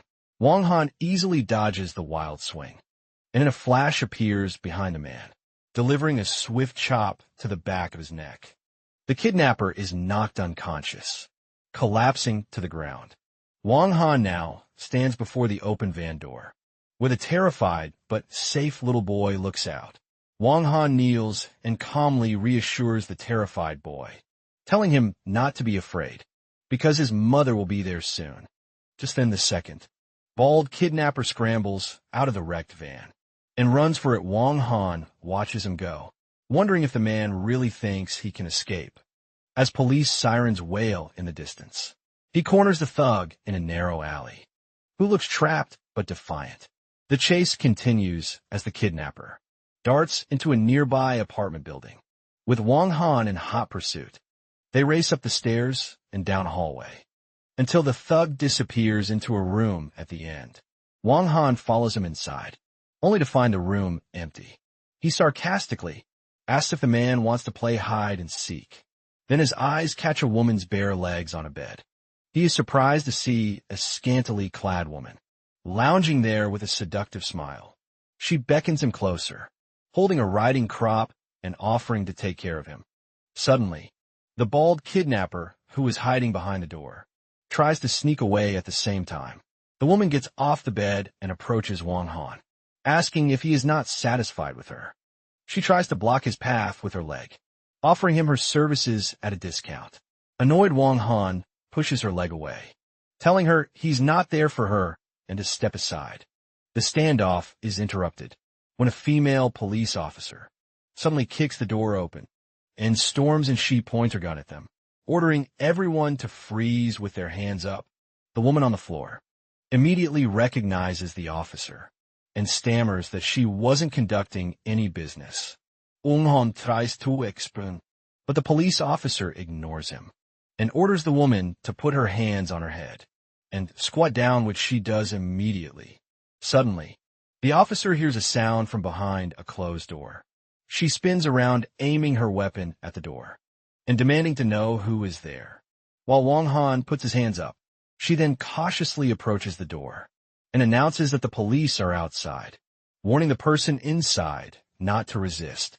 As she reaches for the handle, Wong Han seems to notice something is wrong. The moment the door opens, the bald kidnapper lunges out, swinging a heavy object at the officer's head. The surprise attack works, and the officer drops her gun in shock as the man brings his weapon down. Just as the kidnapper's weapon is about to strike, Wong Han shouts a warning and pushes Officer Yang out of harm's way. Confused by the shove, the officer realizes she was just attacked. She recovers immediately and with expert skill tackles the bald kidnapper, swiftly incapacitating him. Watching her fierce display, Wang Han sviats nervously, thinking to himself how tough she is. While holding the criminal down, Officer Yang radios in, reporting she has 2 suspects under control. Hearing this, Wong Han looks confused. He quickly tries to explain, telling the officer he was the one who helped her catch the bad guy, and that he is a model citizen of Jiangning City. Unimpressed, Officer Yang scoffs that everyone they find in places like this claims to be a model citizen. She pulls out handcuffs, glad she brought an extra set, and orders him to hold out his hands. Wong Han protests in disbelief, but she ignores him, saying he can explain everything. At the station, she handcuffs him, stating that while it might be a misunderstanding, the police won't wrongly accuse a good person or let a bad one go free later that night. At the police station, Wong Han is handcuffed and asks Officer Yang for a drink of water. She retorts sarcastically, asking if he thinks the police station is his home. Just then, a senior male officer enters, praising little Yang for a job well done. He reveals the 2 criminals were drug traffickers they had been searching for a long time, congratulates her for catching them single-handedly. Officer Yang stance, and addresses her superior as Bureau Chief Yang. She modestly clarifies that when she arrived, one man was already captured and the other injured, explaining she simply took advantage of the situation. Bureau Chief Yang asks Officer Yang if she knows who subdued the criminals. Before she arrived, flustered, Officer Yang says she doesn't know, claiming she didn't get a clear look. Due to heavy traffic, Wong Han, still in handcuffs, raises his hand to interrupt, declaring that it was him, and his motorcycle is still outside, annoyed. Officer Yang sharply tells him to shut up.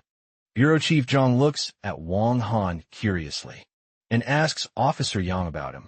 Trying to save face, she dismissively claims Wong Han was a prostitute's client she arrested while she was there. Guang on protests, insisting he was there to catch the criminals, just as he suggests they check the surveillance footage. Another officer runs in with a file, excitedly telling them he has identified the person who captured the traffickers. The file has a photo of Wong Han clipped to the top. The officer points to it, confirming the man's name is Wong Han. The other officers are stunned. Bureau Chief Zhang asks if he is certain, and the officer confirms the system is never wrong. The chief then orders a surprised Officer Yang to immediately uncuff Wong Han, embarrassed. She unlocks the handcuffs from his wrists. Once free, Wong Han rubs his wrists and looks at Officer Yang, remarking that he told her the truth. He then mutters, under his breath, that she is all brawn and no brains. Overhearing the insult, she blushes furiously and asks what he just said. Ignoring her, Wong Han checks his phone and panics. Realizing he is running late, he rushes out of the station, leaving a fuming Officer Yang watching him go. As he disappears, she vows to herself that she will get even with him. Now in a taxi, Wong Han urges the driver to go faster, explaining he is in a hurry. The driver replies he can't, as they are in the city and must prioritize safety. In response, Wong Han pulls out a thick wad of cash, offering the driver 1,000 yuan to speed up. The bribe works, the driver slams on the accelerator, shifts gears, and tells Wang Han to hold on tight, boasting his family owns a tofu shop, and promising to get him to his destination by 8:30. The scene shifts to a massive fire, raging against the night sky. A large modern house is engulfed in flames. Firefighters are battling the blaze, as a crowd of onlookers watches, wondering how such a huge fire could have started. So suddenly, just then, Wang Han's taxi pulls up. He gets out and is stunned to see the burning building, realizing it's the Su family home, where he was supposed to have dinner. As a firefighter asks a distraught woman in the crowd if anyone is still inside, she tearfully confirms that Miss Su is almost certainly in the house. Hearing this, Wang Han is immediately alarmed. The woman explains that Sushi comes home at this time every evening.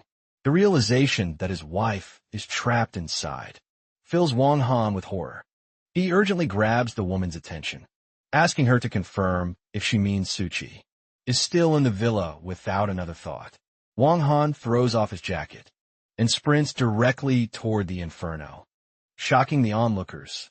A firefighter shouts at him not to be so impulsive, while the woman begs him to come back, reminding him he has no protective gear.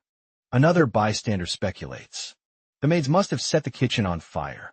As he disappears into the flames, a firefighter alerts their captain that a civilian has entered the fire. The woman who spoke to Wang Han clasps her hands together and prays, lamenting the terrible situation. Amidst the chaos, as onlookers pray, Suchi arrives at the scene. Getting out of her car, she asks the distraught woman what happened, and the woman is shocked to see her. The woman becomes panicked, realizing her mistake. She explains she thought Suchi was inside, which means the young man who just ran into the fire did so for nothing. Confused, Susie asks what young man she is talking about, and if someone else is trapped in the burning villa. The woman quickly explains that a tall young man heard she was inside, took off his jacket, and rushed into the flames. The news leaves Suchi utterly stunned. Realizing it must have been Wang Han, she screams his name and tries to run toward the fire herself. The woman and a firefighter grab her, holding her back and warning her it's too dangerous, and the house could collapse at any moment. Helpless and overwhelmed with grief, Suchi continues to cry out Wang Han's name as tears stream down her face. The woman next to her continues to pray, morbidly suggesting that the fire is so intense his bones will likely be burned to ash. As firefighters battle the blaze, a grief-stricken Suchi collapses, crying out Wang Han's name and asking how he could leave her.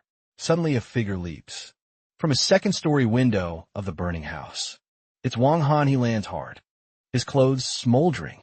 Firefighters rush to his side with extinguishers, shouting for him to come over so they can help. They quickly put out the flames, leaving him covered in foam. He curses, complaining about how hot it was inside. Seeing he is alive, Suchi cries his name in relief and rushes toward him. She throws her arms around him in a tight hug, calling him a fool and asking if he has a death wish. Clinging to him and crying, she asks what she and their child would have done if he had died. Wang Han gently holds her, stroking her hair and reassuring her that he is perfectly fine. Suichi pulls back, still upset, and lightly hits his chest, asking if it was worth risking his life. He smiles and tells her there is no question of worth when it comes to saving his wife and child. She anxiously checks him for injuries, while the woman from before and a firefighter suggest he go to the hospital. Wang Han, however, insists he is uninjured and doesn't need to go. Together they watch the firefighters douse the flames, and Wang Han wonders aloud how a fire could have started so suddenly. His expression hardens as he comes to a grim conclusion, stating with certainty that Su Lei must be behind it. Deciding they shouldn't linger, he tells Su Chi he will take her home. She agrees, tenderly draping a shawl over his shoulders. Later that night, Wang Han has taken Su Chi to his apartment. While they eat, he asks if it was her brother Su Lei who called her for dinner. She confirms it was, explaining that something came up on the way. which is why she was delayed. He remarks how unbelievable it is that they would stoop to such a level. Filled with cold fury, Suki tells him she had security cameras installed at her house. She pulls out her phone, stating that if the footage proves it was him, she will personally send him to prison. She finds a video, which clearly shows Sewell and two accomplices arriving with canisters, seeing the undeniable proof. Suki grits her teeth and vows to make her brother pay. Wong Han gently tries to calm her down, calling her the child's mother and telling her to eat first, promising they will settle the score the next day. Still seething, Suchi clenches her chopsticks and declares that she will not forgive them. The next morning, Wong Han arrives on his motorcycle at the White Tiger Martial Arts Hall for his new job. As he is about to park, a small red sports car suddenly screeches to a halt right in front of him, nearly causing a collision. A young woman with short, brown hair leans out of the driver's window, smiling apologetically. She explains she's a new driver and not very skilled. However, her smile vanishes and is replaced by utter shock. As she recognizes him, it is Officer Yang. Wuhan gets off his bike and greets her sarcastically, remarking on the coincidence and how she couldn't help but run into him. Now, in a yellow tracksuit, she gets out of her car and asks what he is doing there.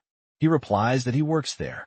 Suspicious, she says she is a student at the hall and comes every week but has never seen him. Wong Han explains he just started yesterday.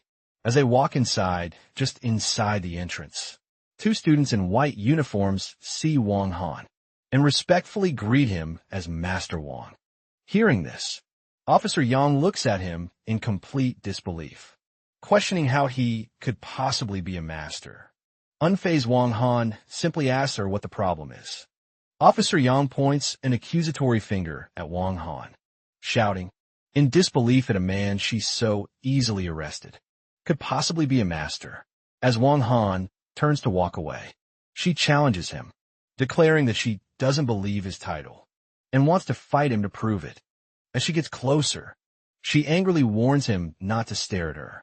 Inappropriately, Wong Han calmly replies that he never fights women. Ignoring his refusal, she lunges at him, but he easily evades her attack. Now, looking serious, Wong Han asks if she truly wants to fight.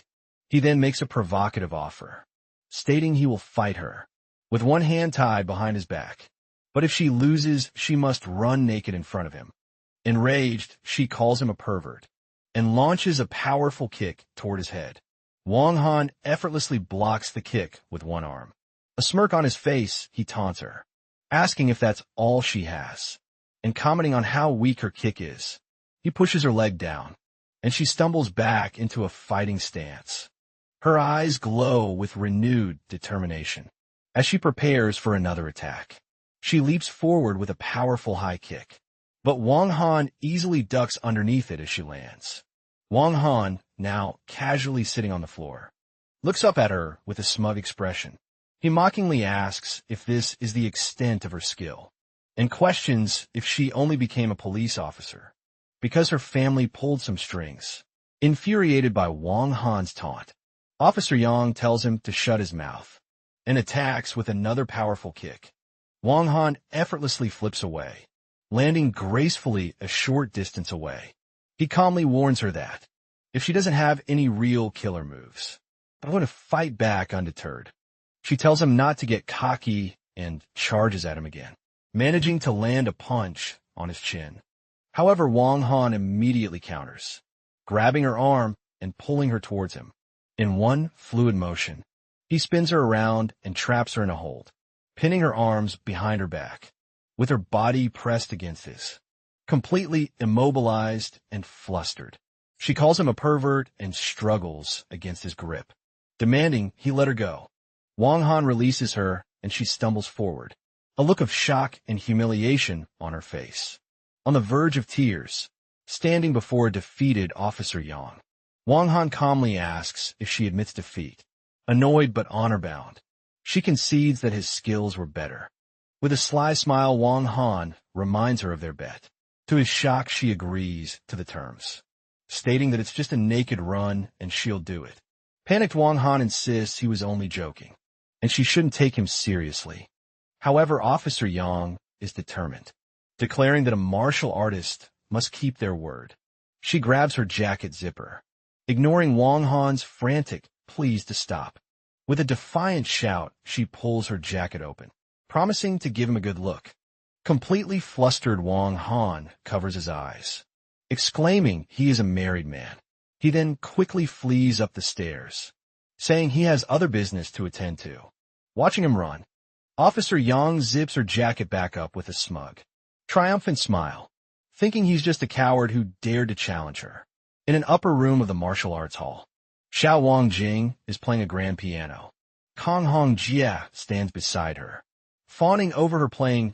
Xiao Wangjing stops, clearly annoyed by his flattery, and sarcastically asks if he even understands classical music, telling him to just be quiet. Just then Wang Han enters, applauding her performance.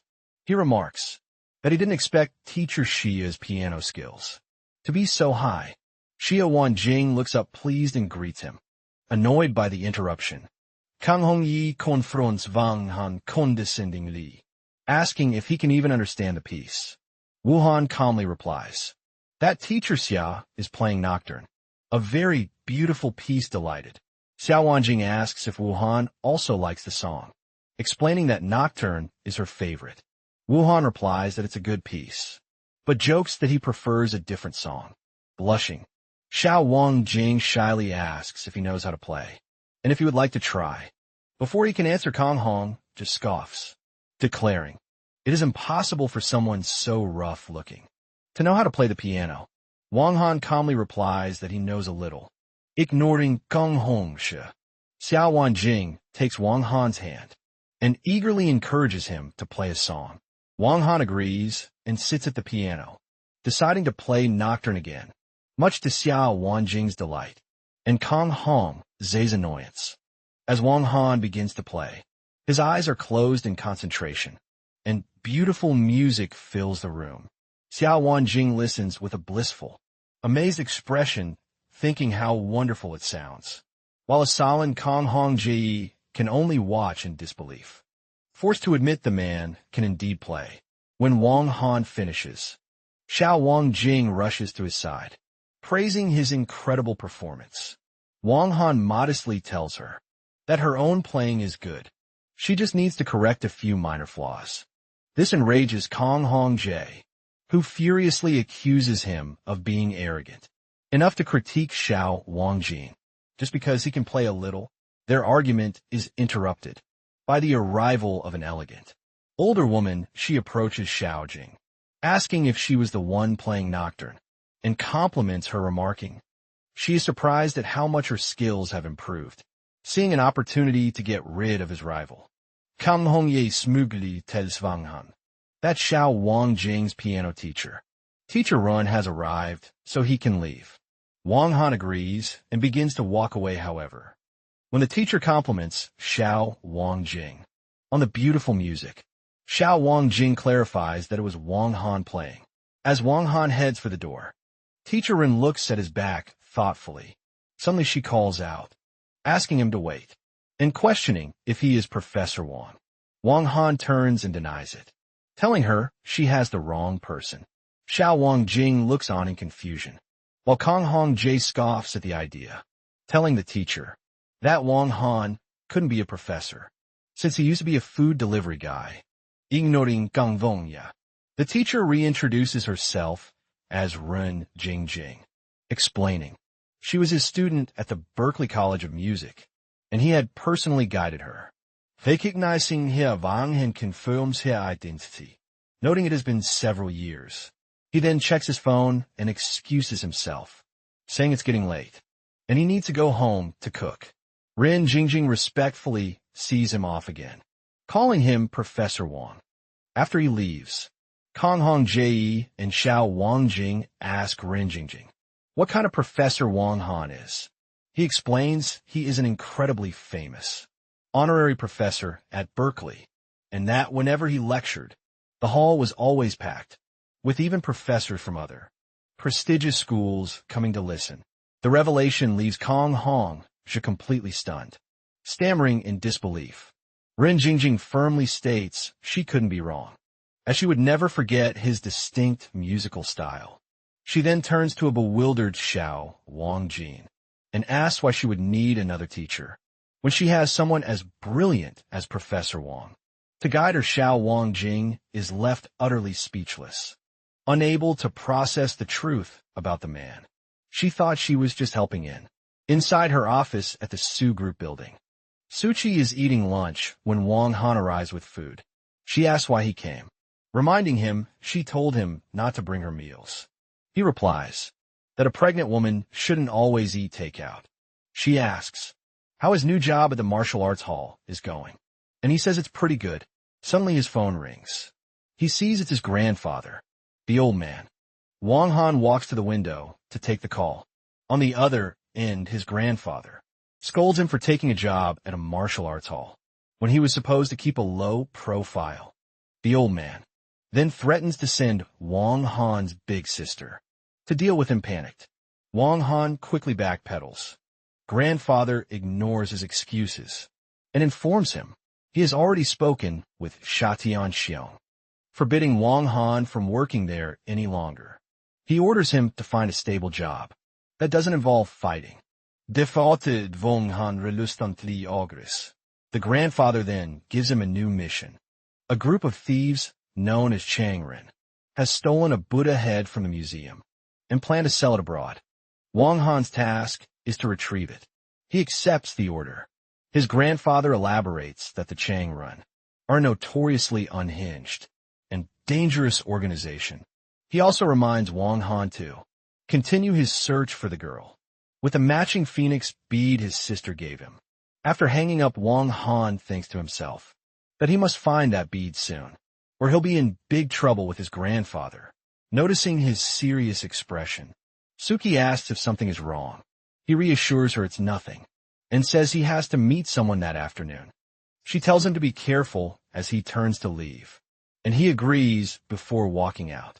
That afternoon, Wang Han arrives on his motorcycle at an upscale apartment complex. For his new security job, he meets a manager, introducing himself as the person his former station chief recommended. The manager acknowledges him, compliments his bike, and tells him to wait while he gets things arranged. While Wang Han waits, a security guard approaches, recognizing him as the delivery guy from the news, involved with the Su family's heiress. Wang Han smoking tries to deny it, but the guard is sure it's him. Other guards gather, pressing him for the story. The first guard persists, offering him a cigarette and encouraging him to talk. Wang Han accepts the cigarette and tells them a version of the truth.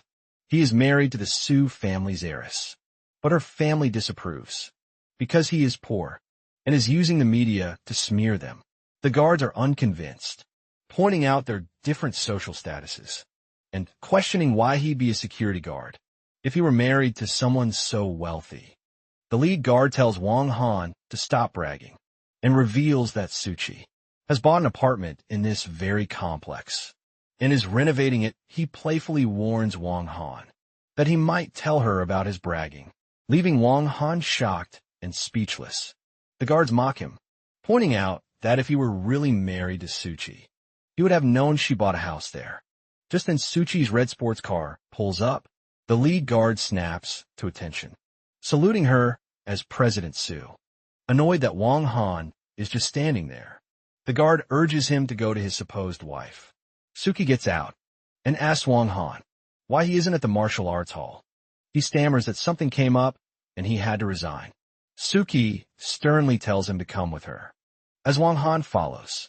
The mocking guard watches with an amused grin, remarking that this will be a good show.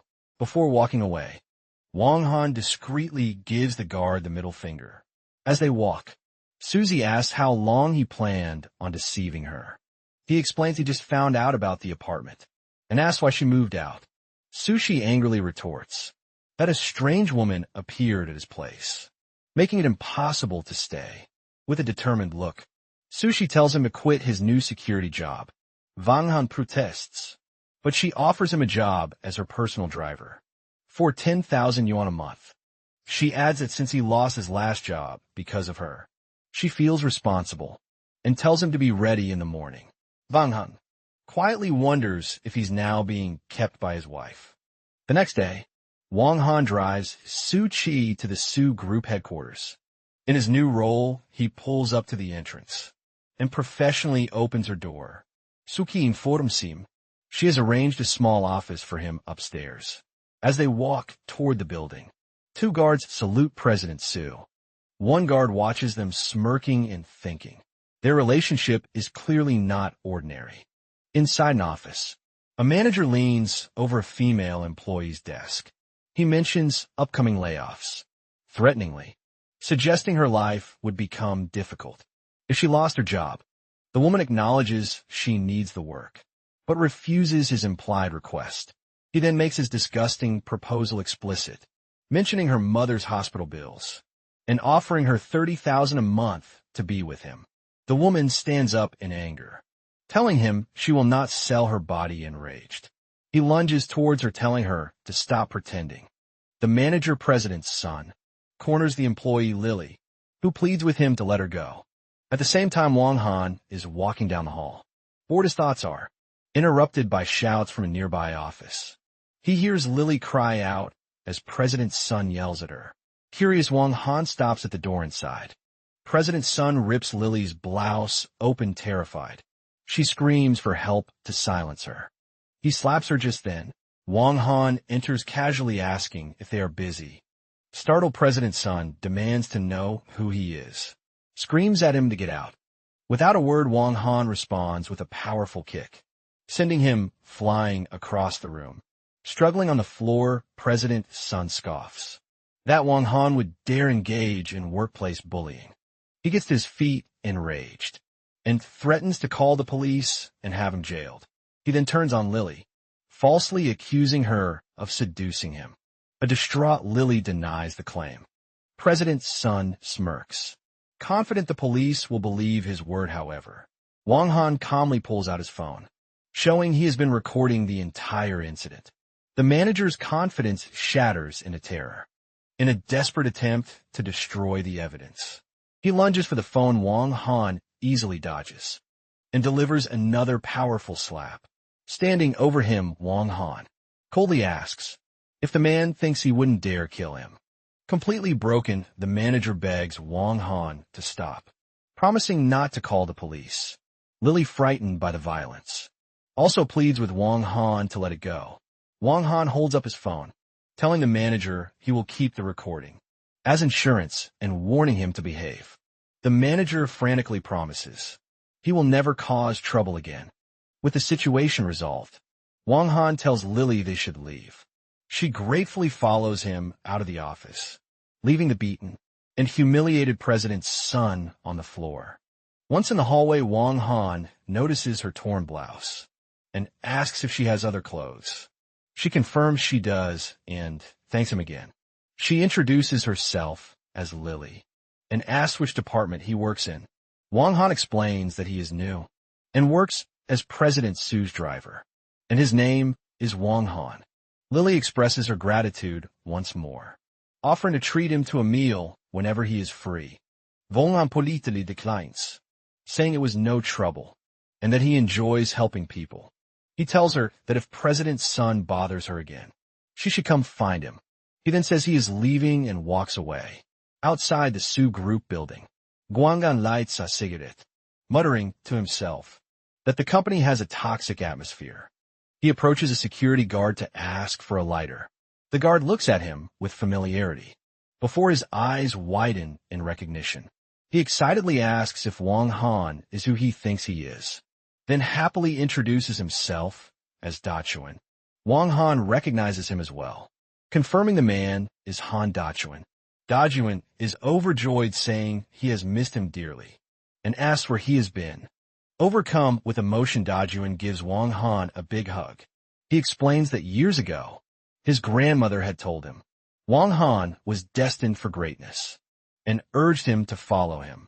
But they lost contact. Wang Han laughs, remarking that the grandmother had good judgment. Their reunion is interrupted by another security guard, with green hair and tattoos. He rudely yells at the Chun, calling him a fool. and ordering him to go buy cigarettes. Desheng turns his back to Wang Han and asks him to wait a moment. He then approaches the tattooed man. He dong and tries to reason with him, explaining that Wang Han is a long-lost friend and asking for a little respect. He dong scoffs at the request, asking why a fool like him deserves respect, and again orders him to buy the cigarettes. Desperate to avoid trouble, Han De-chun tries to quietly de-escalate the situation. He discreetly offers He Dong 50 yuan, asking him to accept it for cigarettes, and not to make a scene. He Dong condescendingly grabs De-chun's head, but takes the money, remarking that he is a sensible fool. The smirky agrees to let it go, and a relieved De-chun turns back towards Wang Han. However, the exchange does not go unnoticed. Before He Dong can move, Wang Han places a firm hand on his shoulder. With a cold glare, he orders the bully to return the money. Furious, He Dong demands to know who Wang Han is, and tells him to let go without another word. Wang Han delivers a powerful punch, sending the tattooed man sprawling. Standing over the beaten bully, Wang Han issues a chilling warning. He declares that Han De-chun is his brother, and that if He Dong ever dares to bully him again, he will personally kill him. Stunned and enraged, He Dong scrambles to his feet and runs away, shouting threats for Wang Han not to run away. Agwedi da chun des guangan. He shouldn't have gotten into a fight, explaining that He Dong is not easy to deal with. Unconcerned, Wang Han states that scoundrels like him don't understand reason and only respond to a good slap. The confrontation escalates as He Dong returns with other security guards, pointing at Wang Han and demanding his captain stop him. Seeing his friend outnumbered, Han De-chun shows incredible loyalty. He steps protectively in front of Wang Han, apologizing to the guards and offering to take the beating himself. He Dong angrily rejects the offer and threatens to beat De-chun up as well. However, before things escalate, the security captain, Captain Liu, intervenes.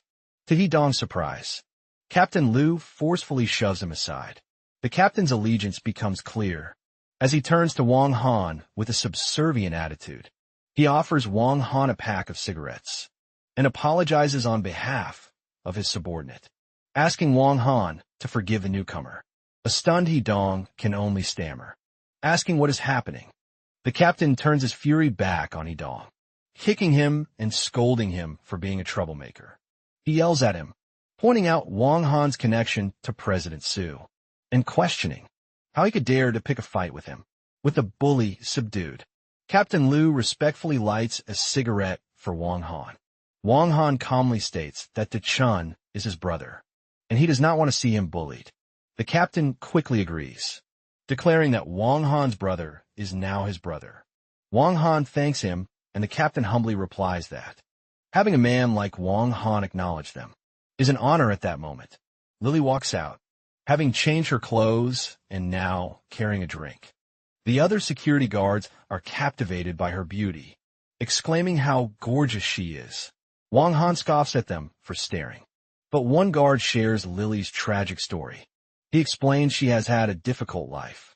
Her gambling addict husband died, leaving her with huge debts, and her mother is sick, leaving Lily to care for her child alone. As Lily passes, she gives the guards a polite smile, which sends them into a state of adoration. To the utter shock of the other guards, Lily walks directly up to their group.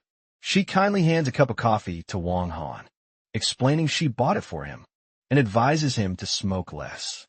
A slightly surprised Wang Han accepts the drink and thanks her after a kind gesture. Lily turns and walks away. The remaining guards are left in complete awe. They exclaim that Wang Han is a true god, completely blown away by what they just witnessed. The captain asks how the coffee tastes.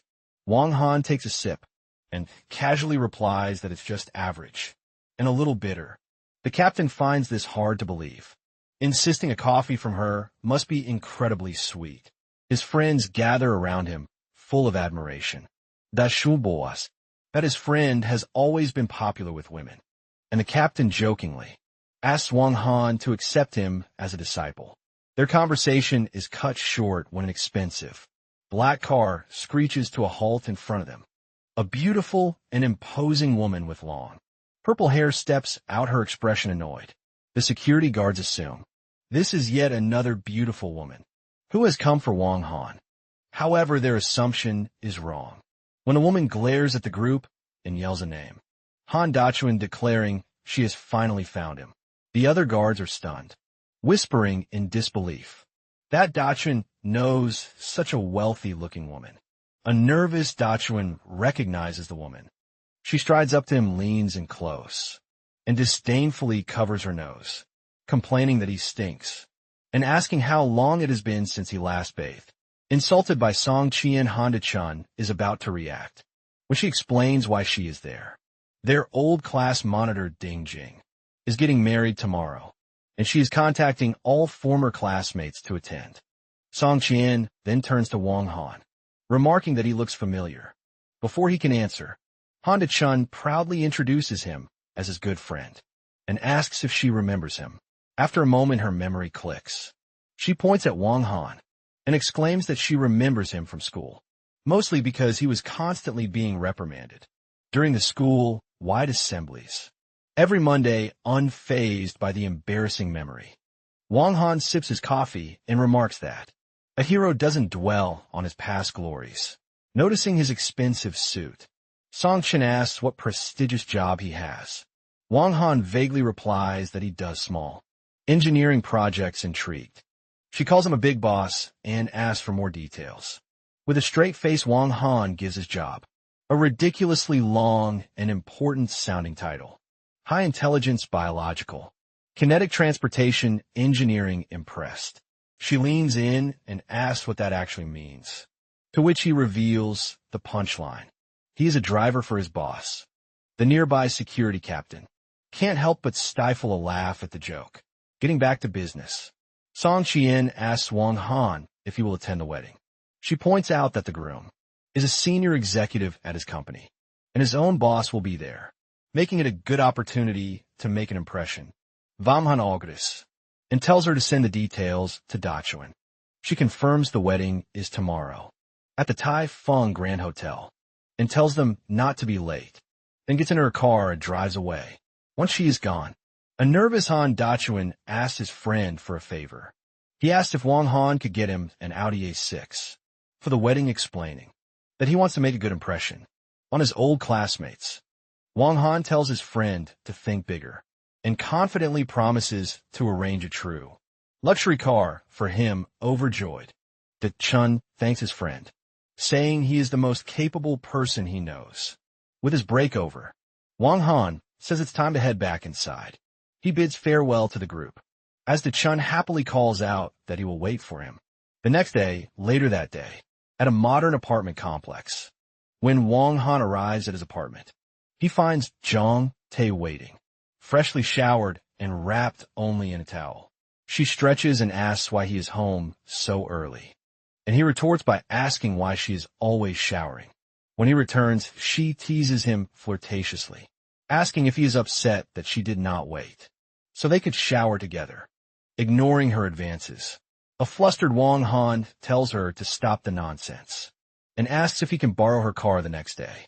Continuing her seduction, Young Tae lounges on the sofa and makes a provocative offer, telling him he doesn't have to wait until tomorrow and could drive her right now. Growing angry, Wang Han reminds her he is a married man and tells her not to mess around. He throws her clothes at her and orders her to get dressed. Young Tang, however, is undeterred. She tells him she sees through his relationship, Witsuki, and proposes that he divorce his wife and marry her instead, claiming she can offer him everything Su Chi has. To emphasize her point, she sits up, now wearing only her lingerie, and gives him a confident, seductive smile. She then gets up and embraces a stressed Wang Han, declaring that she is determined to have him and will have a showdown with Su Chi when the time is right. Wang Han forcefully pushes her away, angrily reminding her to stop causing trouble, as his wife Su Chi is pregnant. Seemingly defeated, Jiang Tang sits back down and dangles her car keys. She informs him that her car has problems and is in a repair shop, explaining it won't be ready until the next afternoon. Frustrated, Wang Han tells her that won't work, as he needs a car in the morning. With her arms crossed, Jiang Tang gives a short, unhelpful reply, deciding to handle it himself. Wang Han calls Lin Xingyan, respectfully asking old Lin to arrange a Rolls-Royce Phantom for the next morning.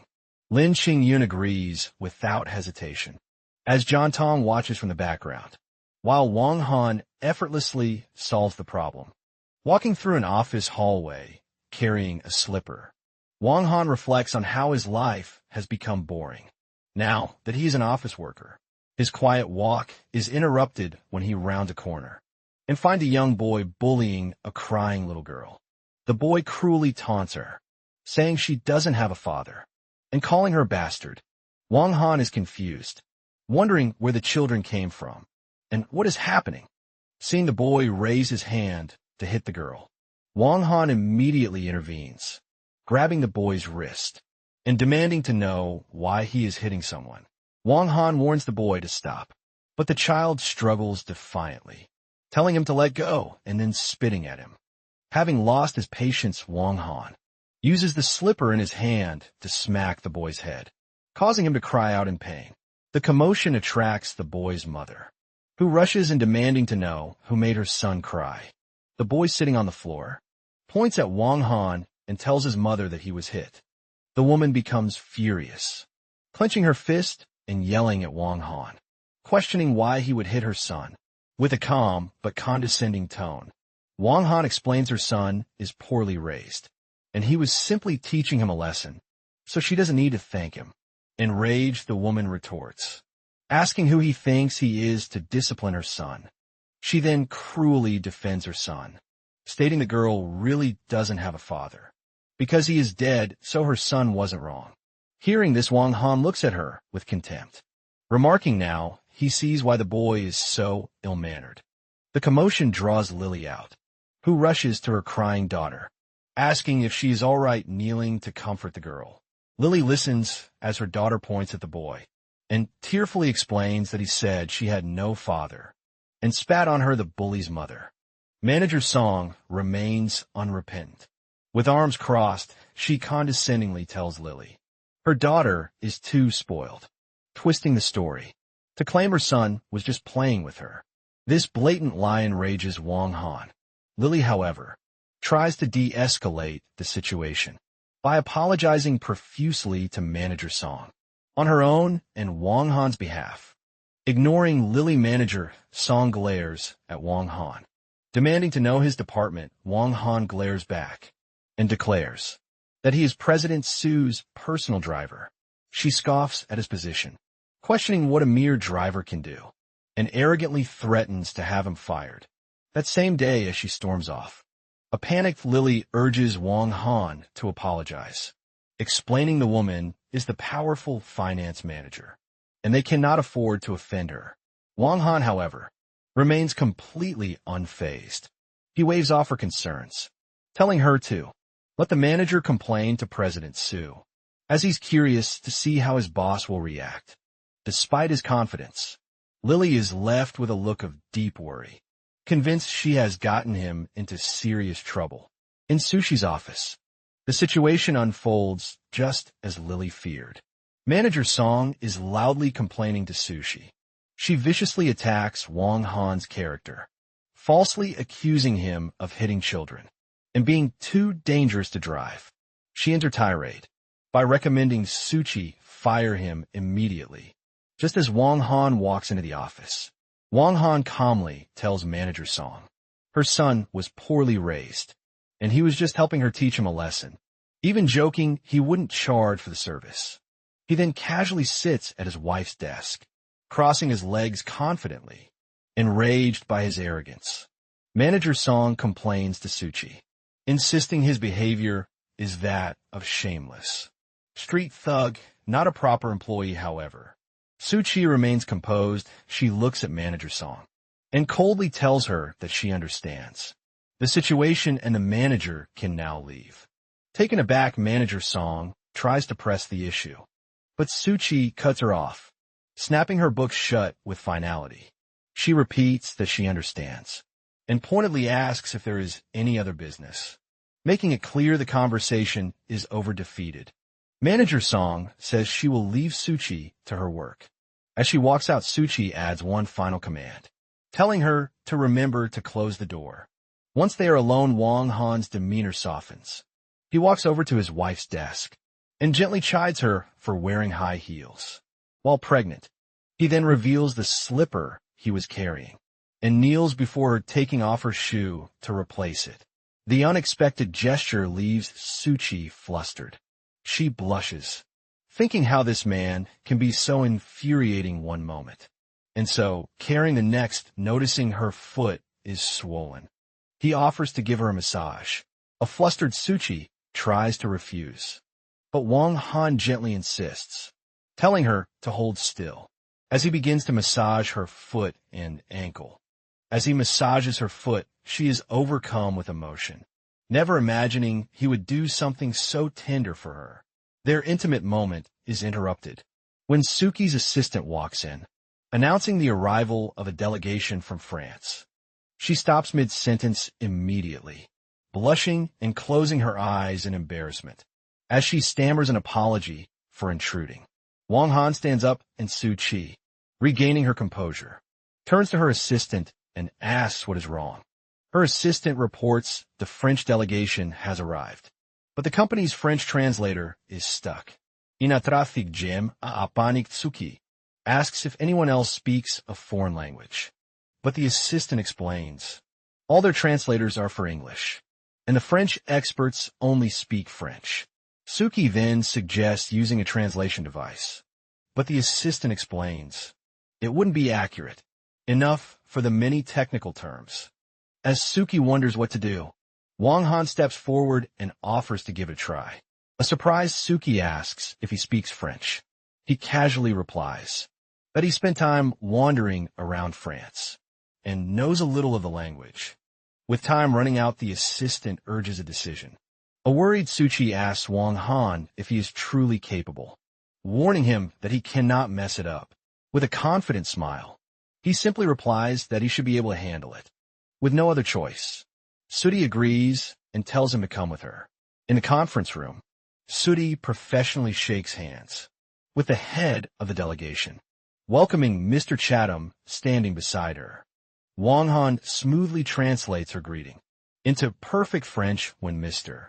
Chatham replies in French. Wang Han immediately translates for Suchi, telling her the man is very pleased to meet her.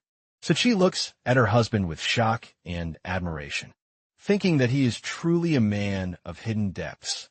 The meeting continues, and the assistant informs the room that Mr.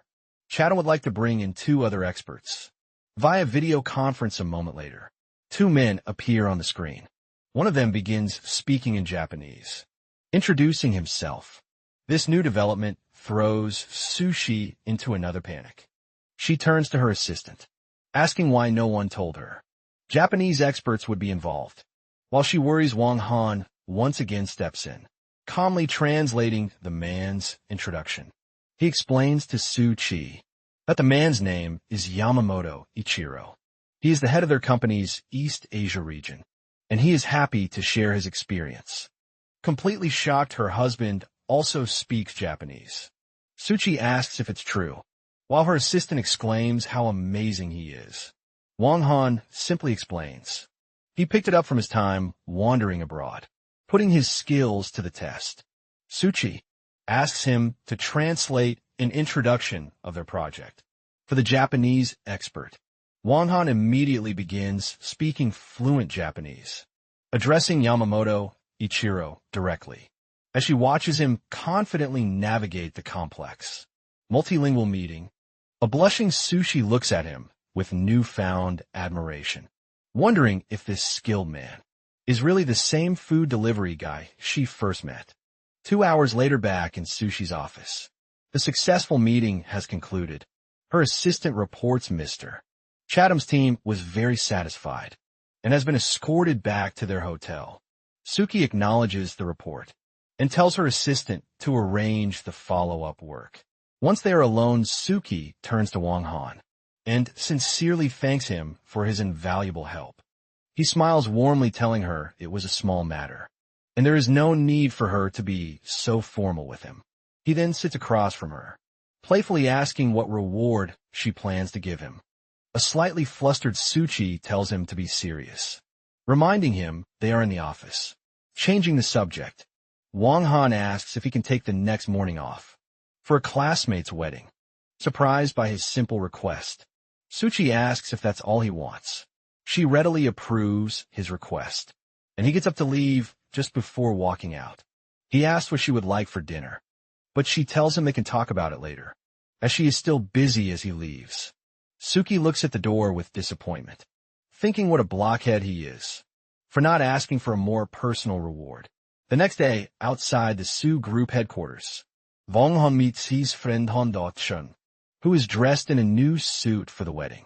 Da-chun nervously asks for his friend's opinion on his outfit.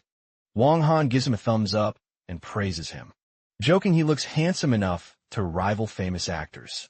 Despite the compliment, Da-chun admits he is still very nervous. To boost his confidence, Wang Han hands him an expensive-looking watch to put on. As Da-chun fastens the watch, he asks if it's a real Rolex or a good fake. Wang Han confidently assures him it is genuine, and that today he needs to look completely convincing. Still in disbelief, Da-chun jokes that if the watch were real, it would have to be worth millions. Wang Han tells his friend to have some confidence, reminding him that today he is Boss Han and needs to act the part. Da-shang is left completely shocked by his friend's comment. Just then the luxurious Rolls-Royce Phantom that Wang Han had arranged pulls up. Han Da-chun is stunned into silence, stammering the car's name in awe, overwhelmed. He exclaims how amazing Wang Han is, even jokingly calling him his godfather. A nervous Da-chun says renting the car for a day would cost half his monthly salary, and promises to pay Wang Han back with his next paycheck. Wang Han dismisses his friend's worries, telling him to stop being so pathetic and to get in the car as they drive towards the wedding. Da-chun's nervousness returns. He admits his legs are shaking and worries their old classmate Ding Jing won't even look at him. Wang Han reassures him, joking that when she sees how successful he appears, she'll probably want to run away with him. Wang Han and Han Da-chun arrive at the Tai Fung Grand Hotel in a Rolls-Royce. Exiting the car, Da-chun is shocked to see the wedding photo. At the entrance, their classmate Ding Jing is marrying a much older man. Da-shun-hemak. They look more like a grandfather and granddaughter. Wang Han calmed him in Funs. He heard she was marrying an elder from the Su family's company and wonders who it is.